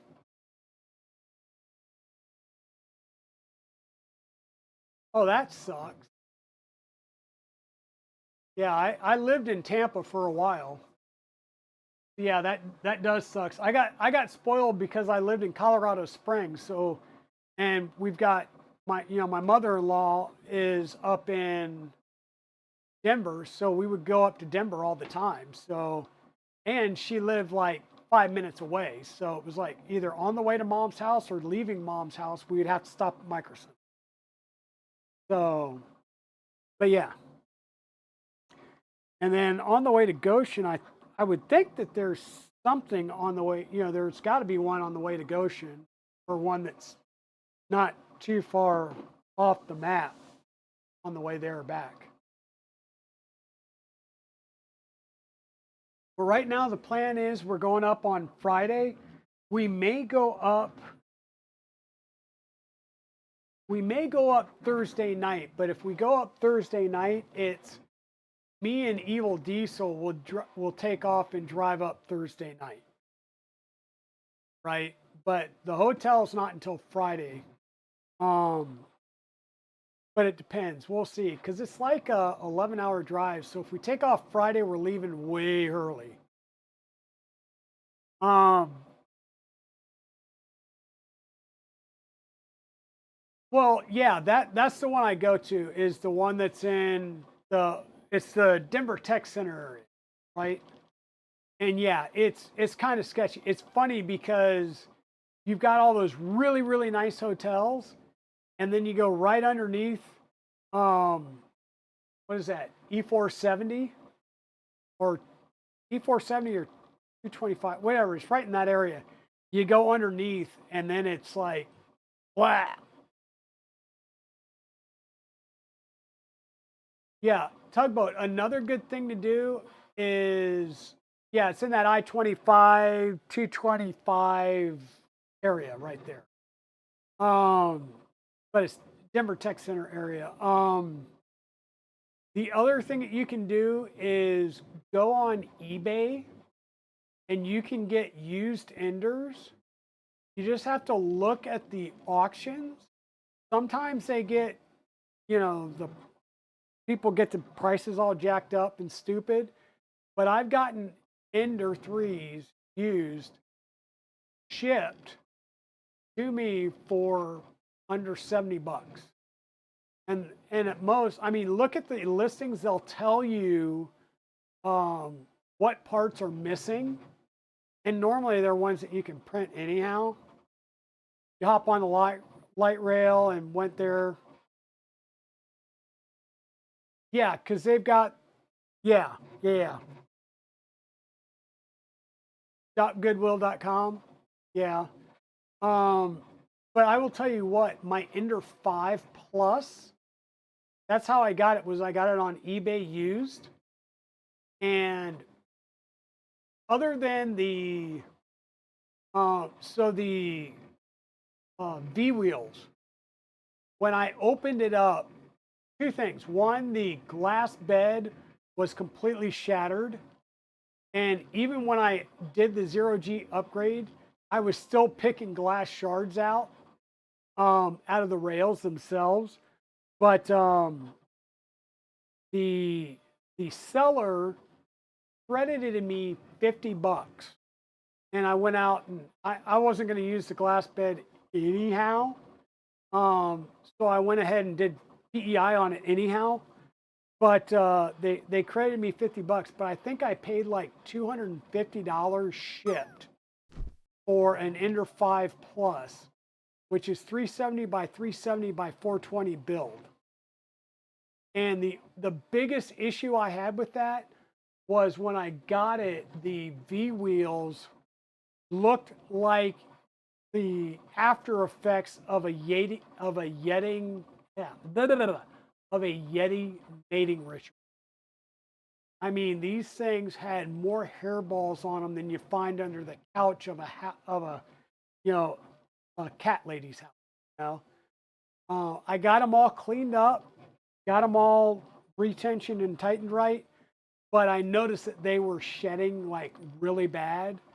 So I immediately went and did the 0G upgrade to it and moved them over to linear rails. But yeah, that was the biggest issue I had was the V wheels were just crap on them. And if I was going to go through the expense of replacing all, like what, 4 on each Y, 4 on the X, 12. If I was going through the hassle of tearing the whole top end apart, I just switched it over to linear rails and was done with it.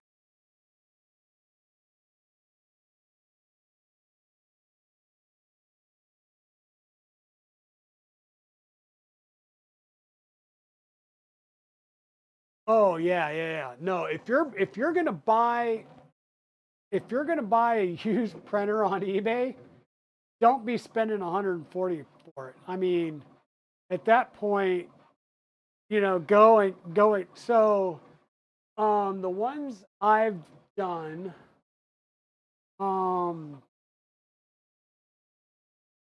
let me see if I can't pull up real fast.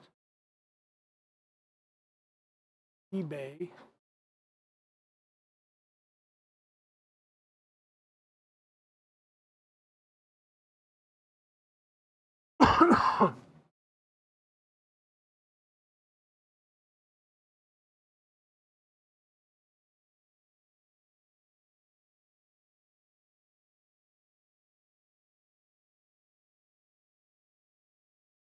Sorry, I'm getting logged in before I switch my screen.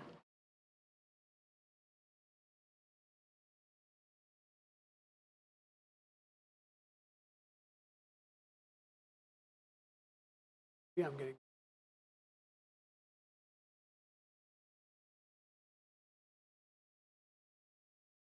Okay.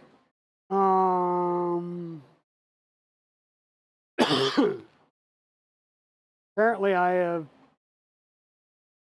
changed my password.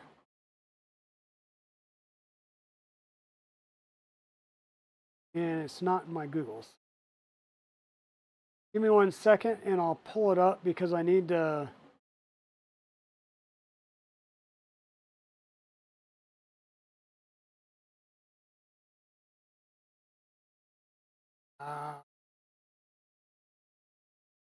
Okay.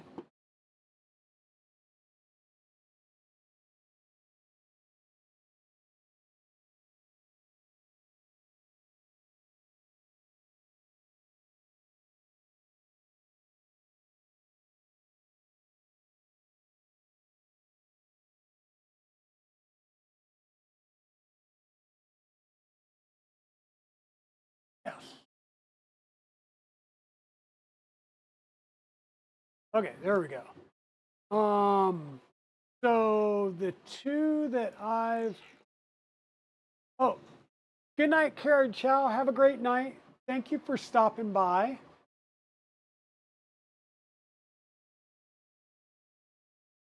Yeah, exact conditions unknown. Yeah, you might do one to have spares and upgrade your other one.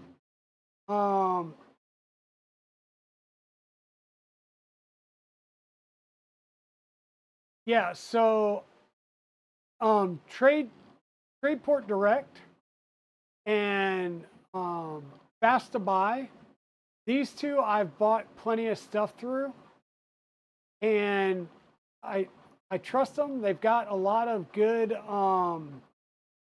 stuff, and on their printers. Now I haven't done any of their resin stuff or K1. I've just done like the Ender 3, but things like this, right? CR10 for parts. The listing really does tell you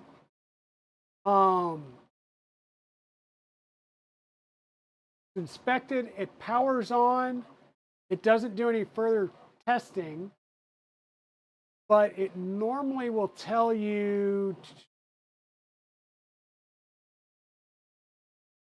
like which parts are there and which parts aren't in their listings.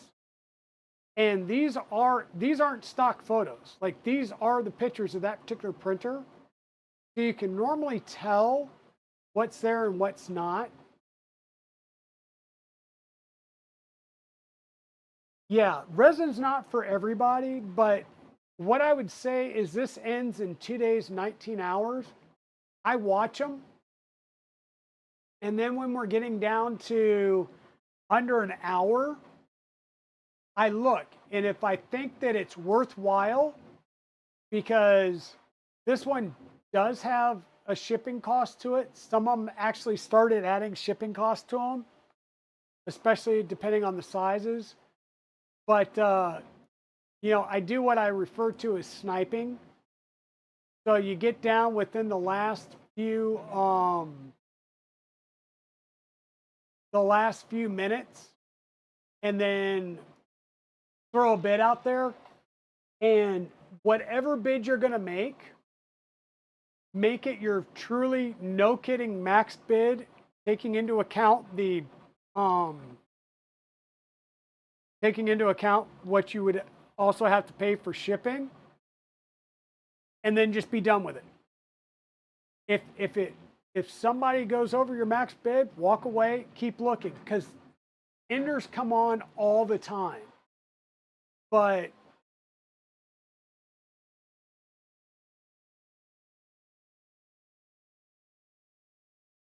exactly. But once again, that's the base. You know, it's got a couple of days to go. So that's where I'm saying if there's like an Ender 3 S1 at $35 with 24 hours to go, watch it and see where it's at within like the last 30 minutes. And then just say, okay, whatever my max bid, knowing that, you know, I'd have to pay the bid and shipping, right? If that's my max bid, you know, I could go down and get a Ender 3 Pro for $99 at whatever. Okay, great. So I want to stay under that. If I can get it for 50 bucks, then I get it and I save myself the trouble of going down and buying one, right? So I say my max bid's 50 bucks and I throw that in there. It's still at $35 with, you know, 30 minutes to go.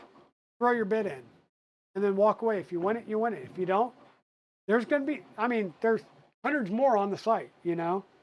That's, I get enders for, you know, under 100 bucks. And that's how I built my 2 ender wires, my ender belt, and my ender XY, right? They're just donor printers for me. I'm not going to keep them as an ender. I'm just buying them for basically the frame and whatever parts are decent in them. So I probably got 15, 20 motors over there for Creality that I can use to build a Rook or anything else for that matter.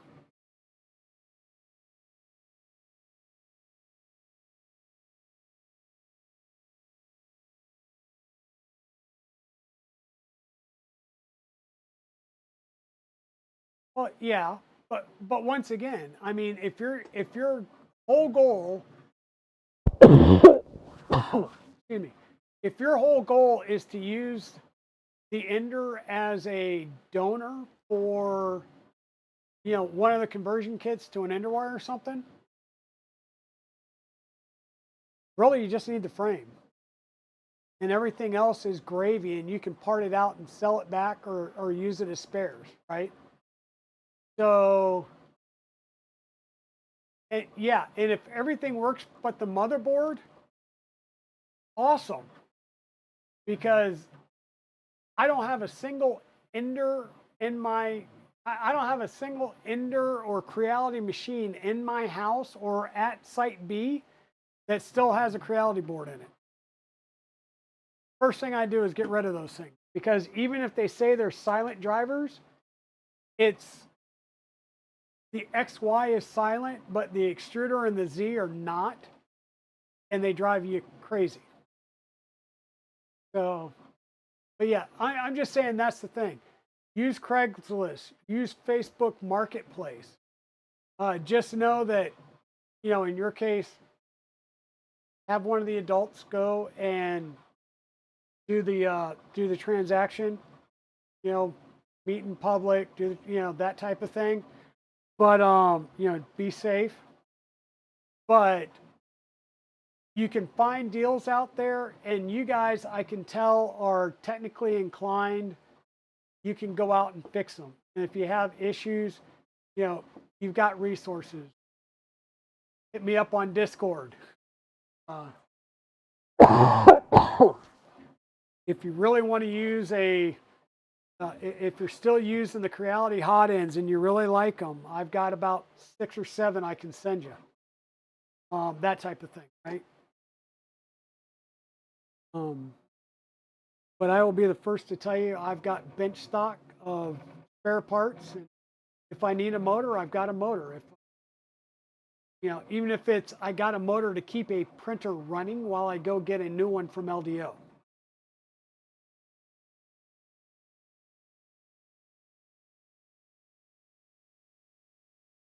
Well, okay, guys, it's now 10:35 my time. I've been going for 4.5 hours, longer than I was normally anticipating. Thanks everybody for hanging out. Tugboat, thanks for chatting, and thanks for for hanging out with me and bearing with me while I print your stuff. I'm going to go ahead and we're going to rate out the zombie hedgehog, who is most likely going to be working on the Doron, the Doron Velta, or at least some point in time talking about it. So we will get ready to jump over to his stream if he's popping up on my list, or if I have to type him in.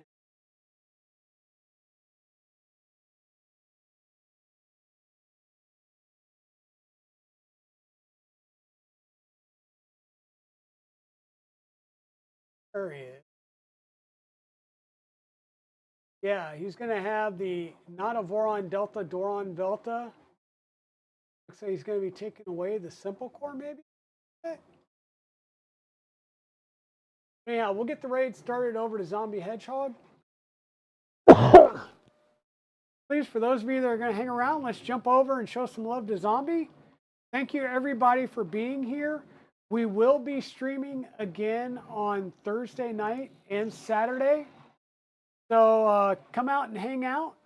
And hopefully Thursday night we will be starting. Hey, Free Heathen, how's it going, my dude? We will be starting the VZ bot hopefully on Thursday if I can get some parts printed. If not, well, I think I can get the frame done even without any printed parts. So we'll get started on the VZ bot one way or the other on. So we'll see you guys on Thursday and then Saturday again. Let's go over to Zombie. Everybody have a great night and we'll see you later. Bye now.